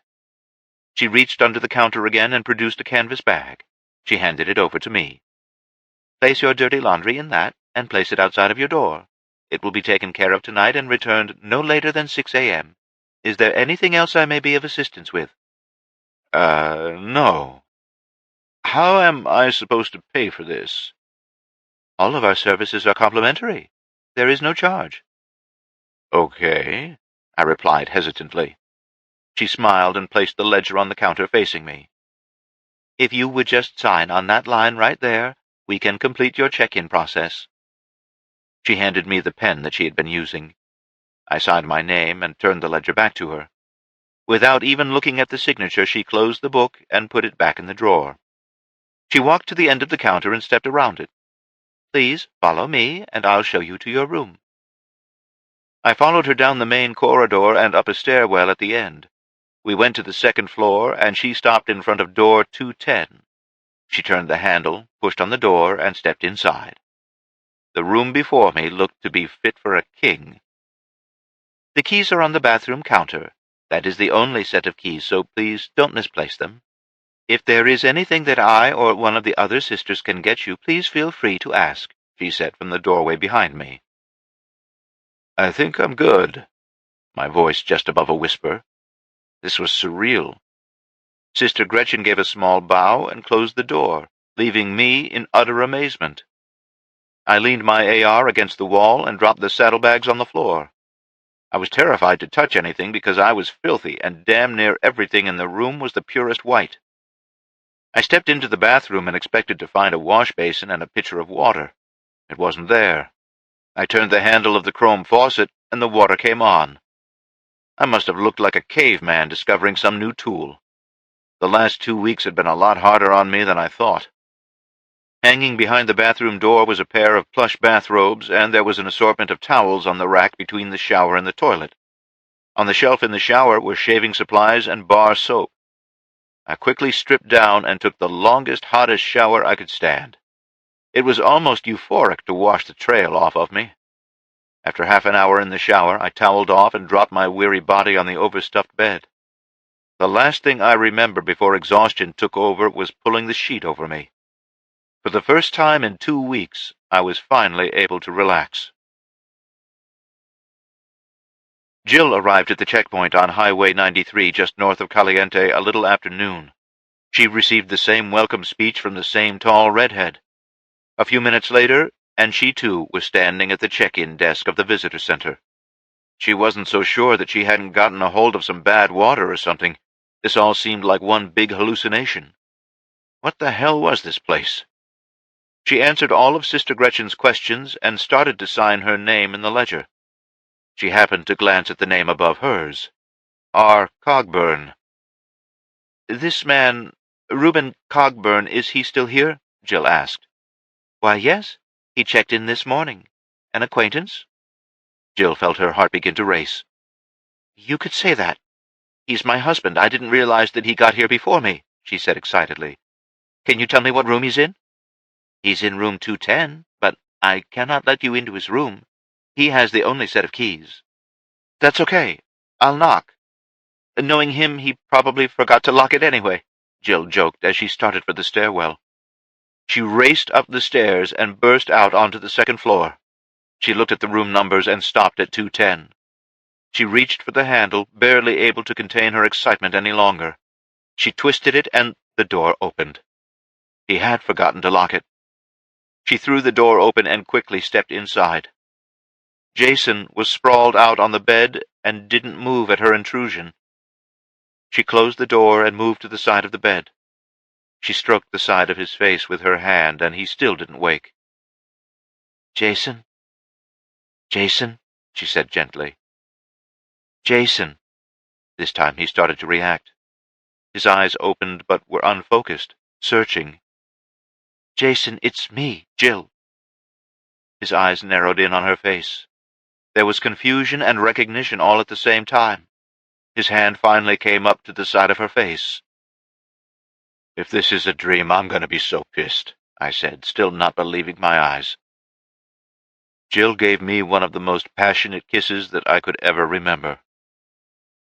"It's no dream," she smiled after she pulled back. Sunday, August 27th, 2017, The Ranch. "Thanks for sitting down with me, Dennis," Melissa said quietly. The two were eating lunch at the table in one of the barracks buildings. "Dan told me about what happened when you got back. I figured that I should at least meet with you, see what you had to say for yourself." "I did go off mission. I should have just come straight back here." "I just banked my whole reputation on you not being in bed with the bad guys. Dan is ready to throw the book at you," Dennis replied. "You saw the staging area. You know that I'm telling the truth." "Yeah, I saw it. I also saw what that ghost crew did to Ray's men. If we'd been there 10 minutes earlier, we would have been right in the middle of that shitstorm. There was no mercy and no quarter given." "That's how they've had to fight to stay alive. They are good people, but they cannot afford any pleasantries. If you're flying the flag of the enemy, they will throw everything they have at you." "Whatever, Melissa. I pray to God above that you're right." "I'd bet my life on it." "You already have," Dennis said flatly. Melissa thought about that for a minute and decided that he was right. If this went bad, if there was one miscommunication, she would be the one caught in the crossfire. "Are we going to Vegas?" she asked. "See, Melissa, this is the hard part for me. You knew about the fuel. I intercepted an encrypted message telling me when and where to find it. I still don't know who sent it, and I still don't know where you got your intelligence about it. Now you want to know about our operations against Vegas. You see my predicament? I'm not 100% whose side you're on. I don't know if I can trust you anymore." "Do you want me to step down?" she asked. "No," he replied sharply. "I want the truth. I want Dan to sit in on this, and I want you to tell the truth. I think you owe both of us that much." Melissa stared at Dennis, one of her many mentors over the last few months. This had to feel like one of his children had stabbed him in the back. She sat up straight and pulled her handgun from its holster. She didn't point it at Dennis. Instead, she pointed it at the ceiling and thumbed the magazine release. It made a loud thud as it hit the table. She then drew the slide back and sent the chambered round rolling off the opposite side of the table. She slipped the slide lock on and slid the weapon toward Dennis. The next thing she did was to remove the radio from its pouch on her waist. She checked the frequency and put it to her mouth. "Hawkins, Lang." "Yeah, Melissa? What's up?" Dan answered. "Could you come to the dining room of Barracks Building 2 for a debriefing?" "On my way," was the instant reply. She turned the radio off and slid it to Dennis also. She then reached up and tore her unit patch from her left sleeve. After looking at it for several long seconds, it joined the pile in front of Dennis. Dennis and Melissa had locked eyes, and neither showed any sign of backing down. They both heard the front door open, and Dan stopped at the threshold of the dining room. "What's going on?" he questioned. "Sit down, Dan. You and Dennis here are about to get schooled in a history lesson," she said in a flat, even voice. Dan looked confused, but he pulled up a chair next to Dennis. Melissa leaned back in her chair and began. "I had this uncle growing up. He'd come around every so often and check in on us kids and my parents. He and my dad were really good friends, and we were told to call him Uncle Jack. We didn't want for much as kids. Me and my brothers had everything we needed. My mom and dad worked their asses off to make sure of it, too. Uncle Jack would stop by the house and give us little trinkets. They were just cheap little things, but we always treasured the grand story that came with each gift. I never really knew who Jack was or what his relation to my family was. When my father had his heart attack and the bills started piling up, Jack came to visit. He thought he was being sly, but I caught him with my mother's checkbook. He didn't try to hide it. He pulled out a single deposit slip and replaced the checkbook in the drawer. I was old enough to know what a deposit slip was, and the fact that he didn't try to hide anything from me. I didn't say anything to Mom and Dad. I figured he wouldn't do anything bad, and he didn't. In fact, he put enough money in their account to pay off all of their bills for the next year. When Dad left the hospital, there was a zero balance owed on his bill." She continued. "You see, my Uncle Jack was none other than Jack Sterling. The last time I saw Uncle Jack was July 6th, 2015. He said he was just on a quick layover, but he had a special request for me and a very special present. He told me that someone would be by the house to install a ham radio for me. He asked me to keep in contact with some of his friends. The request he had was that I do my best to keep an eye on his ranch. I was a 19-year-old kid. I didn't really know any better, so I agreed. News doesn't really travel that fast around these parts, and I didn't learn that he was missing until the 8th of July. I was devastated and heartbroken. The morning of the 9th, 2 men showed up to install this ham radio and its massive antenna. They brought with them a generator, too. It wasn't like any generator that I'd ever seen before, though. It looked like it was part bicycle and washing machine. "What's—" Dan started to interrupt her. "Don't! You want to hear this? Sit and listen," she snapped at him. It was a pedal-powered dynamo generator. I never understood the need for it until after the EMP. Anyway, they installed this radio and showed me how it all worked. I wasn't really paying attention. I was still a mess. A couple of days went by, and I read in the newspaper that the search for Jack's body had been called off. They had found parts of his plane in the shark-infested waters. It was almost a month before I had the heart to even look at the gift he had given me. I couldn't help but think that it was such a strange gift to give a 19-year-old girl. I opened the manual and found a handwritten note inside the front cover. It was from Uncle Jack, and it was dated the last day that I had seen him. He told me that he was going to be away for a while, probably a long while. Her voice cracked a little. He wrote down some frequencies so that I could contact his friends. He wrote that these were his very best friends and they could be trusted. He also left me the phone number for a local ham radio operator and a check so that I could take the class to get my license. He thought of everything. She paused and dabbed at a tear in the corner of her eye. I had been in communication with his friends quite a bit. They even flew me to Costa Rica so that I could meet them. They were so wonderful, such down-to-earth people. That's where I met the love of my life, Carrie. She's so beautiful. Not just her physical appearance. She's one of those people with a heart and soul of pure gold. She could see the growing discomfort on the faces of the men across from her. She came to visit me here a few times before the EMP. We always had to go to Reno because you know how closed-minded some small-town people can be sometimes. When the EMP happened, I thought for sure that I'd never hear from her again. Turns out that Jack bought a hardened radio and generator. It took me about a month, but I was finally able to re-establish contact. Carrie would plead with me to come here, to the ranch. She practically begged me. She knew that I would be safer here. It took her almost a year to talk me into it. It took so long because I wanted to be at the house when my parents and brothers made it home. Carrie was here a week before I came to the ranch. She told me that Jack had other friends who were doing everything that they could to get here to help with the ranch and its mission. They'd been held up fighting little battles all the way. When Jason cut me loose and told me to get him some help, I didn't know if the ranch was still being held by Ray's men. I had a friend in Eli that was a ham operator. I made a decision to go to him. I knew his radio had really good range. When I got there, I was so sick. I'd gotten some bad water. I felt like I was going to die. He spent 2 days nursing me back to health. It was the afternoon of the second day when we were finally able to make contact with Carrie. They were in Nevada, but fighting with Ray's forces at every turn. They told me that they were going to try and hit a fuel convoy at the place I told you about. They themselves were desperate for fuel, and it would be a one-way trip if they failed. I wasn't about to let that happen. I knew that the teams had scattered before Ray got here. I was hoping that they were still in hiding. I had my friend Corey send that message for you to overhear. I was praying that you would figure out what to do with the information. "How did you know that Team 2 was with me?" Dennis asked. "I didn't. It was nothing more than a guess, and I didn't know that they were with you. As it turned out, Carrie didn't need your help, but the fuel was desperately needed here, too. It was imperative that Ray lost control of that fuel. Without it, his armor is dead in the water."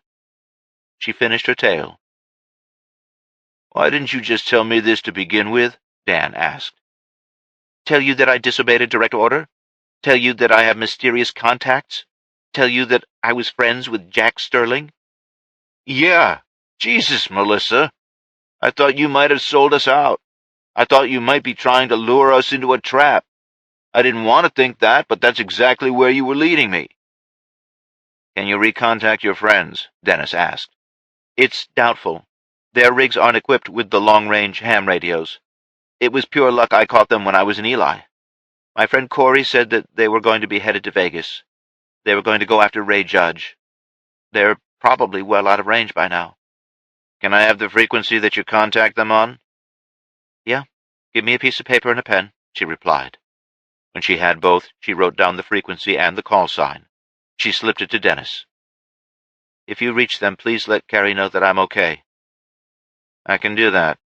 Thank you for coming clean, Melissa. Yes, thank you, Melissa, Dan began. I think Dennis and I will go talk to Braden and get you back on active duty. We need all the hands we can get. Melissa just nodded her head. The two men left the table and walked out of the house. Melissa was still sitting there when Bill walked up the stairs from the basement. Stellar performance, my dear, he said with a smile, and picked up the half-sandwich off her plate. I had a good acting coach. Thanks again, Bill. You think they bought it? Hook, line, and sinker, he said. I still feel bad for lying to them, she confessed. If you felt good about it, I'd be worried. Let it go. You told them enough of the truth to get them moving in the right direction. He left the dining room and went back down the stairs without another word. Chapter 34. Sunday, August 27th, 2017. Caliente, Bliss Haven, Nevada. Jill and I were nearly late for dinner in the communal dining room. We almost decided not to go, but both of us were famished. She was sick and tired of eating MREs, and I'd had enough jerky to last me a lifetime. Rather than dressing in our filthy clothes, we simply donned the heavy cotton bathrobes and slippers. We made our way downstairs and into the dining hall. There was a massive table in the center of the room that could probably seat 40 people on a side. A young lady introduced herself as Sister Stephanie, and she escorted us to a place at the table. After Jill and I were seated, she asked us if she could get us anything to drink. Both of us ordered a bottle of beer.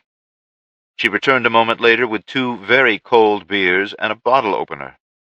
She also advised us that dinner would be served within 10 minutes. "What is this place?" Jill quietly asked me. "I don't have the foggiest idea. It's a nice break from sleeping on the ground and riding in a saddle, that much I'm sure of." "It's kind of like a 5-star hotel moved in and took over a whole town. I wonder how they handle security." "I stayed at a 5-star one time. This place has got them beat hands down," I laughed. Sister Stephanie returned with a large serving platter that had a full rack of beef ribs on it. Another woman, who we'd not met yet, was right behind her with salads and loaded baked potatoes. "Oh, my," Jill said under her breath. "Would you like another beer, or perhaps something else?" Sister Stephanie asked politely. "A couple more beers would be great. Thank you," I said. She turned and went into the back room again. I was just beginning to dig into my salad when 2 more men were shown to the table. They were seated across from us and introduced themselves as Thomas and Anthony. They were dressed casually in clean Levi's and black polo shirts. Both sported shoulder-length hair, but it was well kept. "They sure know how to do it up here, don't they?" Thomas said to me. "It's our first time here, and I'm pretty blown away. I had no idea this place existed." "It's probably the best-kept secret in the West right now." He laughed. "Me and Tony, we try to get by here every couple of weeks. They throw a lot of business our way." Just then Sister Stephanie brought them their drinks. "Thanks, love." "What kind of business is it that you do?" Jill asked. "Import-export kind of stuff." "That's kind of vague." "Think of us as traveling traders. We go from place to place, find out what they need and what they're willing to trade, and we broker the deals." Thomas took a sip of what I guessed to be Jack and Coke. "I didn't catch your names, hon," he said after he put the glass down. Jill glanced at me. "I'm Reuben Cogburn, and my good friend here is Eula Goodnight." I reached across the table to shake his hand. That garnered a smirk from both men. "Gotcha." He chuckled a little. "If you don't mind me asking, how'd you two find this place?" Another platter of ribs was brought for the 2 men. "Just kind of stumbled onto it this morning. We've been on the trail for a couple of weeks, headed to Vegas, and poof, here this place is," I said. "Don't know why you're headed to Vegas, Mr. Cogburn, but you might want to rethink that move," Thomas said seriously. "Why's that?" "It's, shall I say, not quite the place it used to be. The new management has a bit of an abrasive style," Thomas said around a mouthful of rib meat. Anthony nodded beside him. I decided to gamble a little. I've heard that Adolpha can be pretty hard, but I'm sure that both of us have skills that she could use. Work is hard to come by these days, I said. Adolpha was a sweetheart compared to this new guy, Judge. Pure asshole, if you ask me. Since he took over her security, nobody can get close to her to cut any kind of deal. Like I said, you might want to rethink your destination. You guys spend a lot of time in Vegas? Jill asked. Not as much as we used to. We did a lot of deals for Adolpha, and she took pretty good care of us. She'd also let us make side deals with the townies. Judge put an end to all of that. Townies? She asked. They were the ones that she used to build her little empire. They did all the manual labor. We'd help them out from time to time with things like food and medicines. Adolpha didn't care. Now that Judge is in charge, he runs that place like the state prison. Nothing gets in or out without his goons getting their fingers in it. I take it you're not his biggest supporters? Yeah, not even close. We found that if we just make ourselves scarce, he forgets about us and our services. We kinda like it that way. He sucked the meat off of another rib. What kind of work is it you two are in? Sunday, August 27th, 2017. The Ranch. Mayor, we've got an opportunity to hit back at Judge and retake a lot of these small towns. I talked to Winnemucca before I called you. Wayne is back in control over there, and he's wanting to know what our plan is. What is your plan? Not over open air. Can you come out here for a meeting? Tonight? Jim Calvert sounded irritated. Yeah, Jim, tonight. Fine. I'll be there around 8. Thanks, Jim, Braden said, but got no reply. He sighed and hung the mic back up. What is your plan? Bill asked from the open door. I've been thinking about it all day, Bill. I keep hoping Jason and Jill will walk through that gate and I can dump it back in their lap. That's just not going to happen, though. Doesn't look like it. We need to hit Vegas. Why? Because they won't be expecting it. They think we are sitting here on our asses with no fuel. All of their relay stations are off of the air and have been for days. Judge has no way to know that we've seized all of his fuel and most of his equipment. You said there's some big meeting going on at the end of the month, right? That's correct. What do you plan to do about manpower? We'll gather it as we go. We don't have much time, Bill reminded him. What if you don't get enough fighters? We go anyway. You'll destroy the heavy armor if you try to run it that hard. You're going to have to leave it behind.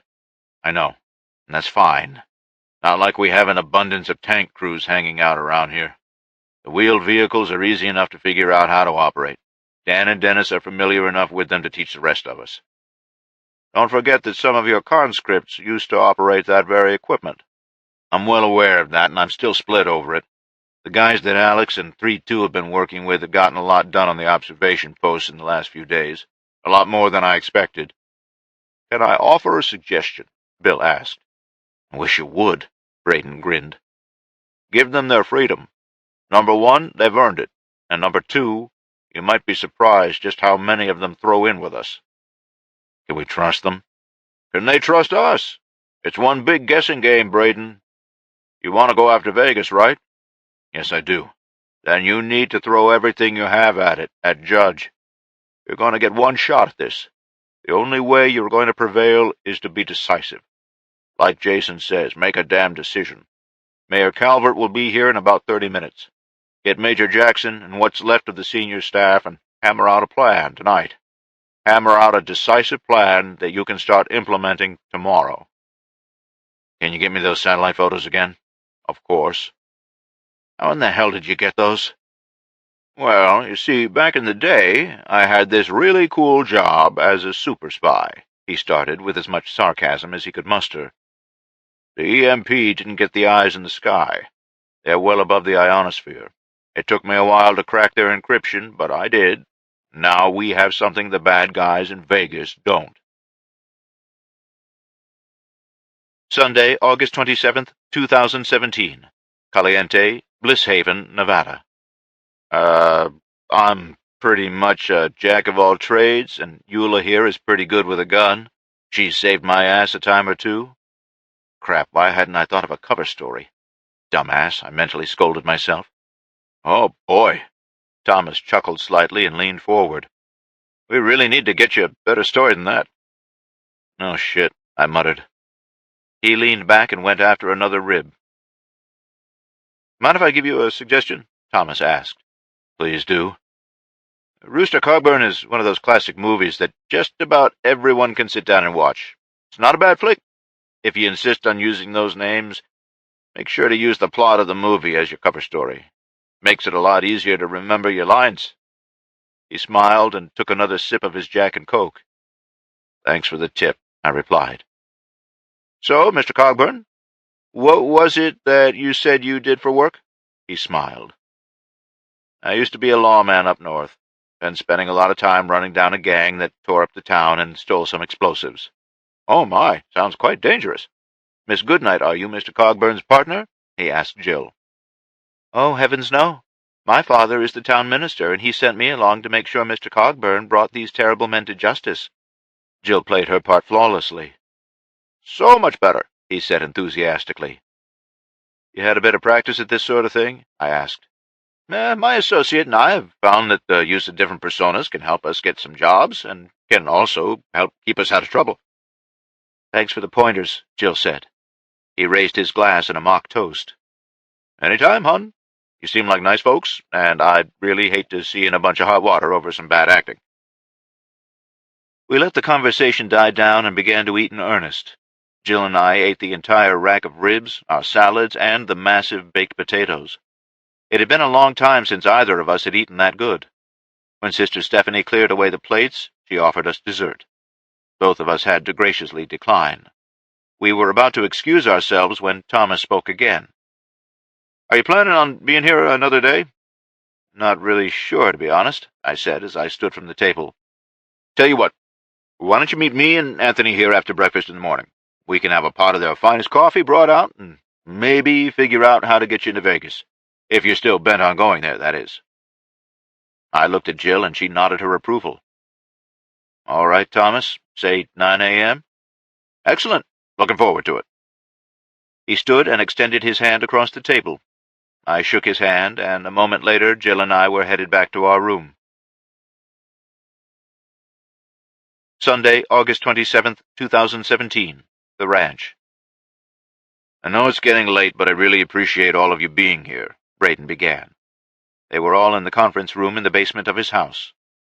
"On the 29th of this month, this coming Wednesday, there is going to be a high-level meeting in Las Vegas.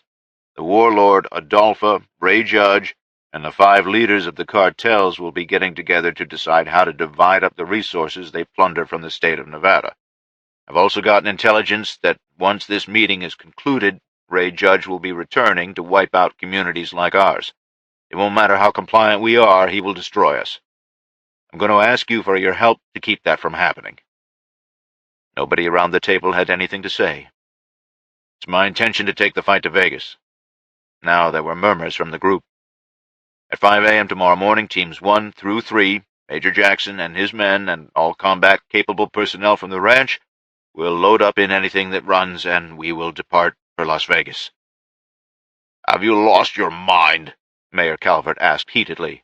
"We've had no time to prepare a proper plan of attack. We don't have the manpower." "Jim, if you don't want in on this, I won't ask you to go. What I will do is ask you to keep watch out here at my ranch. Anyway, it is my intention to hit the stronghold of Adolpha with everything we can muster. We will be outnumbered and outgunned, but we will have the element of surprise on our side. We've also got some pretty good maps of their operation," he said, as he turned the laptop so everyone could see the satellite photos. Chapter 35. Monday, August 28th, 2017. Caliente, Bliss Haven, Nevada. After the feast of ribs the night before, and the more than ample breakfast, neither Jill nor I really wanted to go anywhere this morning. Drinking the strong hot coffee was almost euphoric.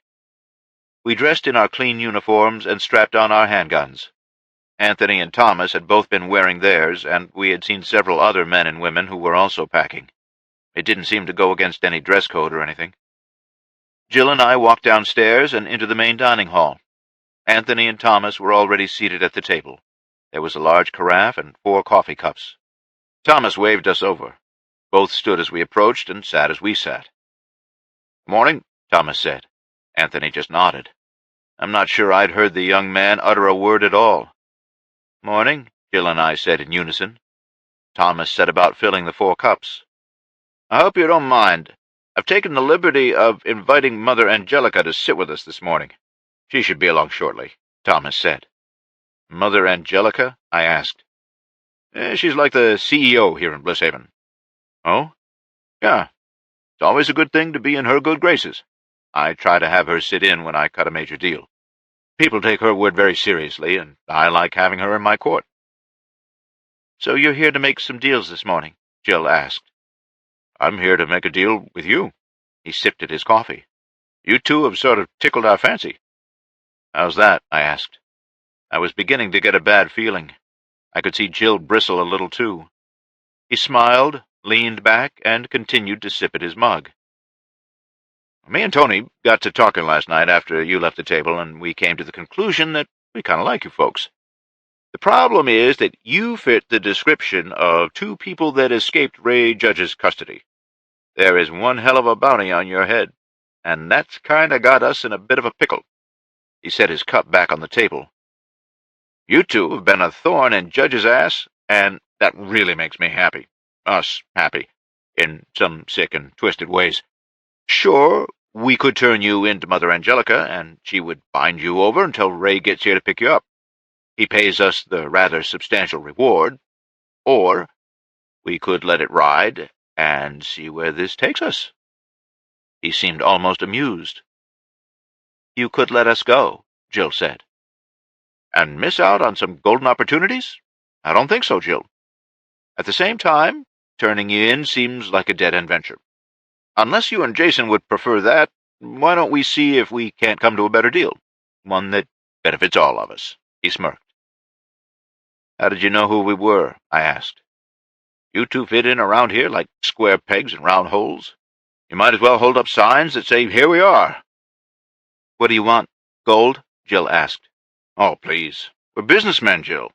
Gold would be a temporary solution, but we're thinking a little longer term. Quit dicking around and get to the point, I said, growing irritated.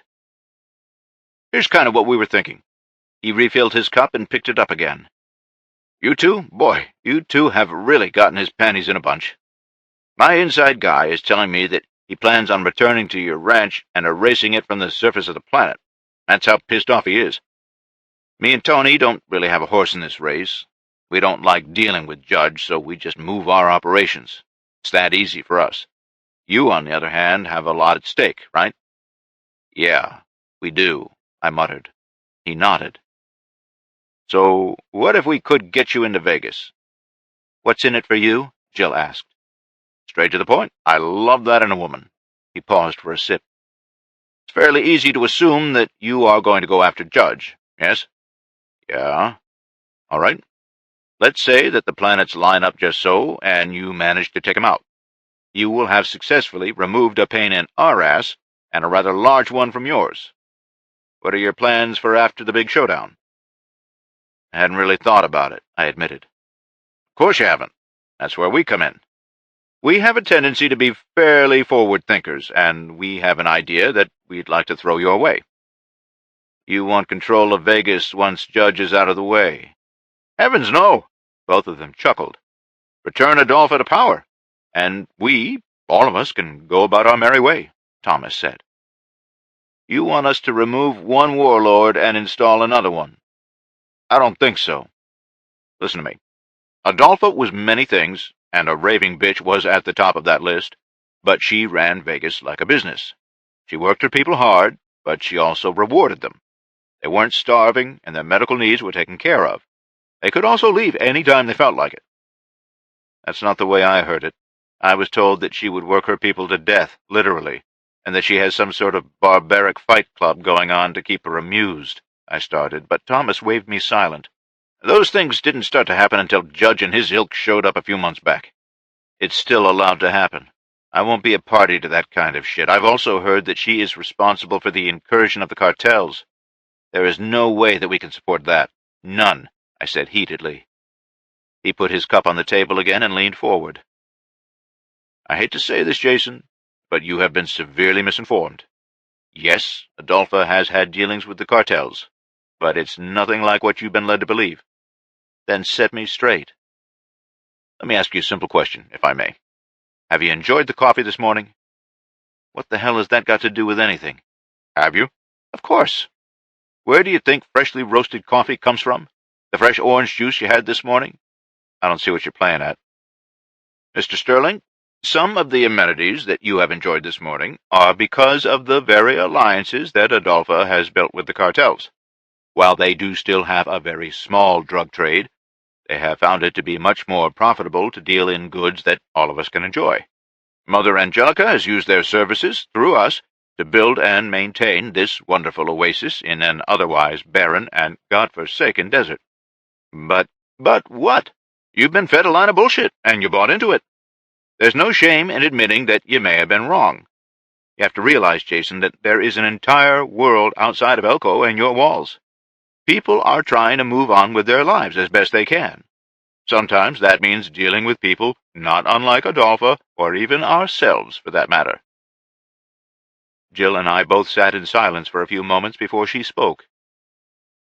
I guess you're right. We've been kind of isolated from this sort of thing, Jill said. Yes, ma'am, you have. You guys really need to get out more. He laughed. If you want nothing to do with this, that's fine. It's our opinion that you could probably use our help, though. What's in it for you if we take out Judge? I asked. We get to expand our operation past Highway 50. What exactly is your operation? We try to maintain our clients' confidentiality. It makes for good business. I can, however, assure you that we do everything we can to stay out of hot water with the local authorities. That sort of attention is no good for any of the parties involved, he stated. What's stopping you from working north of Highway 50 now? I asked. South of the highway is pretty much the Badlands of the West. Settlements are few and far between. Their needs are pretty simple, and their enforcement of laws is fairly lax. Once you get up into your neck of the woods, things change. More black and white, less gray area to work with. How's that a problem? As I said, we like to try and stay off the radar, as it were. Some of the things that we do, some of the ways that we operate, may be questionable for you law and order types. Don't break the laws and there won't be any trouble, I tried to reassure him. It's not that simple, Jason. Sometimes a man needs killing, sometimes an item needs stolen. To be sure, we are very selective with the jobs we take. We won't kill a man over a petty squabble, but a man who has killed over that squabble could be fair game. We won't take from those that have nothing, but a man who hoards, refusing to help anyone, may also be fair game for theft. And you want protection from the law should you be caught, right? Once in a while, Jason, it's helpful if the authorities just happen to be looking the other way. A sly smile started to break the corners of his mouth. For instance, you and your lovely wife here are looking for passage into Las Vegas. Your intent to remove Ray Judge from the gene pool has been made quite clear. If you were a mere citizen in the city of Elko and made such intentions known, don't you think the sheriff's office would take an interest in you? Knowing Darren, probably. Why? You plan on killing a man who very clearly needs it, right? Wouldn't things be so much better if this Darren fellow just happened to look the other way at the appropriate time? That's not how it works, though, I started to say, and realized that he had talked me into an argument with no clear ending. That is how it works, my friend. You want us to help you get into Vegas? We want you to grant us some leniency when in your territory. If that's a compromise you can live with, then I don't see why we cannot come to an understanding. I need you to make your decision soon, though. Your window of opportunity is closing with every passing moment. No operations inside the city limits, and you will let us know when you're going to be in the area. Trading of goods and services are allowed as long as it's kept as legal as possible, Jill said from beside me. Thomas looked thoughtfully at her for a moment, and then he turned to Anthony, who just nodded his approval. Is this acceptable for you too, Jason? He asked. Yeah, I think we can work with that. Excellent. He flashed a smile and then waved to someone behind Jill and me. I turned to see a middle-aged woman who was wearing a white satin robe with a blood-red sash walking toward us. Mother Angelica, Thomas greeted her. Thomas, Anthony. "How are my two favorite wayward souls today?" she said softly. "We are quite grand today, Mother. We appear to have reached an accord with the Sterlings, and we would like your blessing, if at all possible." "Of course. Please tell me of the terms of this accord." Thomas spent the next 15 minutes filling her in on the details, to which she listened intently. When he was done, she looked at Jill and myself.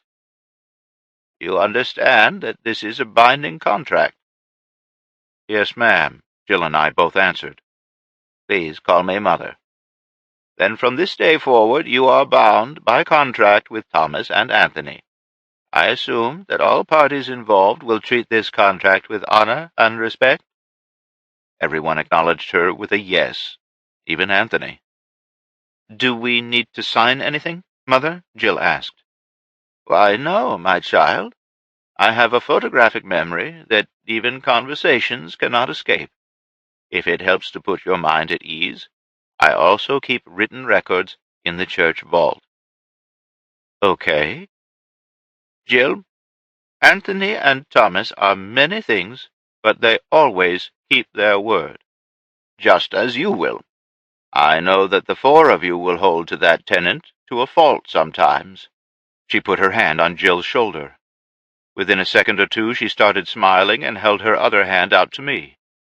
I hesitantly took it, and her smile got even bigger. "What?" Jill asked her. "You'll make wonderful parents, and sooner than you might think." Before Jill or I could even comprehend what she had said, she turned and walked away. "But I'm not—" Jill stammered. Thomas let out a hearty laugh. "She's a reader. She sees things that haven't happened yet. Congratulations," he chuckled. "But I'm not—" she stammered again. I was just sitting there with my heart and mind racing. Passing out was definitely an option. "Come on. We need to get you ready to go to Vegas," he said as he stood from the table. "Can't go looking like that." Thomas and Anthony stood and began to leave. Jill and I were still sitting there. "I'm not pregnant," Jill blurted out, and I'm pretty sure that the few patrons in the dining hall had heard her loud and clear. Chapter 36. Monday, August 28th, 2017. Caliente, Bliss Haven, Nevada. It was another 5 minutes before Jill and I removed ourselves from the table. Jill kept insisting that she wasn't pregnant, and I kept insisting that it was okay if she was. All of this got some good laughs from both Thomas and Anthony. We left the visitor center after retrieving our things from our room. Thomas led the way, and we walked down into the small town. Anthony seemed to be the one who was always on alert. I watched him, and he would study every person that we passed. He was constantly checking out everything around us. There were several small storefronts on our side of the street, everything from a butcher to a blacksmith. Thomas finally stopped in front of a store whose sign announced it as a candle shop. We went inside and were quickly greeted by the sweet aromas of freshly crafted candles. "Morning, Jules," Thomas said to the elderly woman who was sitting behind the counter. "Boys," she greeted in return. "Just going to get some things from the back room for my friends.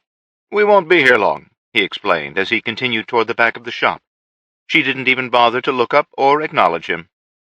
Once the four of us were in the storeroom, Anthony took over. He started pulling boxes from the shelves that were marked with things like wicks and beeswax. He set them on a small table and looked at me, seemingly sizing me up. He opened the first box and dug through several pairs of tiger-striped pants before he pulled one out. He thrust it toward me and spoke. "Get out of that uniform and put these pants on. Your boots are fine, so you can put those back on," he instructed. He repeated the process with Jill. She embarrassed both of them when she began to strip down right in front of them. Anthony made himself busy digging through another box of black T-shirts. Thomas tried not to look. I had to give him a little credit. Once we had dressed in the appropriate pants and shirts, Anthony replaced the boxes on the shelves and pulled out two more. These were obviously heavier than the first set. He picked up my Glock and quickly set it back down, and then he opened the first box. Inside of it were several pistols and magazines. He reached over and took Jill's Sig Sauer, replacing it with a Glock 19 and two spare magazines. She eyed him as he did this. "For whatever reason, Ray's men love Glocks. Never been able to figure it out, but if you walk in there packing that cig, they will question it, he stated as he put her cig in the box and put the lid back on. You'll leave your rifles and body armor here. But, I started, the people that work inside Ray's little safe zone only carry sidearms. The ones that carry rifles and wear body armor are his personal security, which you are not. That would raise too many questions, Anthony stated. Okay, I replied. Here's how this is going to work, so pay attention. If you blow it, that's on you, Anthony started. We will pass the checkpoint after we get into the city. Your story is that you are pretty new. You've been assigned to us as asset protection. Once we are inside the wire, you will help unload the truck, and then you will report to Oscar in the warehouse. Tell him that Billy and Steve are getting the band back together. Got it? Yeah, so far, I replied. After you tell him that, he will give you instructions on what to do next. Follow those instructions to the letter. Do not screw this up. You get us in the door, we'll do our part, Jill replied.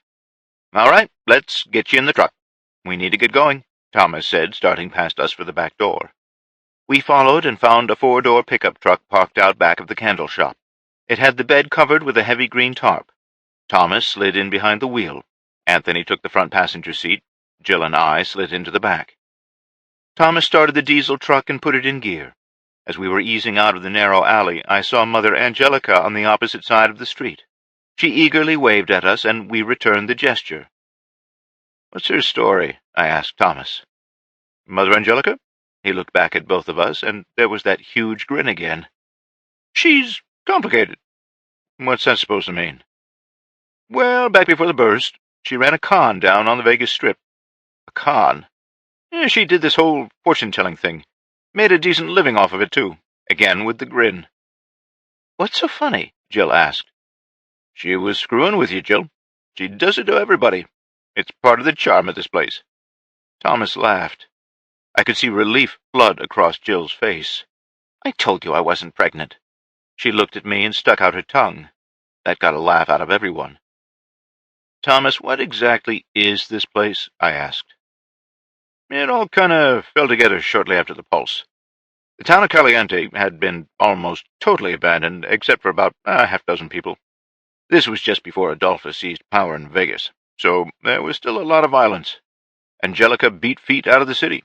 At first she headed west and ended up in Pahrump. There was this brothel there that was a resort of sorts.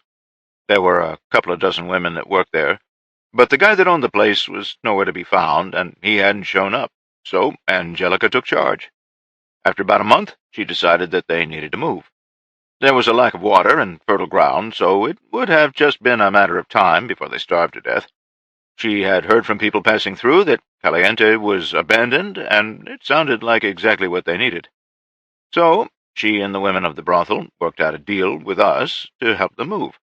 We supplied the vehicles and fuel, they packed everything up, and we moved them. What sprang up in Caliente, Bliss Haven, is nothing short of spectacular. It's part church, part whorehouse, part trading post, and part resort. What's even crazier is that women of all ages have begun to flock to this place. It's a safe haven, not just for the patrons, but the staff too. Everything is run by women.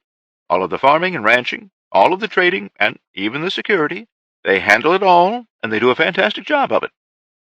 I was curious about the security. I didn't see any guards, Jill said. Well, they were all around you, Jill. All of the sisters may be wearing robes or stoles, but they had weapons hidden in the folds under their clothes. One of the things that Angelica insists on is that they be able to defend themselves with weapons and their bare hands. Have you ever heard the myths about the Amazon women? Sure. Think of them like that. Those chicks may look all sweet and innocent, but while they were smiling to your face, they already knew how they were going to kill you if you got hostile. I've seen it happen, more than once. Why hasn't Judge come in here and taken this place over? I asked. He won't, simply because a lot of the cartel people use Bliss Haven as a place to come and relax. He doesn't really want to piss them off, so he leaves Bliss Haven alone. Monday, August 28th, 2017, south of Wells, Nevada.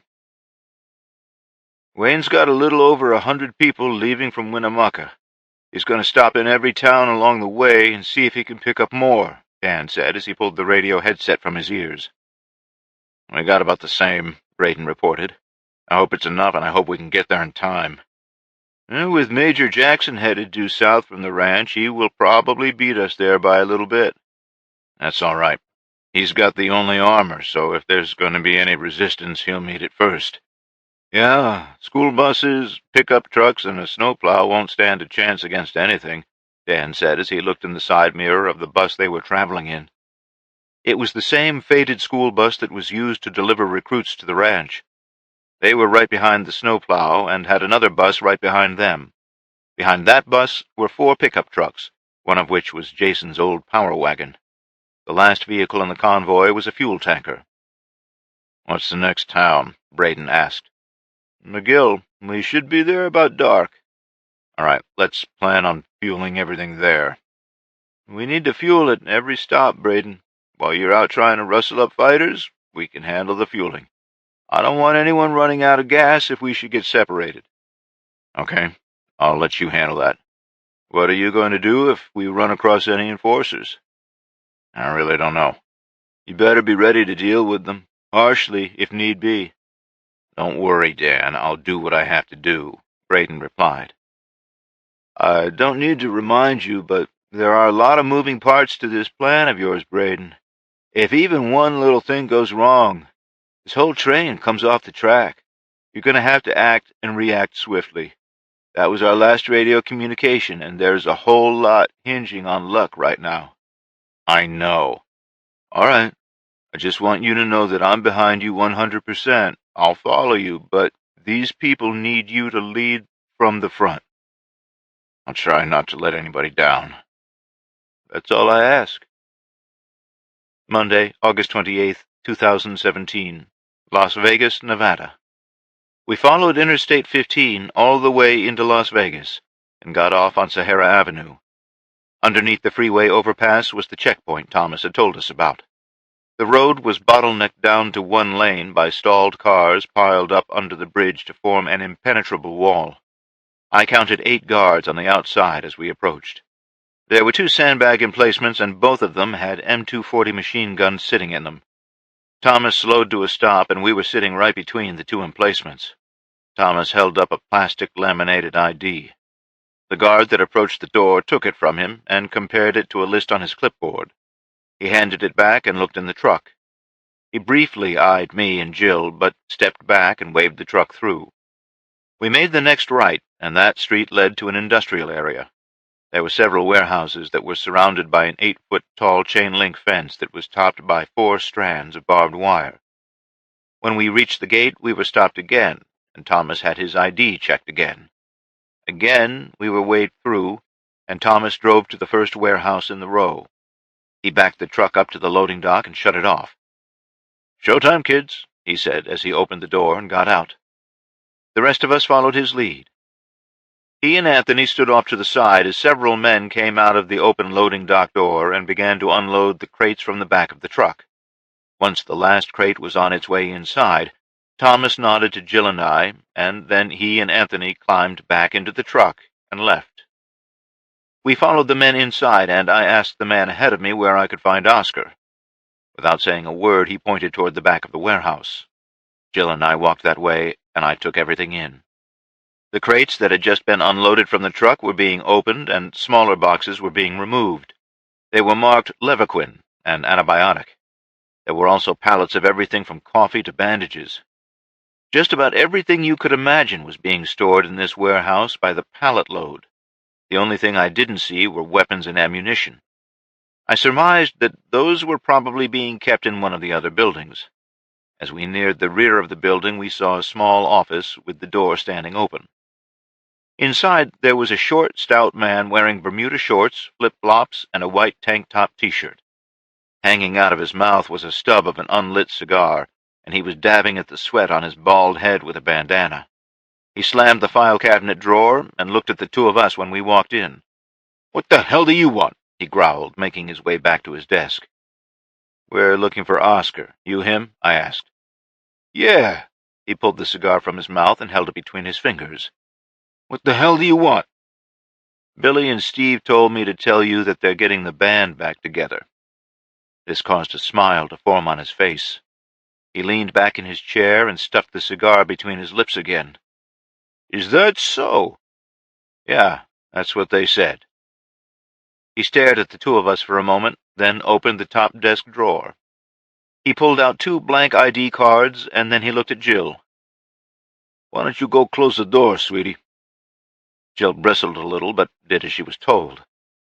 Once the door was closed, a laptop type of device and a small digital camera came from the other desk drawer. He inserted the first blank card into the slot on the side, plugged the USB cable into the camera and the laptop. He held the camera up and took my picture. After fiddling with the laptop for a moment, there was a slight whirring sound, and the card was ejected from its slot. It had my picture and the name Rico on it. He handed it to me and repeated the process with Jill. Her card had the name Baby Doll on it. When she read it, there was no amusement to be found on her face. After he returned the equipment to the drawer, he lit his cigar and looked at us. I hope you two were paying attention when you drove in here. You're going to leave here and go back out to Sahara Avenue and take a right. Go past the workers' camp and take another right on Las Vegas Boulevard. There's a big dirt lot on the left side of the road. That's where the Coliseum is. Can't miss it. Just to the south of that is the King's Casino. Can't miss that 68-story monstrosity either. He took a long puff and blew out the blue smoke slowly. Go to the service entrance on Riviera Boulevard after 8 p.m. tomorrow night. Ask for Sonny. And when you find him, tell him about the band. He'll take you from there. That's it? I asked. No. You tell Billy and Steve that my obligation to them is complete. I'm done with them. Okay. What is this place? Jill asked. It's a warehouse, honey. No shit, she sneered. What do you store here? Oh, a feisty one, he chuckled. This warehouse has everything from car parts to glass windows, he said with a little pride. Where do you get all this stuff? I have work crews out all over the city 24 hours a day bringing stuff in. He looked at his watch. It is 2 p.m. You guys need to make yourselves scarce until you go to the King's. You can hang out here until shift change at 6, or you can head on over. The old big top casino towers are where most of the supply guys hang out. There are plenty of open rooms, just pick one if you want. Where can we go with these badges? I asked, holding mine up. You can go just about anywhere. Those are supply IDs. If you start to see a bunch of the red ones, you need to find somewhere else to be. The red indicates enforcers. Blue is medical, and the black cards are strictly for Ray's personal security. If you see those, leave. It means that Ray is probably somewhere close by. I saw some green IDs. What are those? I asked. The green is for support workers. Support workers? Yeah. They live in the tent city, and they use them for the hard labor. Tent city? Jill asked. You'll see it on your way to the King's. I wouldn't go in there either. Poor bastards will either beg or steal everything you have. What? It's, ever since Judge took over. They don't get much of anything anymore. Adolpha used to take decent care of them because she relied on them to build her empire. This sounds bad, but, well, if you starve your slaves half to death, they don't work too well anymore. Adolpha understood that she had to take care of them. Ray, he just don't give a shit. That's horrible, Jill said with disgust. You don't know the half of it, lady. Just do yourselves a favor and stay the hell away from there. Where's Adolpha? I asked. I'm not sure. Lots of rumors floating around. If you had to guess, is she dead? She ain't dead. At least as of last week she wasn't. I think Judge keeps her in the King's. She doesn't get out much anymore, and when she does, it's under very heavy guard, and it's usually with Judge next to her. I'm starting to get the impression that you people miss having Adolpha at the helm. Dude, I've been with her since the beginning. She was my next-door neighbor. I ain't gonna lie. She was a hardcore bitch, but she took care of her people. Even the people from other gangs that surrendered, she treated them fairly. The workers in Tent City didn't starve, and they weren't treated like animals. Since Judge showed up, I'm ready to skip town. It's getting bad unless you're one of his thugs. How many men does he have, not including the conscripts? Here in the city? Probably 175, maybe 200 loyalists. You know how to tell the difference between the two, right? No, how? Loyalists have a scar across the palm of their right hand. It's some blood oath bullshit. Good to know. Thanks, Oscar. We appreciate all of your help. Didn't have much choice. I owed Billy and Steve big time. We're even now, though, he said with a smile. You two need to get going. All right, I said, and reached across the desk to shake his hand. Good luck, and good hunting. Chapter 37, Monday, August 28th, 2017, Las Vegas, Nevada. Jill and I left the warehouse and walked right out the gate. The guards never gave us a second look. It was pushing 3 p.m., and the late summer heat was stifling. It was over 100 degrees, and the black T-shirt I was wearing felt like it was on fire. It was about a half-mile walk back to the main street, Sahara Boulevard. Once there, we made the right as we had been instructed by Oscar. As soon as we crossed Sammy Davis Jr. Drive, we could see the tent city that he also spoke of. The lot covered probably 40 acres of what was once a park or something like that. There were no trees for shade, and it was fenced in with a pair of 8-foot-tall chain-link fences, separated by about 10 feet, that had concertina wires strung along the top of them. The smell emanating from the camp was horrible, a combination of human waste, body odor, wood smoke, and a slight hint of death thrown in to complete the assault on my senses. The city was made up of tarps, tents, and anything else that could be scrounged up to make a shelter. Men, women, and even children were visible as we walked down the street. A small group of kids ranging in ages from about 5 or 6 to the early teens shadowed us from inside the fence. Their pleas for food or water fell on our ears, and I could see that it was really getting to Jill. I know I was getting more pissed with every passing moment. When we rounded the corner onto the infamous Las Vegas Strip, the first thing that caught my eye was the dirt lot we had been told about. There were bleachers set up on either side of the lot, and there was an area about the size of a football field that was surrounded with chain-link fence. Inside the fenced-in area, I could see several broken-down, brightly painted cars and other obstacles. The thought of going after Judge tonight was beginning to take hold in my brain. We were standing across the street from the massive King's Casino and looking up at the 68-story tower.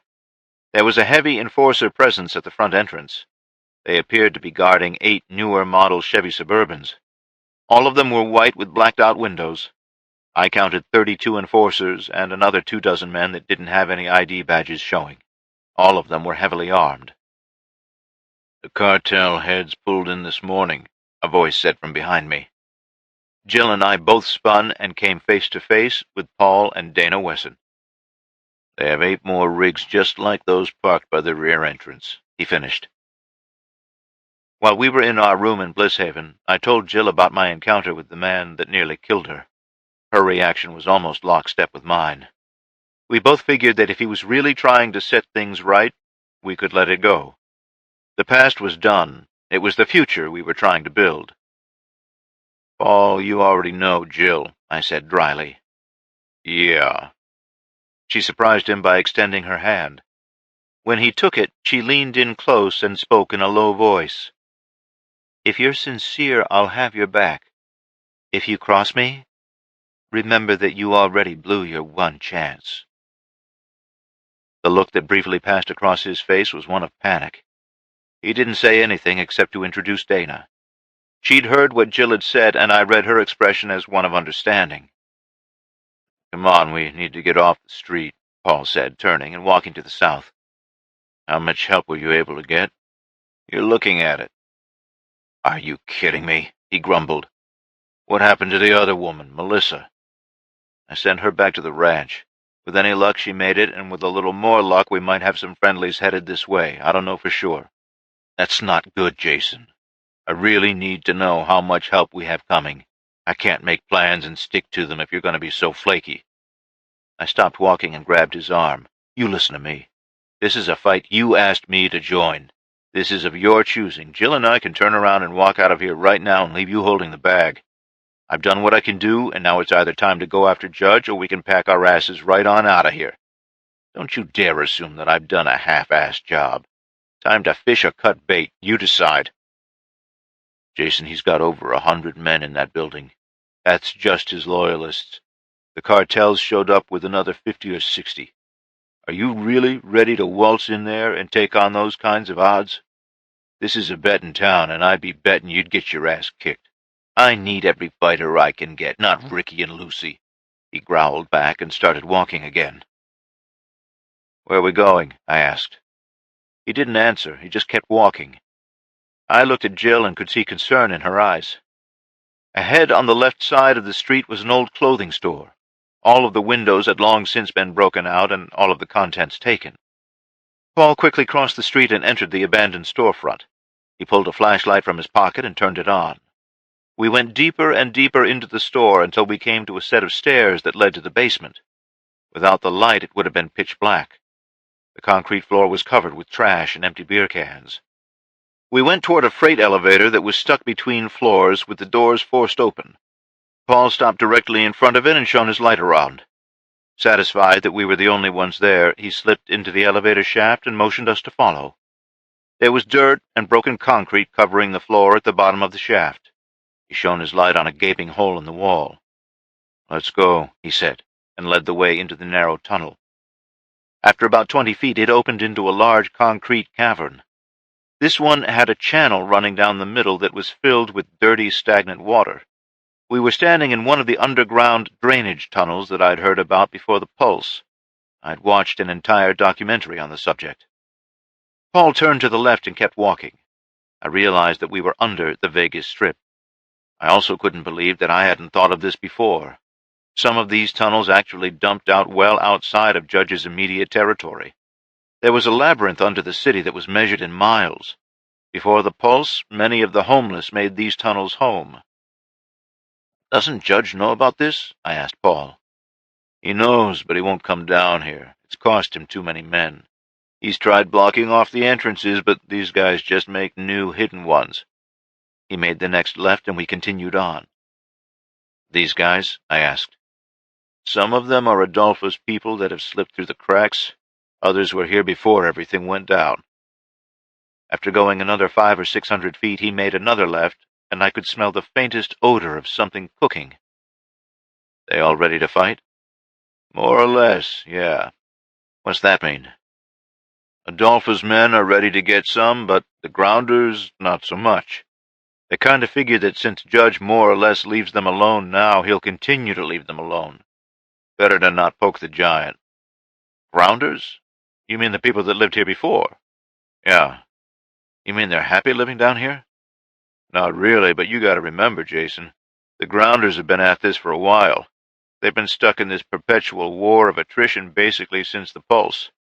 It's gotten a million times worse since Judge set up shop. Before that, there were about 200 people living down here. Every time the grounders take a poke at Judge's men, he hits back harder."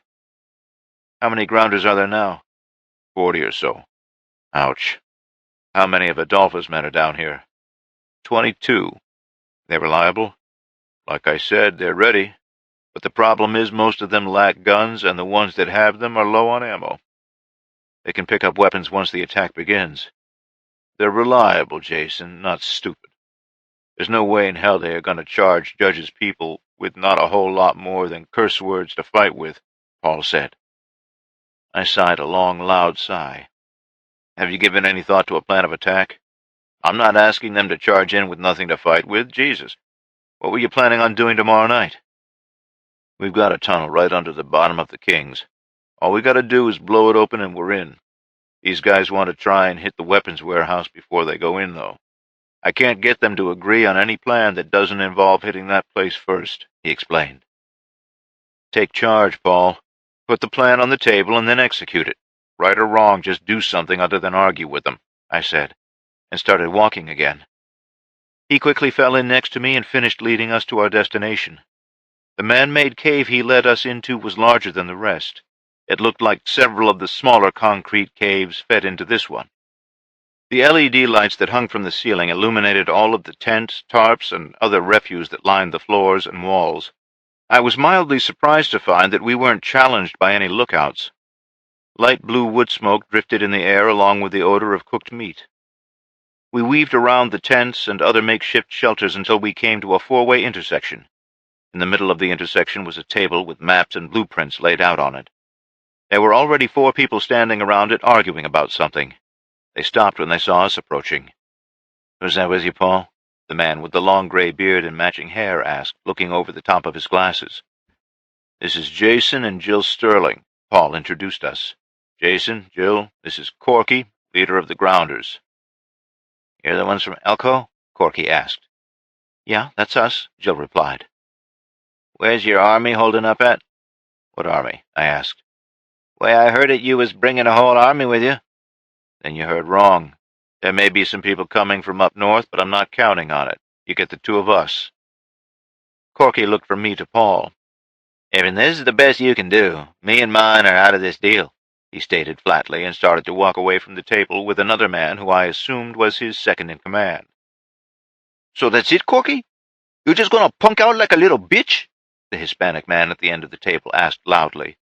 Corky stopped and slowly turned to face him. Screw you, Carmine. You feel the need to get yourself killed? Feel free. I'm in no hurry to take a dirt nap. It's all or nothing, old man. You ain't nothing but— Hey, I yelled. If Paul wasn't going to put an end to this, I would. Every head in the room snapped around and looked at me. Are we going to come up with a plan to take Judge out, a real plan, or are we going to stand here and argue like it's the playground and it's recess time? This isn't a fight we can win, Sterling, Corky barked. Then you've already lost. Get the hell out of here. I pointed in the direction he was already headed. I need fighters, not quitters. But remember one thing, Corky. What? When we win this, everyone here will remember who had whose back and who turned theirs. Yeah, Carmine piped up. And you. This isn't some revenge thing. You want to get Judge? So do I. But you got to remember that we're all equal here. You want Corky's help and trust, you got to earn it, not demand it. I shifted my gaze to Carmine. Dead silence followed. I let it hang in the air while they all shifted on their feet uncomfortably. I took the last couple of steps to the table and looked at what they had laid out. There was a map of the subterranean tunnels, blueprints for the King's Casino, and a city map. All of them were marked up with red pen and had notes written on them. I started flipping through the large pages of blueprints until I found the page I wanted, the underground floors of the King's. What's this? I pointed to a spot circled in red. Corky stepped back to the table. That's where our tunnel is. What's on the other side of the concrete? It says this is a storeroom, but are you sure about that? It was when Adolfo was in charge, Carmine said as he too stepped back to the table. What's your plan on getting through that wall? You realize that's reinforced concrete that's probably 6 feet thick. If you try to blow your way in, the overpressure in the tunnel will be lethal, I pointed out. Then what are we supposed to do? We can't make a frontal assault. Paul, you've scouted out the Kings, right? Some basic scouting, he answered. How many entrances? A dozen, maybe more. Is there a loading dock? Yeah, east side. 2 large roll-up doors. Any ramps? 1. Okay, this is going to hinge on 3 principles: speed, surprise, and violence of action. We hit them so fast they can't react. We hit them from a direction they won't expect, and we hit them so hard they don't get up. I began laying out the basic plan that was forming in my head. Monday, August 28th, 2017. Ely, Nevada. At this rate, we're not going to make it in time, Braden mumbled to himself. What are you thinking? Dan asked. I don't know. I thought, hell, I don't know what I was thinking. I figured we could rally a few more people than this. It's just taking too long. People are afraid, Braden. They don't want to leave their families. What do you think we should do? I think we should say to hell with it and push on into the rally point. This is rather fruitless. We have enough fighters. I doubt it. We never do, Dan replied. Braden looked around, taking the whole scene in. The fuel tanker was topping off the last vehicle in the convoy. The few people that had gathered around were starting to disperse. No one had stepped forward to join their ranks at this stop. Let's quit screwing around. As soon as the last rig is fueled, we'll get on the road. This is pointless, Braden finally said. Okay, I'll go pass the word. Dan walked away and Braden turned to get back on the bus. Excuse me, Mr. Sterling. A female voice called from behind him. He turned to see a stunning woman with long black hair approaching.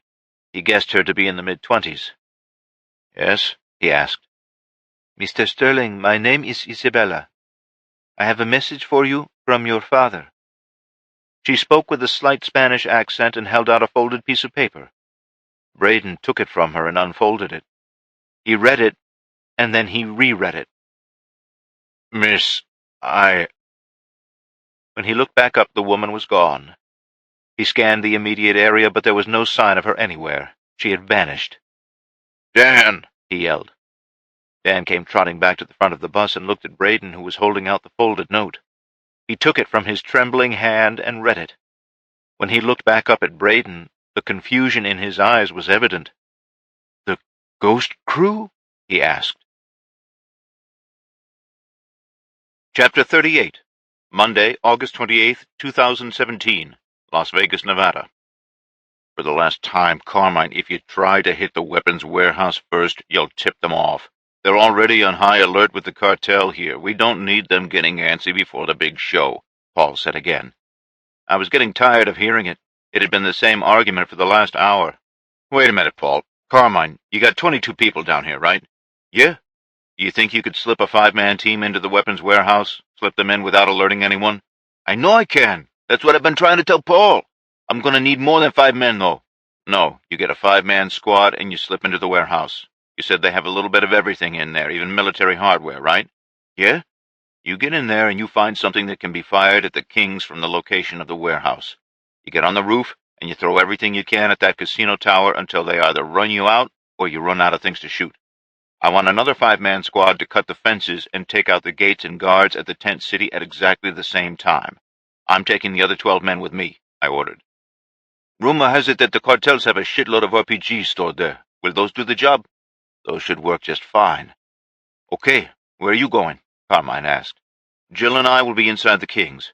We will take out the guards at the service entrance so that your men can get inside. Once they are in, we're going after Judge and the cartel heads." "What about my people?" Paul asked. "Where do you want us?" "I need you to come in through the loading docks. You will be coming in from the east. My teams will be hitting from the south. I need you to secure the ground floor and do a floor-by-floor while we bound ahead and find out exactly where Judge is. We'll hold him to whatever floor he's on until you catch up and we can hit him with a larger number of forces." I paused and looked at Corky. "You still want to back out? Now's your chance." "Where do you want us?" he replied. "After Carmine's men have liberated the tent city, I need you to hook up with them and hit the northern entrances to the casino. I don't need you to make entry, I just need you to keep them distracted.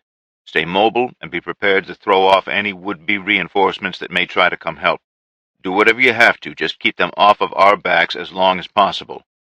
"Okay, we can do that." "I need all of you to understand exactly what it is that we are about to do. We're outgunned and we're outmanned. The odds are most certainly in their favor. I don't think this is the first time any of us have been the underdogs, though. The plan that we've laid out isn't set in stone. No plan ever survives first contact intact. Stay fluid and stay aware of what's going on around you. At exactly 9 p.m. tomorrow, we finish this. One way or another, we finish it." I made eye contact with every person standing around the table. "Any questions?" "I have a question, Mr. Sterling," a female voice said from behind me. Judging by the looks on everyone's faces, nobody had seen her come in. I turned as the woman and a man stepped from the shadows. She was a strikingly beautiful woman, tall, with long black hair. She and her partner were dressed in the same multicam fatigues that we used at the ranch. Both were fully geared up, and it looked like they were ready to go to war. "Who are you?" I asked. "Mr. Sterling, my name is Carrie, and my associate here is Corey. I think we may be able to assist you in your endeavor." The Spanish accent was barely perceptible. Monday, August 28th, 2017. North of Pioche, Nevada. "What did Melissa tell you about them?" Braden asked Dan. "She said that they are friendly but very cautious. She also said that they've been tangling with Judge's people for a while now." "And Major Jackson said that it was the ghost crew that took out the escorts for the fuel tankers, basically delivering them to our control." Braden's voice trailed off. "What do you want to do?" "Dan, I've got 24 hours to get us into this fray. I've got to assume that Jason is already there. Hopefully Jill's with him. Now this." He held up the note again. "The location that's on this note is only about a mile from the rally point that we had set up. What about the radio frequency? I've already dialed the radio in, but the instructions say to wait for them to contact us. This whole thing sounds fishy as hell. I can't help but think that maybe we are getting set up for an ambush. Or maybe we really can't trust the ghost crew. Braden, they've shown that they are more than willing to use force, but not against us. Dennis said that they handled themselves like pros when they hit the tankers. He said that even he would have had his hands full if they had come after his team. It could just be that they need to get resources in place and they want us to be a part of that. A coalition of sorts. I know. This leadership crap is for the birds. This is that part where you just gotta jump in with both feet, right? It does suck sometimes, and yes, this is where you just gotta go for it. All right. I guess we will go to the location and wait for further instructions. Make damn sure everyone is on high alert and leave the vehicles running.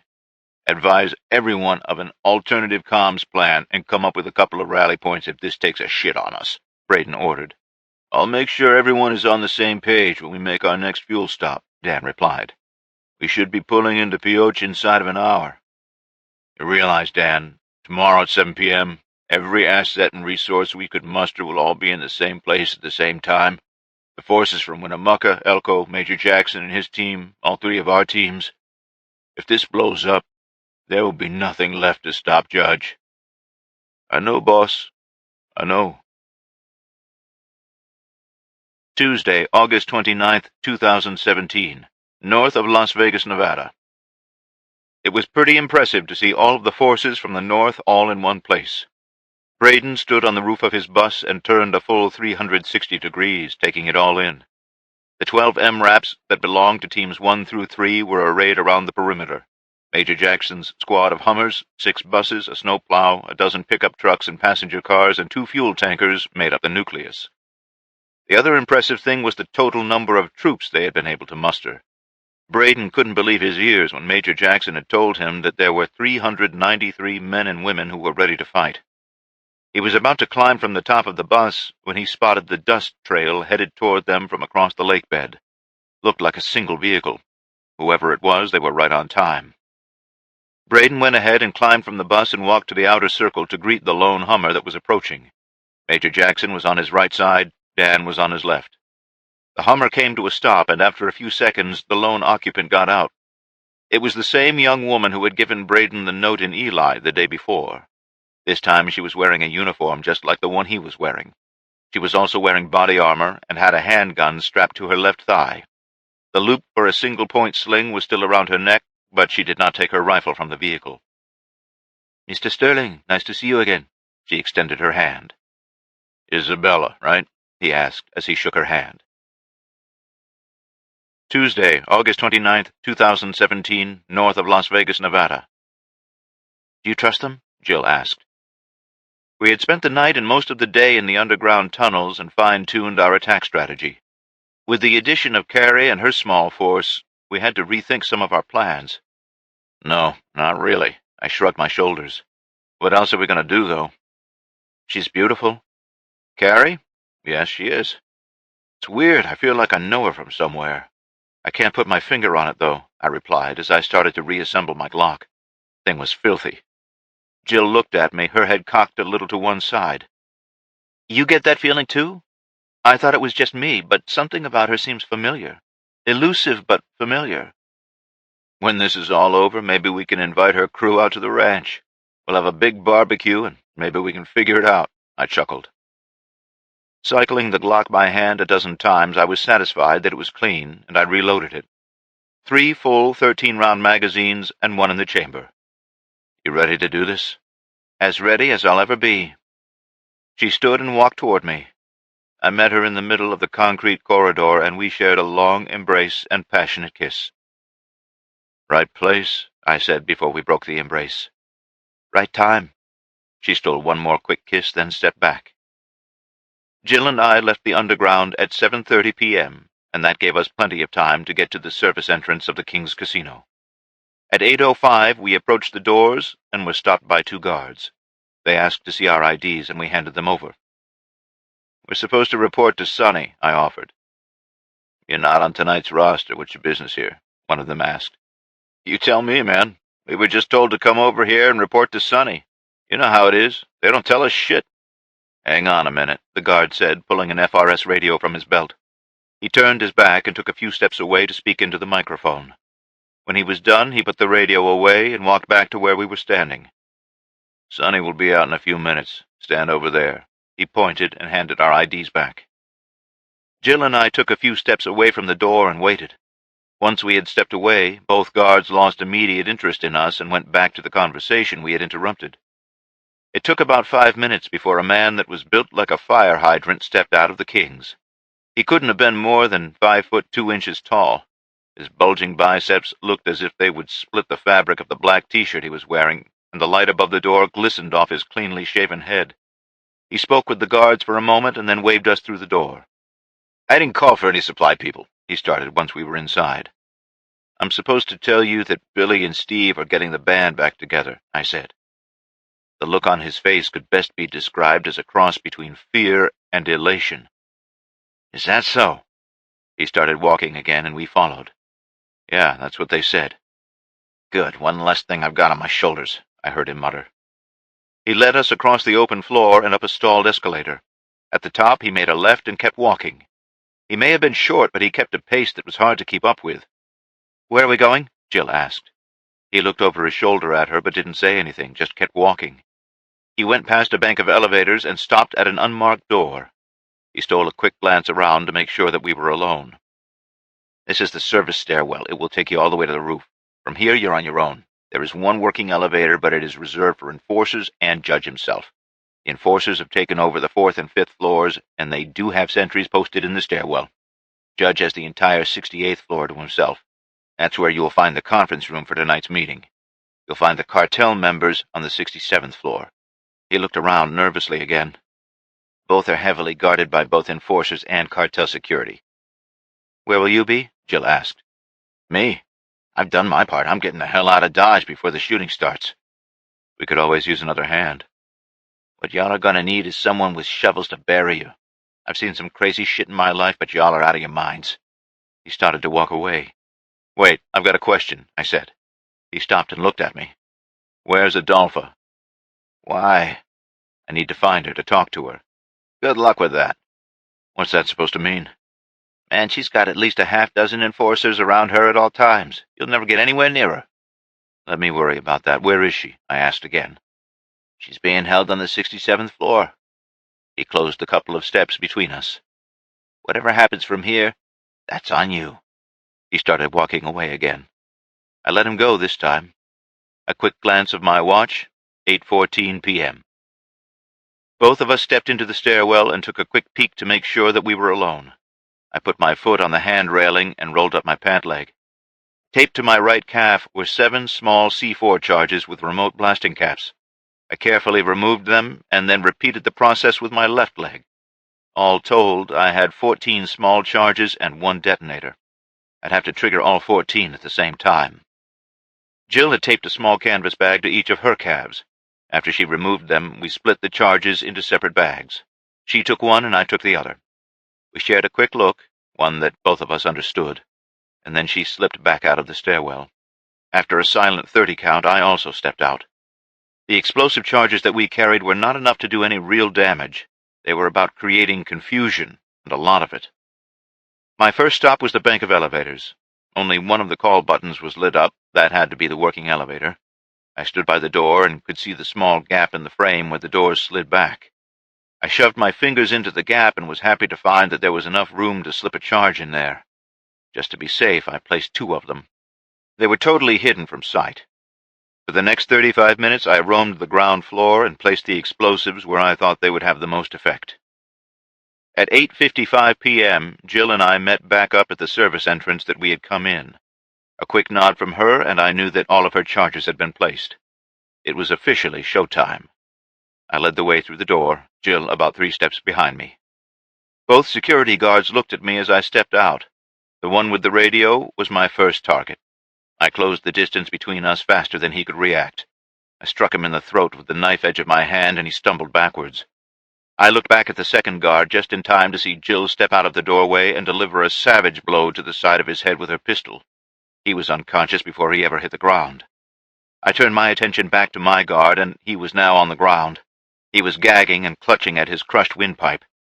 At the same time, 12 men raced across the street toward us. "Get everything of use off of them and let's go," I ordered. They quickly relieved the guards of weapons, ammo. The radios were given to me. The man that gave them to me also handed me 2 zip ties. I was the last one through the door, and I heard all hell beginning to break loose. As soon as the radios started making noise, I keyed them up and zip-tied them in the transmit position. I knew it wouldn't last. Either the batteries would die or the others would switch frequencies. That was expected. In the meantime, it would be seriously hampering their communications efforts. That made me smile a little on the inside. We sprinted up the escalator and ran for the stairwell. When I saw the elevator doors open, I triggered all of the charges that had been set. When the smoke cleared from the elevator bank, there were 2 dead enforcers on the floor and 3 more inside the car that had been stunned into submission. The elevator was now useless, exactly what I wanted. Stopping at the first dead enforcer, I snatched his red security badge and threw mine on the floor. Jill had already exchanged hers. The stop at the elevator had also been fruitful because all 5 of the men had been carrying rifles. Our little force was rapidly gaining firepower. As soon as we entered the stairwell, we could hear the gunfire coming from the floors above us. They were firing wildly at this point. The gunfire was interrupted by heavy thudding sounds, screams, and explosions. The 5-man team that had infiltrated the weapons warehouse was fighting a decidedly pitched battle. 2 men were trying to hold off the attacking enforcers, while the other 3 were loading and firing RPGs at the Kings just as fast as they could. The rocket-propelled grenades were at their maximum range, but they were having an effect. Some would explode just short of the target, but they would still shatter windows and send shrapnel flying in all directions. It didn't take the RPG team long to figure out where the return fire was coming from, so they zeroed in their attack on those 2 floors. At the same time, the other 5-man squad had stolen a Hummer and smashed through the front gate of Tent City. While it didn't have a turret-mounted weapon, its crew was engaging targets from the open windows as they raced toward the back gate. Many of the inhabitants of the city were scrambling for their lives, escaping through the gaping hole where the gate used to be. Many more were picking up anything that could be used as a weapon and running for the casino. Carrie was driving the lead MRAP, and as soon as she had the roadblock under I-15 in sight, she pushed the throttle pedal to the firewall. The 50-caliber turret on top of the rig began to bark in answer to the 2 lighter machine guns defending the post. She blasted through the roadblock, sending defenders fleeing. The MRAP that was right behind her peppered the emplacement with more 50-caliber rounds as they barreled through. Once inside the perimeter, they took the direct route to the King's Casino. The pair of MRAPs made one strafing run past the front of the building and then vanished as quickly as they had appeared. Anyone that tried to stand in their way was mowed down without exception. Braden saw the first impacts on the exterior of the casino tower. The rockets had been fired from the weapons warehouse. He and the entirety of Team 3 had just emerged from the abandoned clothing store after coming up through the elevator shaft from the underground tunnels. The other teams and the Ghost crew were all going after different objectives.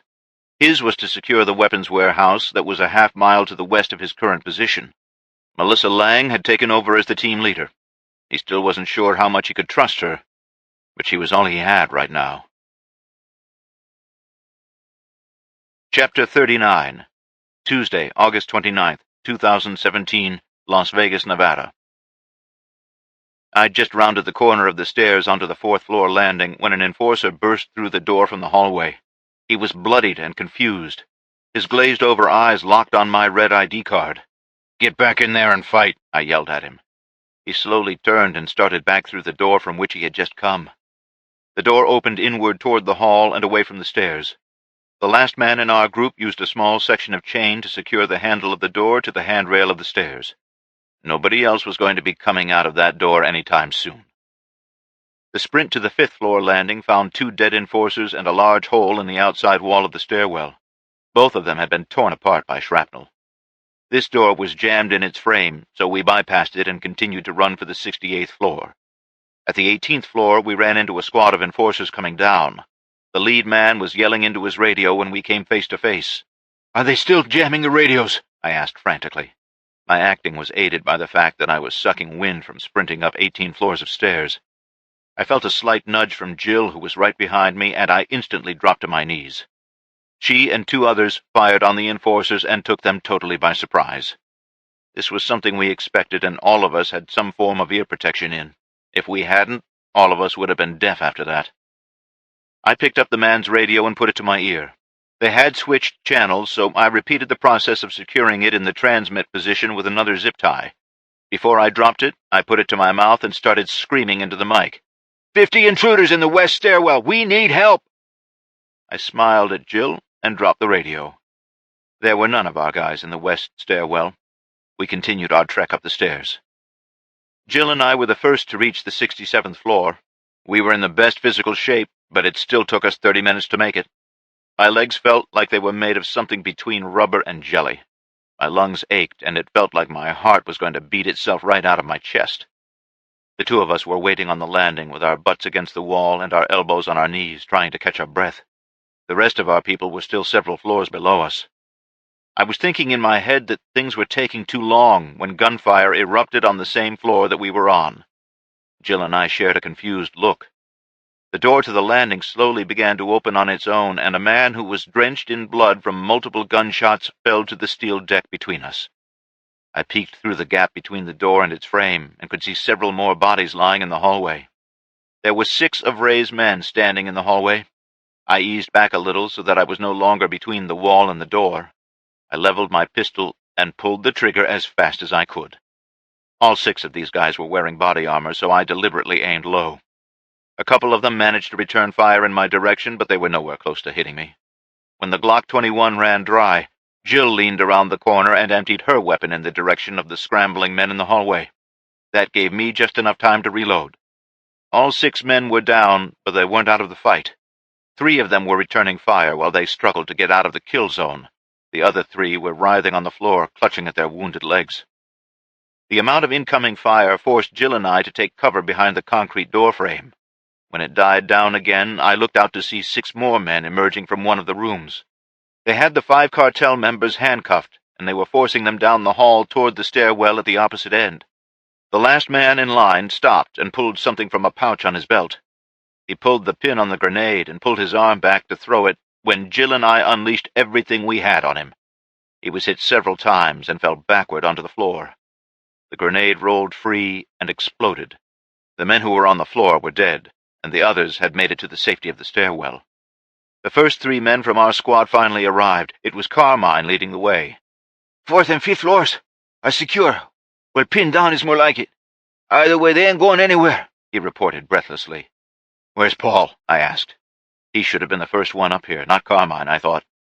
Hell if I know. I haven't seen him. A bunch of his men were helping contain the enforcers on the 4th and 5th, but I didn't see him. Shit, I muttered. Carmine, Adolpha is supposed to be on this floor somewhere. Go find her and get us some help on the 68th. You got it. He bolted past us into the hall with his men and began kicking indoors. You got one more flight of stairs in you, babe? I asked Jill.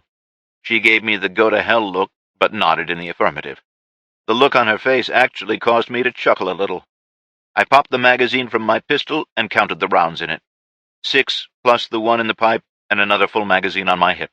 The dead man that was lying between us had an HK MP5 in his dead hand. I took it and gave it to Jill. I also took the pistol that he had tucked in the back of his waistband and put it into mine. Let's go. I urged her up the last set of stairs. When we arrived on the 68th landing, the door was slightly ajar. The hallway beyond it was dark. Without pausing, I pushed the door open and slipped past it. Another 30 feet ahead of us was another door, and there was light coming from under it. We silently crept toward it, and as we got closer, I could hear voices. I also heard something else, a distant, muted thump.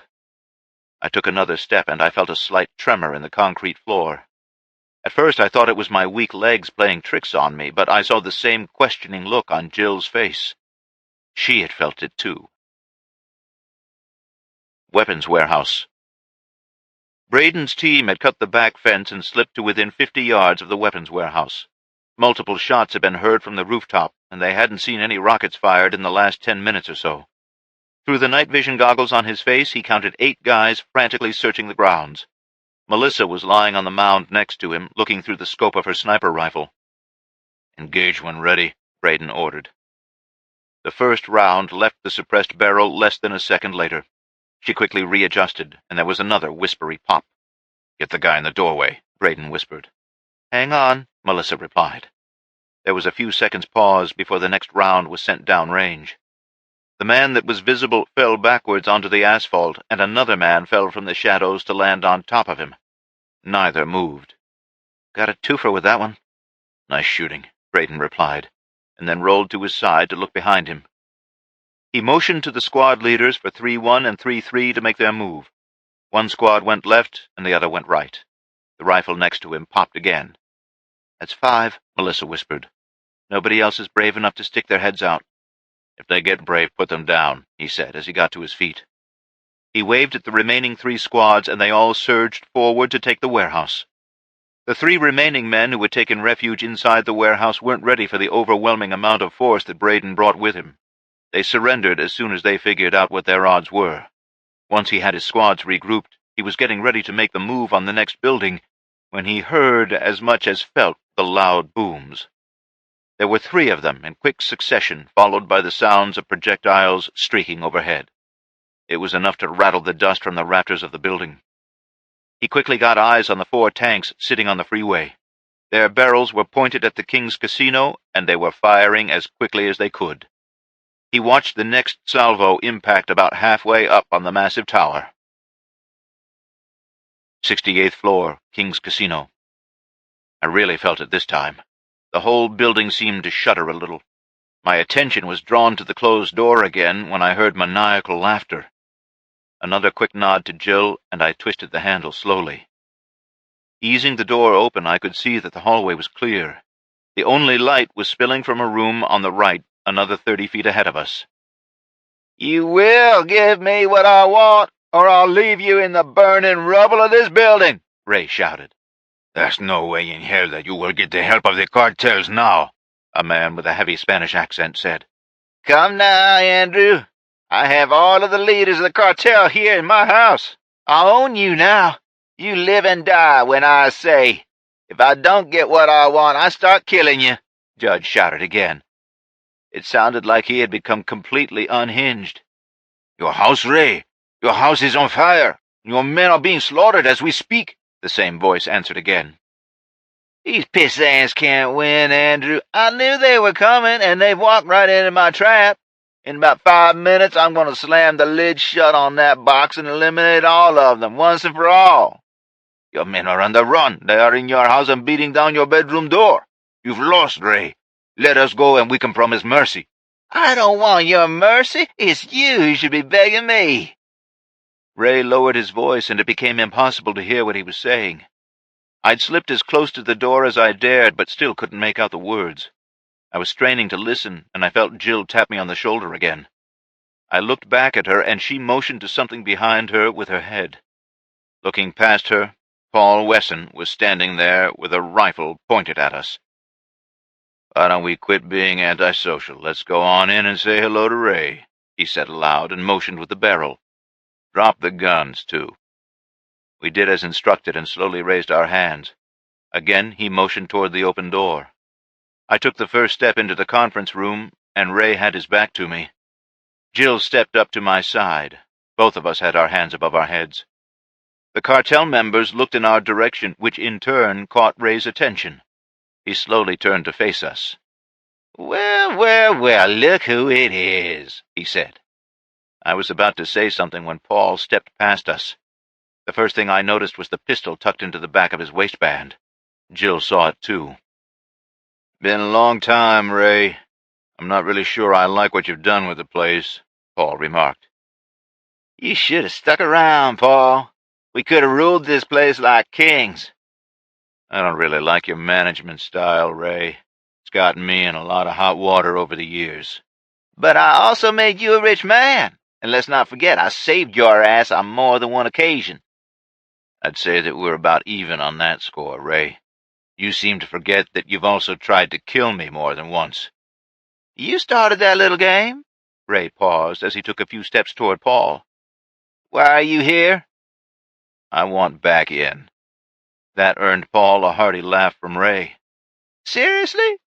I'm about to seize control of everything from the Panama Canal to the Canadian border, and you think you can show up here and ask for your place at the table again? What did you think? Did you think you could bring me the sterlings as a peace offering?" He started laughing again. "And people say I'm nuts."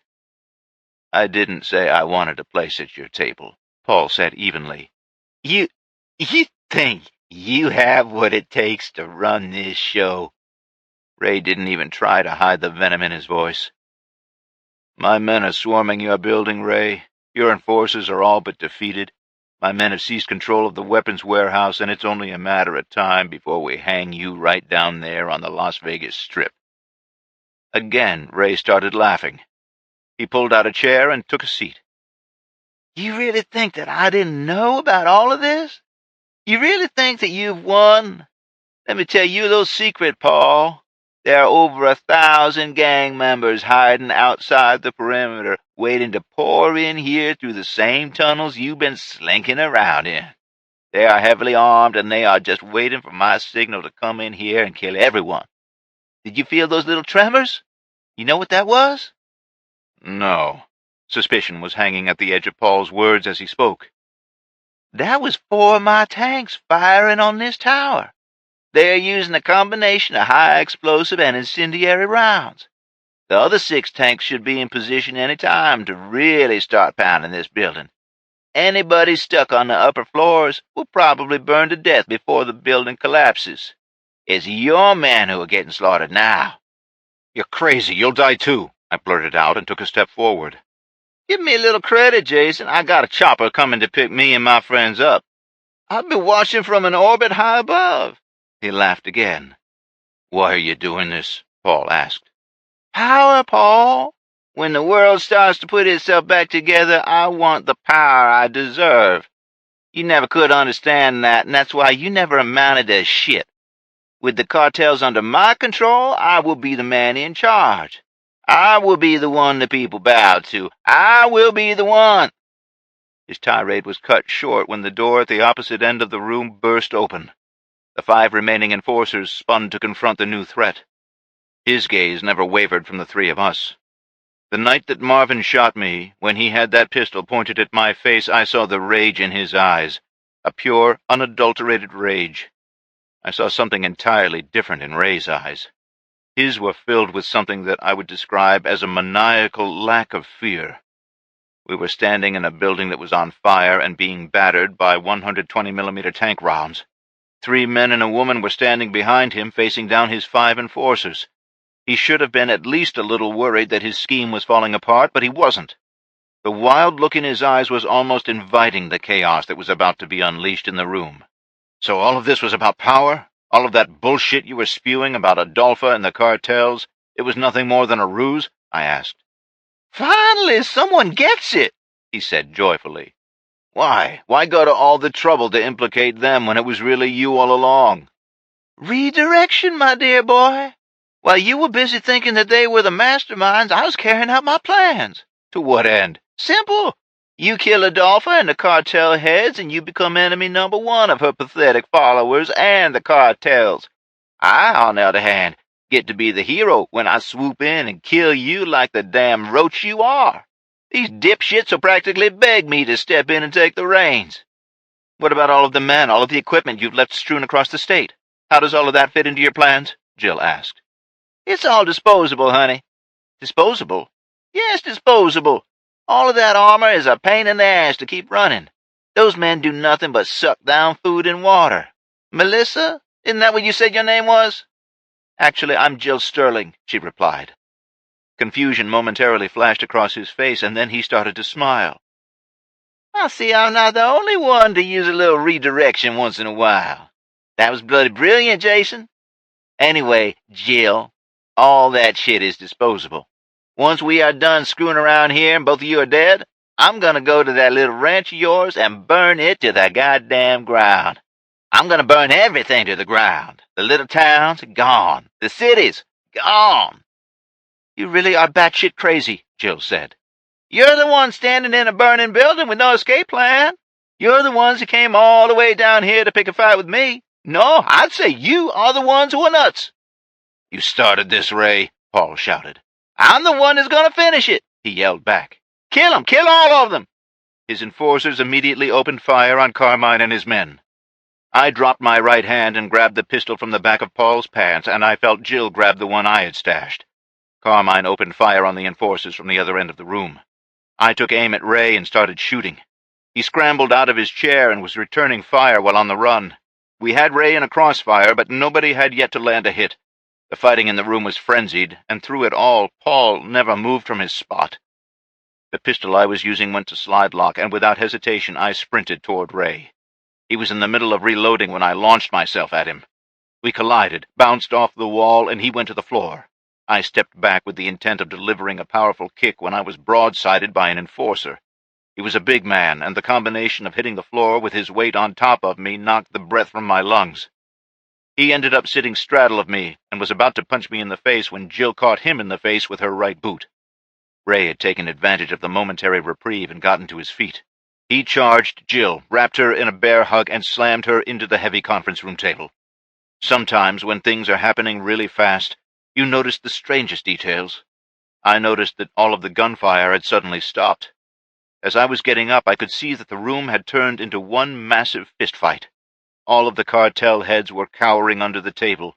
3 more enforcers had joined the fray, and the building was trembling again, much worse than the first few times. Ray swung hard and delivered a solid body blow to Jill. Her reaction was to jam her knee into his side as hard as she could. I ran past Paul and grabbed Ray by the back of his collar and flung him off of her. He stayed on his feet and came after me. The look in his eyes was that of a man who had gone over the edge of sanity. He faked a punch from his left fist and caught me in the right thigh with a kick instead. Even with all of the training I'd had to protect that leg, I'd let my guard down long enough for him to land a solid blow. The sharp pain registered as soon as I hit the floor again. He was coming in for another kick when Jill jumped on his back. She had her elbow locked around his throat and was trying to choke him out. He threw himself backward and landed his full body weight on top of her. It was enough to break her grip. He rolled off and came after me again. As he came in to deliver another hard kick, I dropped to my side and fired a kick of my own. His missed and threw off his balance. Mine landed directly on the front of his left knee. His whole leg buckled in the wrong direction, and he went down screaming. I got to my feet and was pretty unsteady. My right thigh was aching, and the muscle was quivering. The enforcer that had knocked me down in the beginning was back on his feet and going after Jill. She was scooting across the floor, trying to stay out of his reach. When she backed into the wall, he lunged. She rolled to one side, but still absorbed a large portion of the hit. He pushed her down with one hand and reared back to take a swing when a single gunshot rang out and the enforcer went limp. I turned to see Paul standing with his pistol at arm's length, smoke drifting from the barrel. He still hadn't moved from his position. His eyes were glazed over, and his left hand was holding his chest. A dark stain covered most of his torso. He looked at me, shrugged his shoulders, and collapsed to the floor. I hobbled toward him. Jill was closer, and she slipped from under the dead enforcer. She made it to him before I did. "Are we good?" he asked her. She was on her knees trying to put pressure on his chest wound. "Yeah, we're good," she muttered. She tore off his shirt and could see the severity of the wound. A blood puddle was rapidly forming under him. She wadded up the shirt and tried to apply even more pressure. "How's this for karma?" he asked weakly. "Shut up, Paul, this ain't over," she said. He reached up and grabbed her wrist. "It's over, at least for me." His voice trailed off and his hand went limp. His eyes were still open, staring, unseeing at the ceiling. Jill sat on her knees, just staring at the man that had tried to kill her once. The building shook again. This time it was enough to dislodge a couple of ceiling tiles. I looked around the room. The cartel heads were still hiding under the table. Carmine was beaten and bloody, but still on his feet. Ray Judge was nowhere to be seen. "Where's Judge?" I asked loudly. Carmine pointed toward the door. "Get all of these people to the roof," I yelled at Carmine. Jill and I both took off in the direction that Ray had gone. I stopped long enough to pick up his ivory-handled .45 and the magazine he had tried to load into it. I slapped it home, racked the slide, and went after him. When we reached the end of the hall and burst out onto the stairs, I heard the rooftop door close. I also heard the sound of a helicopter. The air was thick with the acrid smoke from the fires below us. Jill was moving faster than I was, and she threw the door open. She threw herself back inside when shots rang out. Several bullets pierced the door, narrowly missing her.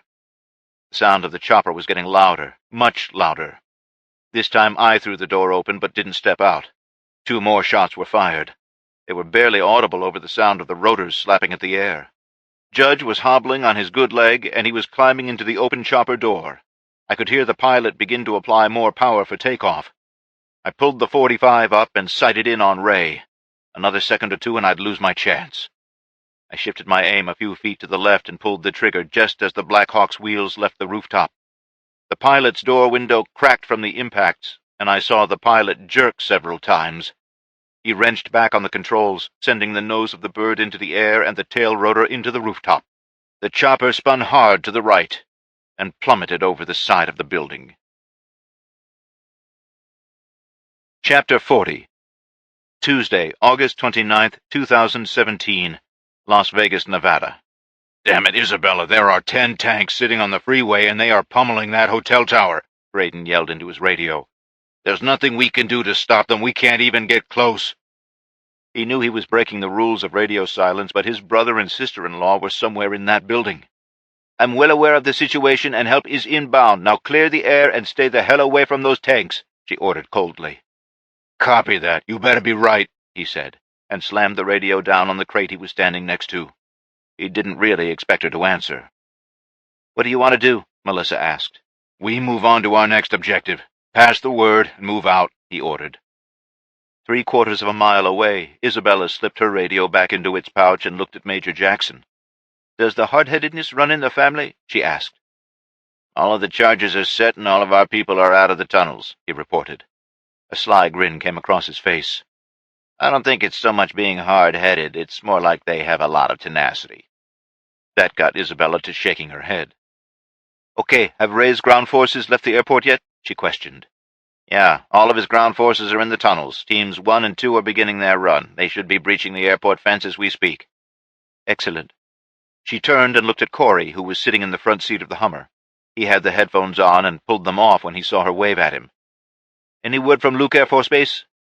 6 F-16s inbound, ETA of 4 minutes. Flight lead reports they are only going to have about 15 minutes of loiter time before they are bingo fuel. They've been supersonic since they left the ground, Corey reported. Very good. Make sure the armor on the highway is the #1 priority. Pass the word to Carrie. She can guide them in once they are overhead. Yes, ma'am, Corey replied and slipped the headphones back on. There, Judge's ground forces are starting to come out of the tunnels, Dennis said, pointing his finger. Isabella picked up the detonator off the hood of her Hummer and squeezed it. There was absolutely no emotion on her face. After a 3 or 4 second delay, the biggest explosion any of them had ever seen lit up the night sky. The shock wave shook the Hummer and blew the maps that were laid out on the hood to the ground. If there were any seismic devices left operating within 100 miles, they would have picked up the explosion as an earthquake. When Major Jackson and his team entered the city through the underground tunnel system, they planted nearly 500 pounds of explosives along their route. When detonated, the overpressure inside the tunnel system would have been immediately lethal for anyone caught in or near the main routes. For those that were caught outside of the immediate blast zones, the pressure would shatter eardrums and could quite possibly destroy internal organs depending on proximity. Isabella had literally triggered a weapon of mass destruction under the streets of Las Vegas. The majority of the damage was evident in the areas where the entrances to the tunnels were. Large craters were formed, and huge chunks of concrete and asphalt had been blown several hundred feet into the air. An army of thugs and outlaws had been wiped out with the press of a button. Jill and I were looking over the side of the King's Casino Tower when the charges went off. Even through all of the smoke rising from the burning building, the damage on the ground was quickly evident. Columns of smoke and dust were rising all over the city. "What the hell was that?" Jill said out loud. "That was the tunnel system. Someone just blew the shit out of it," I said. "Come on, we gotta get the hell out of this building." I grabbed Jill by the arm and turned for the stairwell door. I took about 3 steps when I saw what I thought was rockets streaking across the sky. It took me a second to realize that I was looking at 6 planes running full afterburner. Jill and I were both fixated on them as they headed straight for us. The F-16s backed off the afterburner and dropped below the side of the building. We were looking down on them as they raced past. They made a hard left bank and went after the tanks that were lined up on the highway. The first pass was made with their Vulcan cannons. They broke into two groups after the first pass and circled around. We watched as both groups pounded the armor with a combination of guns and bombs. As fascinating as it was, we needed to go. Jill and I made our way down the stairs again to the 68th floor. The smoke was much worse this time. "So are we, if we don't get out of here soon," a woman said from behind him. When she stepped to where I could see her, I was a little shocked. She introduced herself as Adolpha, and she was not what I expected. She had to be in her mid-60s, and she looked rather frail. "Think we can get down the stairs?" she asked as she finished freeing the last of the cartel leaders. "No, fires have gotten too big." I started looking around the floor and the bodies. "What are you looking for?" Jill asked. "A radio. I need a radio." "Here." Carmine picked one up off the floor and tossed it to me. I changed the frequency and put it to my mouth. "Mayday, mayday, mayday. This is Rogue 2 calling any friendly units in the Las Vegas area. Do you copy?" I repeated the call twice more before I got an answer. "Rogue 2, Wraith?" The call sign was unfamiliar, but it sounded like Carrie. No, her call sign was Spectre. Whatever. "Wraith, there are 9 of us trapped on the top floor of the King's Casino. The floors below us are on fire, and we need assistance." "Stand by, Rogue." From her vantage point, Isabella could see the burning tower, and she knew that trying to get help up from below the burning floors would be futile at best. "Major, are there any choppers at the airport?" she asked Dennis. He picked up his radio and made the call to the teams that were parked on the tarmac at McCarran International. A moment later, he had his answer. "Yes, there's another Black Hawk. They are trying to find a pilot now," he reported. "Tell them to launch as soon as possible. We have 9 people that need off of that tower," she ordered, and put her radio back to her mouth. "Rogue, Wraith, stand by for exfiltration from the rooftop. Say again, get your asses to the rooftop for exfil." "Copy, Wraith," I said into the mic. "Let's go. Everyone on the roof, now." It took a few minutes to get all of us up on the roof. The wait for our ride felt like an eternity. By the time we heard the helicopter, the fire had made it to the floor below us. The roofing material was starting to bubble up and stick to our boots. The heat was becoming unbearable, and the smoke was threatening to choke us out. The pilot deftly maneuvered the chopper through the rising smoke and held the wheels about a foot off of the deck. The 9 of us piled in, and I could feel him adjusting for the added weight. I was the last one aboard and saw Dan sitting in the co-pilot seat. I didn't know the pilot, but Dan had him at gunpoint. "Go!" I shouted over the engine and prop noise. The chopper began to gain altitude and turned away from the building. From this vantage point, I could see the massive scale of destruction that had been levied against the building and the surrounding area. There were still some small skirmishes taking place on the ground, but it was hard to tell who was fighting who. 5 minutes later, we were on the ground at the airport, and the turbine engines of the Black Hawk were spooling down. The vehicles from all 3 teams were parked alongside another set of rigs. 2 5-tons, 2 Hummers, and 4 MRAPs.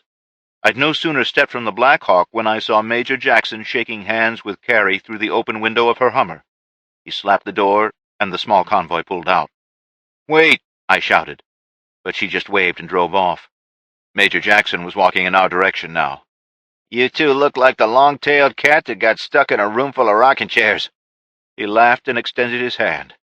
I shook it, but he got his customary hug from Jill. "Been a rough couple of days, Dennis. Where are they headed?"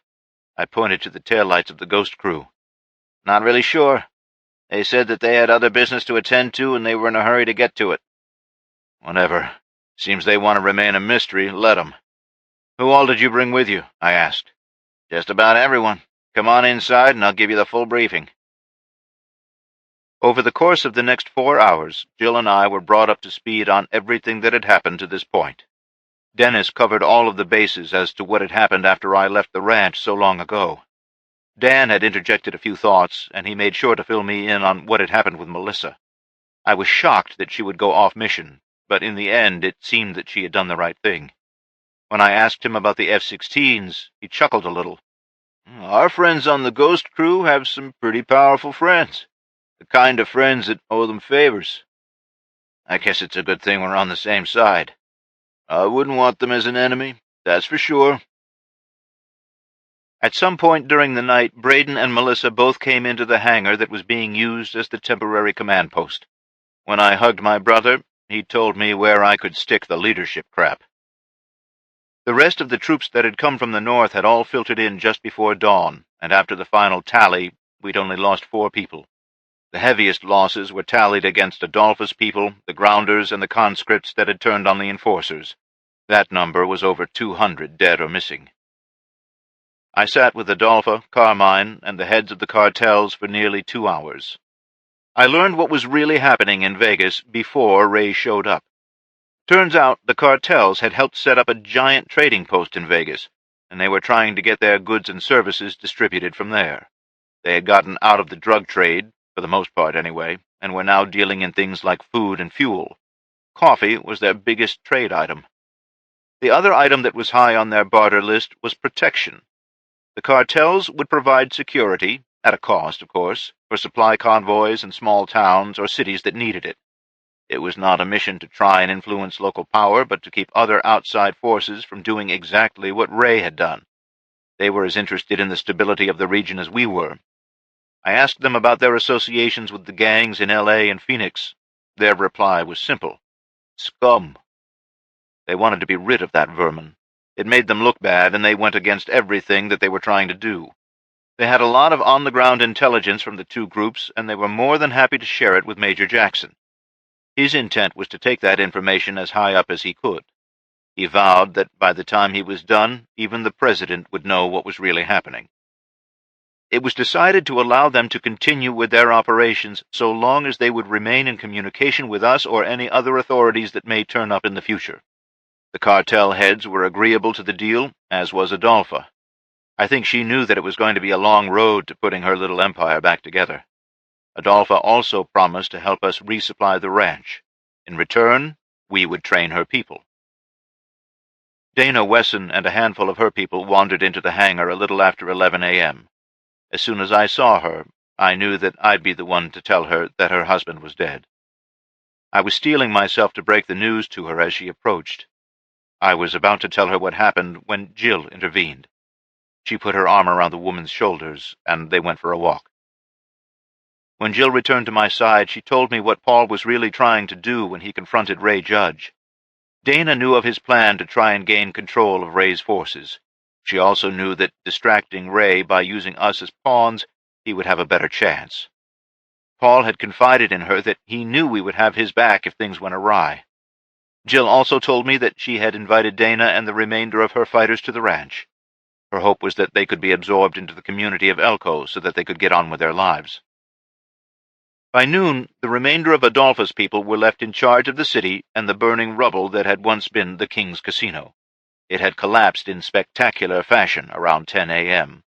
The pile of rubble would smolder for weeks, if not months. Our huge convoy pulled out of the airport with 4 nearly new Chevy Suburbans leading the way. Melissa was driving the lead Suburban, Braden was sitting in the other front seat, and Jill and I were comfortably seated next to each other in the back seat. In the rear cargo area was 200 pounds of fresh roasted coffee beans, a gift from the cartels to go with the new Chevys. I gave Melissa instructions to take us to the Cowich Peak area west of Rachel, Nevada. I'd promised Monica Danville and her kids some help. I was going to deliver on that promise. It took us a full day of scouring the range before we finally found them. Well, we found the kids anyway. They were hiding in an abandoned miner's shack. They told us that their mother had left 2 days before to find food, and she never came back. We found her body the next morning. Dan said that it looked like a mountain lion had attacked her. After burying Monica, we loaded the 2 kids in the rig with us. The 6-year-old boy was named Luke, and he took an immediate shine to Jill. He was curled up on the seat with his head in her lap, sound asleep. The girl, 12-year-old Tara, was curled up against me. She was also sound asleep. I kept catching Jill looking at me out of the corner of my eye. Every time I'd look in her direction, she would just smile and look at the 2 children. It was nearly 100 miles before she said anything. "Can they live with us? I mean, if they want to," she asked quietly. I didn't even have to give the question any thought before I answered. "Yes, they can live with us." She smiled and put her head back against the headrest. "Looks like Mother Angelica was right after all." Her voice trailed off. That got a hearty chuckle from me. "So are you." "How's that?" She looked at me again. "You weren't pregnant." She giggled a little, and the look in her eyes changed to something more mischievous. "Not yet," she said, putting her head back again. This time she closed her eyes. The drive into Elko was as quiet as I could ever remember. Major Jackson was going to hold everyone there for a briefing in the morning. I decided that I was ready to sleep in my own bed with my wife. It was something that I had sorely missed. Melissa took us out of town and straight to the ranch. As we approached the gate, Braden spoke up from the front seat. "That's weird." "What?" Jill asked quietly, so as not to wake Luke. "All of the lights are off." He shifted in his seat. Melissa pulled up and stopped short of the gate and shut the headlights and engine off. "What are you doing?" he asked. She ignored him. Instead, she looked over the seat at me. "I'm sorry it has to be this way," she said flatly. She opened her door and got out of the truck, slamming it behind her. "What the hell?" Braden said. He turned to get out of his door, and the whole truck was lit up by weapons-mounted lights and the main lights on the gate. "Oh, shit," I heard Jill mutter as she pushed Luke onto the floor. I did the same with Tara. "Get out of the truck with your hands in the air," a male voice boomed through the speaker at the gate. The three of us slowly opened the doors and stepped out with our hands up. All three of us were immediately grabbed by people wearing black from head to toe. We were relieved of our weapons and told to stand in front of the truck. The bright spotlights made it impossible to see anything that was happening in the shadows. We could see the gate swing open, and 3 people stepped forward. With the bright lights in our eyes, there was no way to make out any of their features, but the one in the middle was probably a man, and the other 2 were women. We must have looked like a whole herd of deer caught in the headlights of a speeding semi-truck. "You should see yourselves," the male voice said. There was a vaguely familiar sound about it. He laughed a little. "You see, I told you girls, didn't I? The looks on their faces would be purely magical, priceless even," the voice said. The 2 women stepped farther into the light. They were identical twins. I knew one as Carrie. Braden knew the other as Isabella. When the man stepped into the light, my heart stopped. "Oh," Jill said quietly. "My," I whispered. "God," Braden finished. "Is that any way to greet your long-lost father and your sisters?" Jack Sterling asked, as the trio stepped fully into the light. The end.